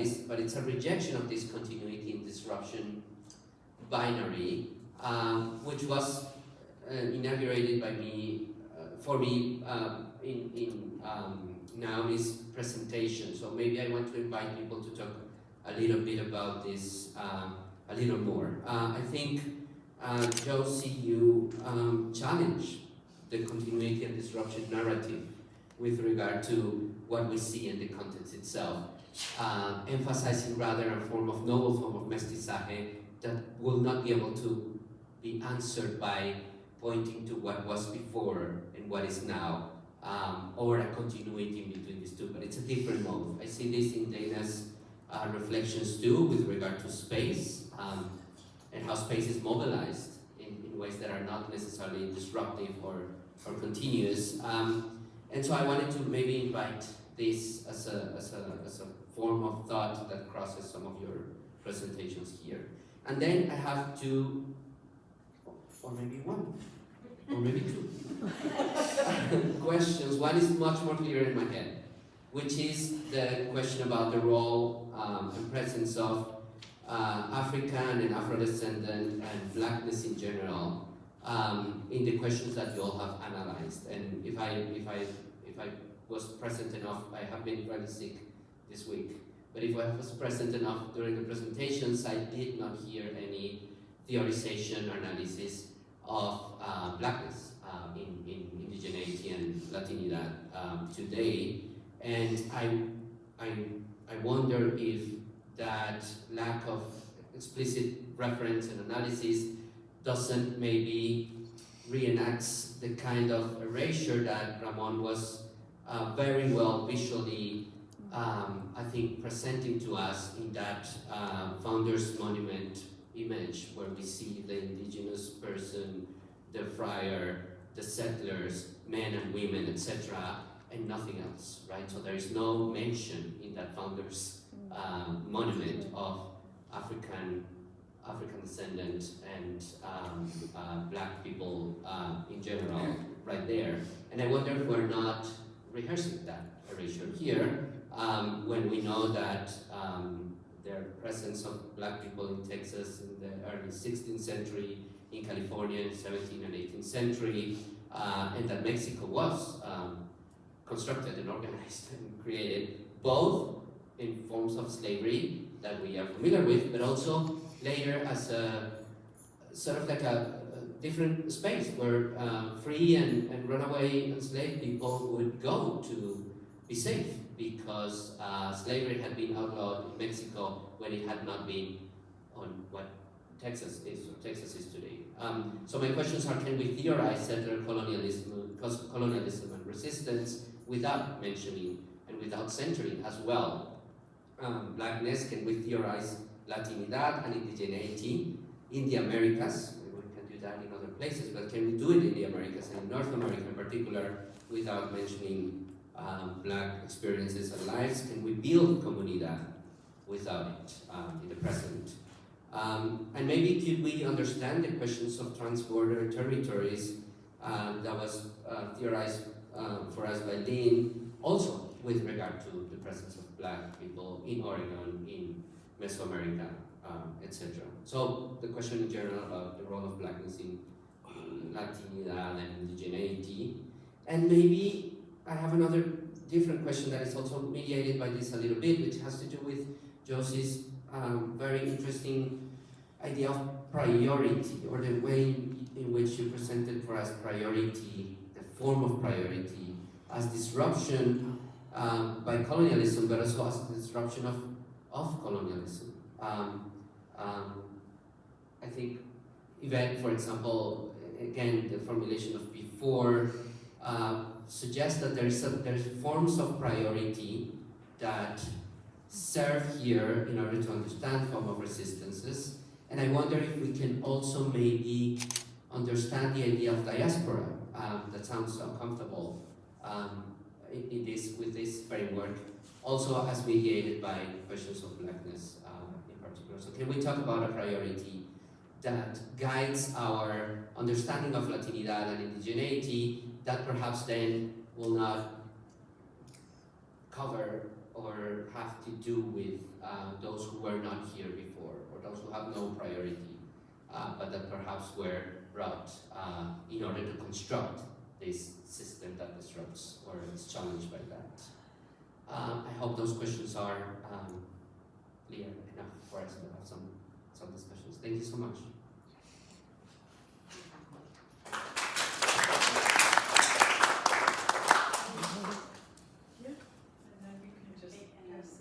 Yeah, I want to respond.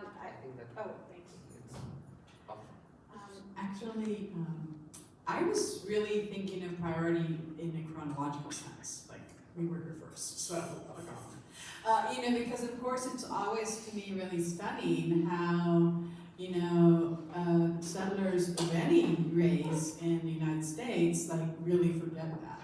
That these are in at least half of the immigrants who have come are still actively practicing Indigenous people, and and the other half, through the miracle of mestizaje in Latin America, are indigenous in everything but language, right? Because a lot of Mexican peoples have been de-indigenized, simply have become mestizos simply by stopping to stop speaking their languages and actually using their dress. And the incredibly important Mexico Profundo shows how you can have a mestizo community here, an indigenous community there, and they're practicing exactly the same rituals, except one community is doing it as indigenous language, indigenous dress, and the other is not, showing how, de-indigenization happens through mestizaje.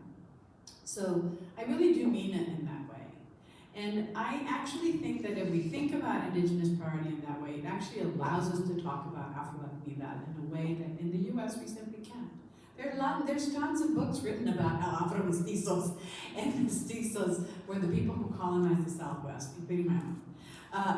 And so they were absolutely there, but actually when you look at the lens of indigeneity, you also get to see like Afro-Indigeneity as it's lived in Latin America, and like a number of countries, it's like in Latin America, if you're recognized as Afro-Indigenous, boom, you have land rights. It's not just like, oh, you're cute, oh, it's another culture. No, it's like that comes with certain rights within these nations, within Colombia, within Bolivia, within Honduras, within Guatemala, within Mexico, right? Rights accrue to you if you are an Afro-Indigenous group.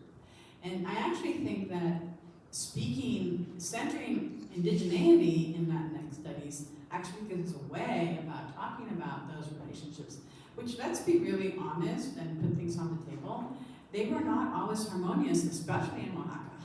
Like Oaxaca has a very, troubled history of the revolutionary state trying to move, indigenous peoples into the areas where there were, Afro-Mexicanos living. And that's a very tumultuous history, and the project ultimately failed, right? You know what I mean? So I think this is a way of, it doesn't occlude it. It's actually a way of bringing things to the light that, otherwise, because we think of our separate food groups, we actually don't talk about. Sorry, guys. Oh no, Naomi Stephen, she has a question. Sorry, I have to pick up a child, so I have to go do that, but I will be there dinner, so we can talk about it. Bye.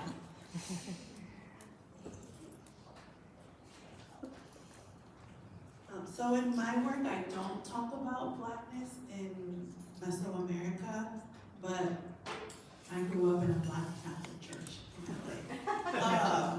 So one of the things that I started thinking about, because my work is also on religion, right, and colonization, was also thinking about that, where how do people that were formerly enslaved, like their ancestors were formerly enslaved, colonized like my own, still practice this faith that was used to colonize us.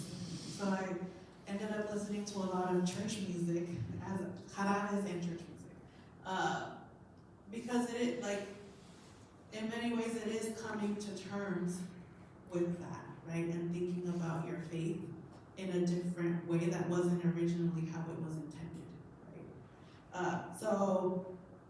Blackness came into play with that in the intro. I talk about Anne-Marie Brown's work on joy, right? And also sensing and experiencing joy through your senses. So I really did end up theorizing about joy and religion in a way through Blackness.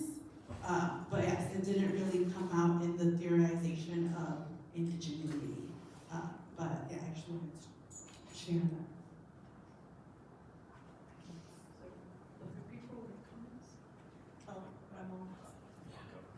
Right. Thanks for those remarks.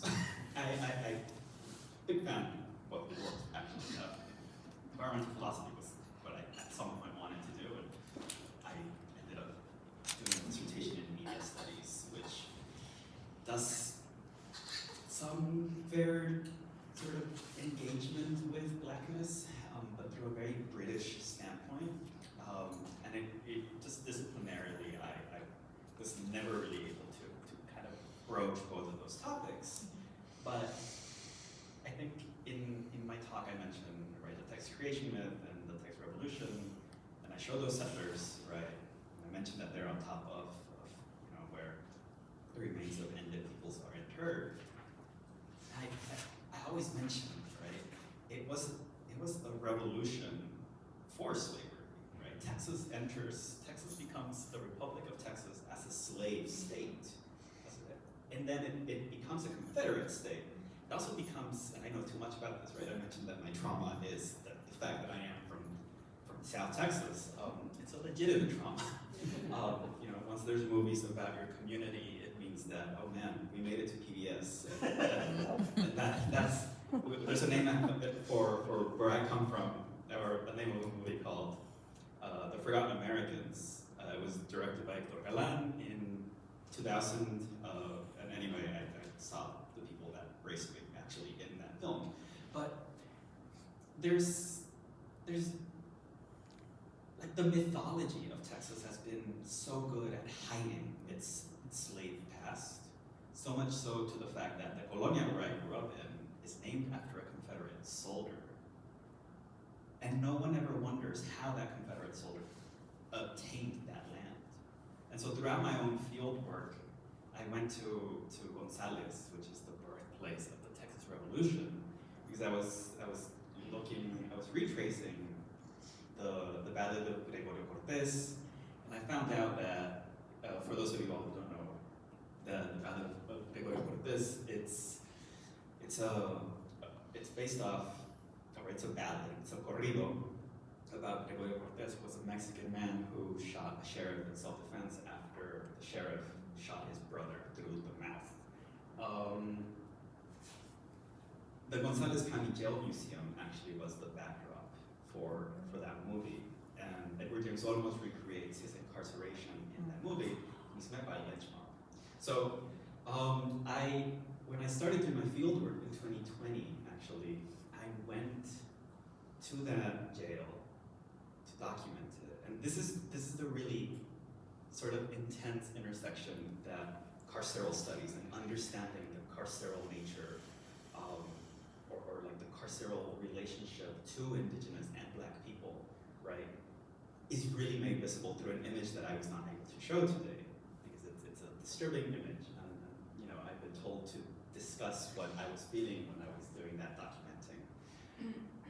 But there is one small artifact in inside the Gonzales County Jail Museum that it's just a ball and chain, and that's the literal inscription on the text. Ball and chain used on slaves. And so the intersections are made so clear to me, right? That anti-Blackness is so foundational to the erasure of Indigenous peoples in the context of Texas, because it is a white supremacist state, right? And so through normalizing this form of Hispanic settler colonialism as the original regime, right, the bringer of culture, it also brings to the white supremacist sensitivities that I think Dana mentioned earlier, right? Learning that your own family is you know, a white supremacist, or not a white supremacist, but have those as sort of gasta. Yeah, I mean, and it's a very internalized thing. And so that erasure, like, that's a chapter that like I've been trying to make sense of with these images. But like to revisit those sites and understand this is a post-Civil War jail that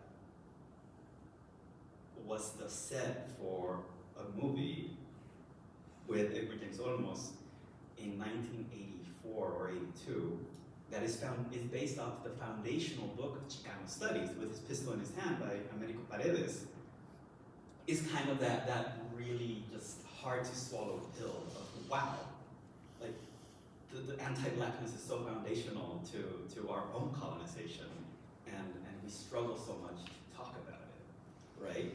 Because like even right now, right? I'm like, what is this interesting thing to deal with? But at the very end of the day, really, you know, the Texas Revolution was a white supremacist war for land to enslave, right?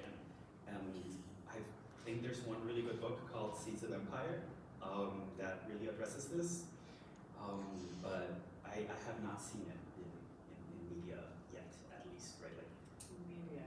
There are academic, there's a lot of, I mean, we also have to remember that Article 10 was taken out of the treaty, and Article 9 and 11 was supposed to guarantee all Mexican citizens the full right of citizenship. At that time, in Mexico, all indigenous men and women and all black men and women, Afro-Mexicano men and women, were full citizens of the Mexican nation. The US Congress approves it, but then the territories literally say, oh, they couldn't have met black people. They couldn't have met Indians. Those didn't count. Only the white Mexicans were full citizens. They literally interpret it that way. Like you can find it in the territories, papers. And at some point, some people are saying that the Afro-Mestizos, who are a third of the people who founded what we call the Southwest, the Provincias Norteñas in Mexico, they're literally a third of the population that settles that area. It's far more than the Canary Island folks, wherever they came. But, they go back because they are in risk of being re-enslaved, especially the ones in Texas and that whole area. They're like, we're going back to Mexico because we can be re-enslaved. And like, have you ever stopped to wonder for the Mexicanos among us, like why nobody in Mexico is ever that concerned about their damn ancestry? They're like, see nobody being with them. Like nobody, but in Texas, Tejanos are obsessed with genealogy. And it's in part because white supremacists gave Tejanos a choice. Either you're white and you keep your land and your right to vote and to serve in militias, or you're not white, you're indigenous, mestizo, or black, and and you lose all your rights and you lose your land. And those who could pass did that. Sorry. The particular topic of the comment. Just to continue the conversation. I think I really appreciate you bringing this in, Miguel, and I think I start actually when I teach this class that was here today, we talk about the fugitive slave law and how that, all of these things that had to do with enslavement are just the footprints for what we still have now, right? Like, reporting to your local police if there's an undocumented person, and then they can call Homeland Security, or deputizing people to report people, which, we've had laws in Arizona and other places that have, really mimicked that. And I think going where you were, just also as soon as Arizona, New Mexico, Utah, Oregon, California become states, they have alien land laws. We have anti-miscegenation laws that basically allow white people to marry other white people, and everyone else cannot marry a white person. So there's a whole set of racialized, exclusions for land, owning land, for how many people can live in the same space. That really connect enslavement in different forms, and then of course the enslavement of Native people. In California, the very first, I just taught this a couple weeks ago, the 1850 Act for the Protection and Governance of Indians, right?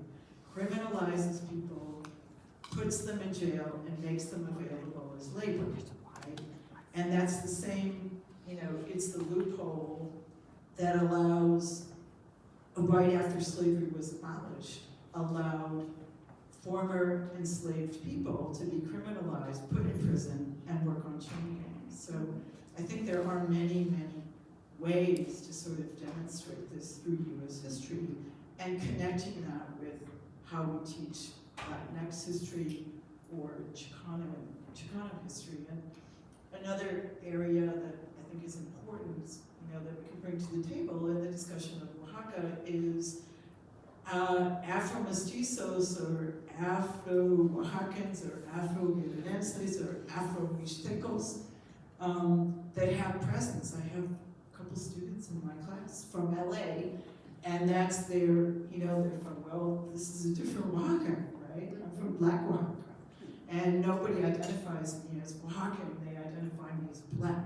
So there's, and I think work like the work of Chris Loparena, who writes about, Afro-Indigenous Hondurans and those folks in diaspora, like not accepting that, the hyphenation, but bringing them both together. So I really appreciate this discussion. I don't know if other folks have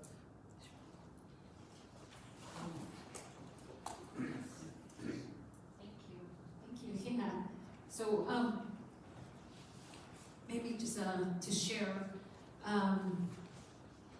so in the Navajo Nation, we have this Navajo Nation pageant, and we have contestants, female, who run for Miss Navajo, and I believe it was maybe in the late 1900s, as my daughter would say.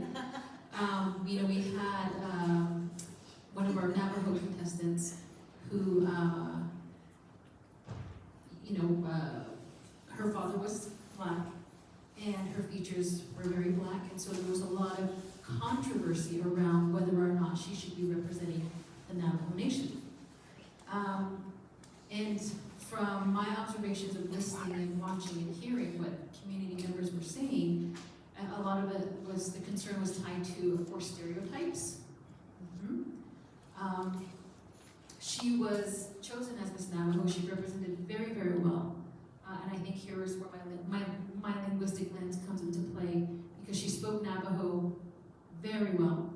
She grew up with her grandmother, and so her linguistic knowledge, you know, is fantastic. And I think that was very helpful in having the people choose her to, you know, be the representative of the Navajo Nation. Ironically, she ended up, unfortunately, going to prison for a few years, and so that discussion and those stereotypes, again, did present themselves, right? But most recently, she has come back to the reservation, and I'm so happy that she's there, because she's really changing the discussion, even the terminology in our language, and having those discussions with our elders, especially that Blackness within the Navajo Nation is fine, not a big deal. So it's great to start having those discussions, and I'm glad that, you know, she's really been a part of that discussion and been vocal about it.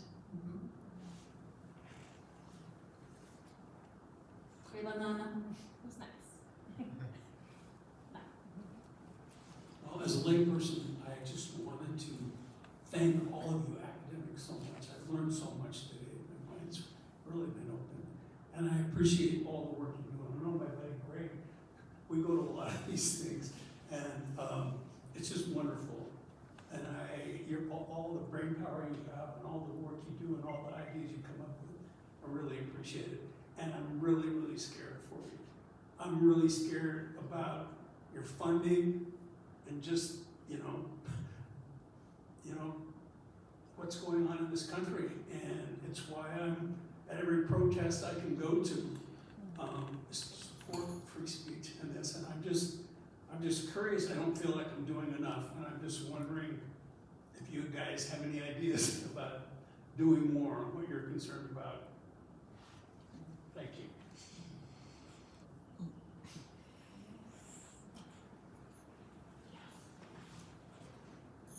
Thank you. I'm a PhD student, so I am the future of this room, so to speak. So is my colleague right here. It is a scary time because my colleague Omi here and I are going into the job market next year, and we don't know what that's going to look like. So I think we really appreciate the word that our work matters, because truly when you're in the thick of it and staring at it, it really feels like it's bad. It needs nothing, gross and everything. But the truth is that they are coming after us because our work matters. So how can you support us? I think you're doing a good job. You're coming to these events. Bring your friends, tell them how cool it is that the things that we do here, that academics just aren't these stereotypes, that we aren't stuck up elitists, that in fact we actually do work with the people, that want to work with the people, and that we are doing the best we can with the tools that we are given. But I think you should afford yourself some grace, because you're doing it very well.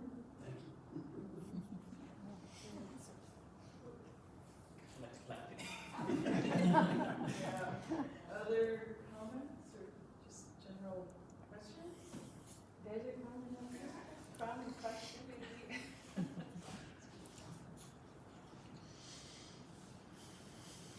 No, I was just kind of thinking about this as I was listening to everyone speak. And I kind of wanted to pull it on a little thread here about what Josefina mentioned about land rights and Afro-Indigenous land rights. Because I think that there are a lot of commonalities between, especially relationships to the state and relationships to identity for Afro-Indigenous populations, especially in Brazil, Colombia, Honduras.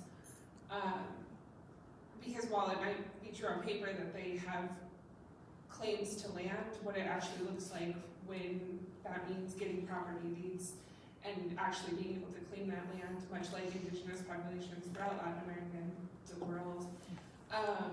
As well as for Campesino non-indigenous people, actually receiving land titles is a huge issue and problem, as well as just the idea of titling land and what that means to changing ideas of communality around land ownership and what land ownership even means. I'm reading Chris Loperena's book on the Garifuna Afro-Indigenous people in Honduras right now, and I see a lot of parallels with the conversations that we were having today surrounding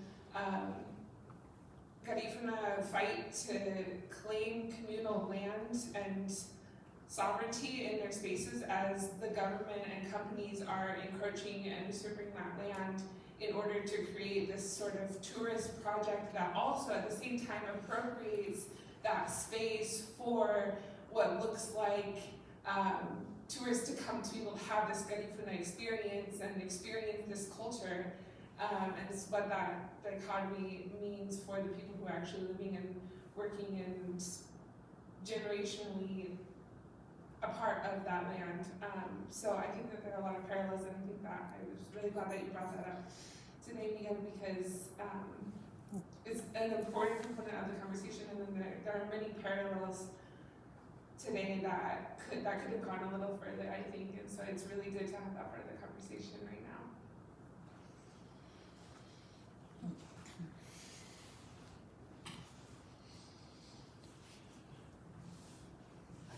I like the idea of like this thread, and it's maybe the possibility of thinking of this construction, right? So it disrupts as well this narrative of, I think, in a way, of chronology as well, because it is allowed, I know a little bit of the case in Colombia, it allows for people, Afro-Colombians, that then construct an indigenous identity in order to politically be able to defend their land from mining companies and from the state, etc. But it's a construction, and it is effectively many times people get together to see this is now a resource that the new Constitution of '91 has given us to be able to defend ourselves. Let's use it and then construct ourselves in this identity. But it's a construction, and I'm not saying that in any way is something that I find negative or wrong or. But in that way, I think it also disrupts chronological conceptions of indigeneity of prior in that sense. Prior chronologically. I think this is prior more like ontologically, which would be interesting to analyze. And nevertheless, it maintains that notion of priority. And I think that's interesting. Yeah. So thank you for your references as well. And yeah, I have a lot of things to think now about. I have a small comment, but I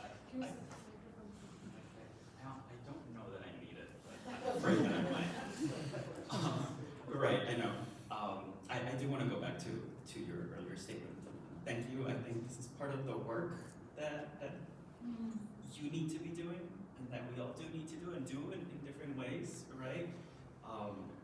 I'm constantly troubled by these intersections, right? Like I mentioned, the carceral intersections, and how fieldwork changes you sometimes, and so seeing that ball and chain, you're really just crazy. White supremacy is the hell of a drug, and this is part of the conversation that I do think like Latinos, Chicanos have to have internally, right? And call out that no, this is white supremacist, right? Like I look at the infrastructure, the carceral infrastructure that migrants are subjected to is so genealogically, it goes back to the slave patrols, right? And one thing that I'm like, you remind me of this right now is like you actively have to choose what type of ancestor you are going to be, right? And so I think like I've been working through the whole mestizo thing all my life, right? And so, you know, you have to make those decisions. And I think shame, social shame for people who aspire to be ICE agents, especially when they themselves are brown and are one generation, or they are the generation that would have been deported, needs to be called out over this. Because they are white supremacists, and that's it, right? Like they are enforcing white supremacist laws by a historically white supremacist state. And I don't really know that that's a controversial thing to say anymore because it's been so blatantly made obvious. Yeah, and so those difficult internal conversations are important. Well, I think you're talking about this over dinner. Yeah, we're talking about that. I mean, this is the moment when, like, my Marxism really comes out in me. And we have to remember, I mean, especially for Black and brown men, for which the family has been so pathologized, right? That, like, that, you know, as criminal, as lazy, as stupid, as, you know. So especially for Black and brown men, being able to provide for your family on one salary, that's a window that Black and brown men had for like 10 minutes, you know, when union jobs existed and whatnot. So I agree with you that in the end you're upholding white supremacy, but I don't necessarily know that every person who's anti-immigrant is doing it out of white supremacists or out of real anger about the fact that that dream is gone. The American dream, which they had for 10 minutes, it's completely gone. And I find the problem with the dream, you know, like this mythologized idea that everyone is going to own a house with 2 cars, you know, and be able to live on one salary. I mean, that was never entirely true, but we've been sold this aspiration, right? I mean, that's the thing about fascism, right? It harnesses on, you know, let's not forget, like, you know, Hitler and Mussolini were National Socialists before they became fascists, right? And they tapped into populism, they tapped into the anger of, you know, underemployed and exploited workers once they got in bed with the capitalists, right? Which at the time were, a lot of those capitalists were Jewish and they had their asses bit. You know what I mean? Like, but they really got in bed with it. And I think that that's exactly what Trump is doing now. Like, he's tapping into a legitimate anger that working class people across races have, and about this bill of goods we've been sold, right? And that's why he's successfully able to do that. Democrats suck at that. Like, they suck at explaining our contemporary process. Although I saw this Chinese kid do it incredibly on TikTok, right? It's like, they shipped all of your jobs. It's like he's just saying, like, look at America. They shipped all of your jobs to China and Mexico. And our government, China took advantage of it, and they invested in the people. And your government shipped all the jobs, created all this poverty for billionaires, right? To create more billionaires. I mean, let's not forget, Mexico went from having 10 billionaires to 24 after the passage of NAFTA. So this is who NAFTA, this is who the Free Trade Accord benefited, not the majority of the people. So I have a little bit more sympathy for our Black and brown brothers who voted for Trump, but only because of this kind of structural analysis. And Leo Chavez has an article about white resentment and blaming it on Latinos because they, like, white people feel like it's their birthright to move up this ladder. But he's like, the reality is that the labor market isn't structured in the same way. So then the blame gets placed on Latinos for taking the jobs and all of those others. And then Latinos blame them too, right? Because they're like, we were finally comments that, we finally arrived.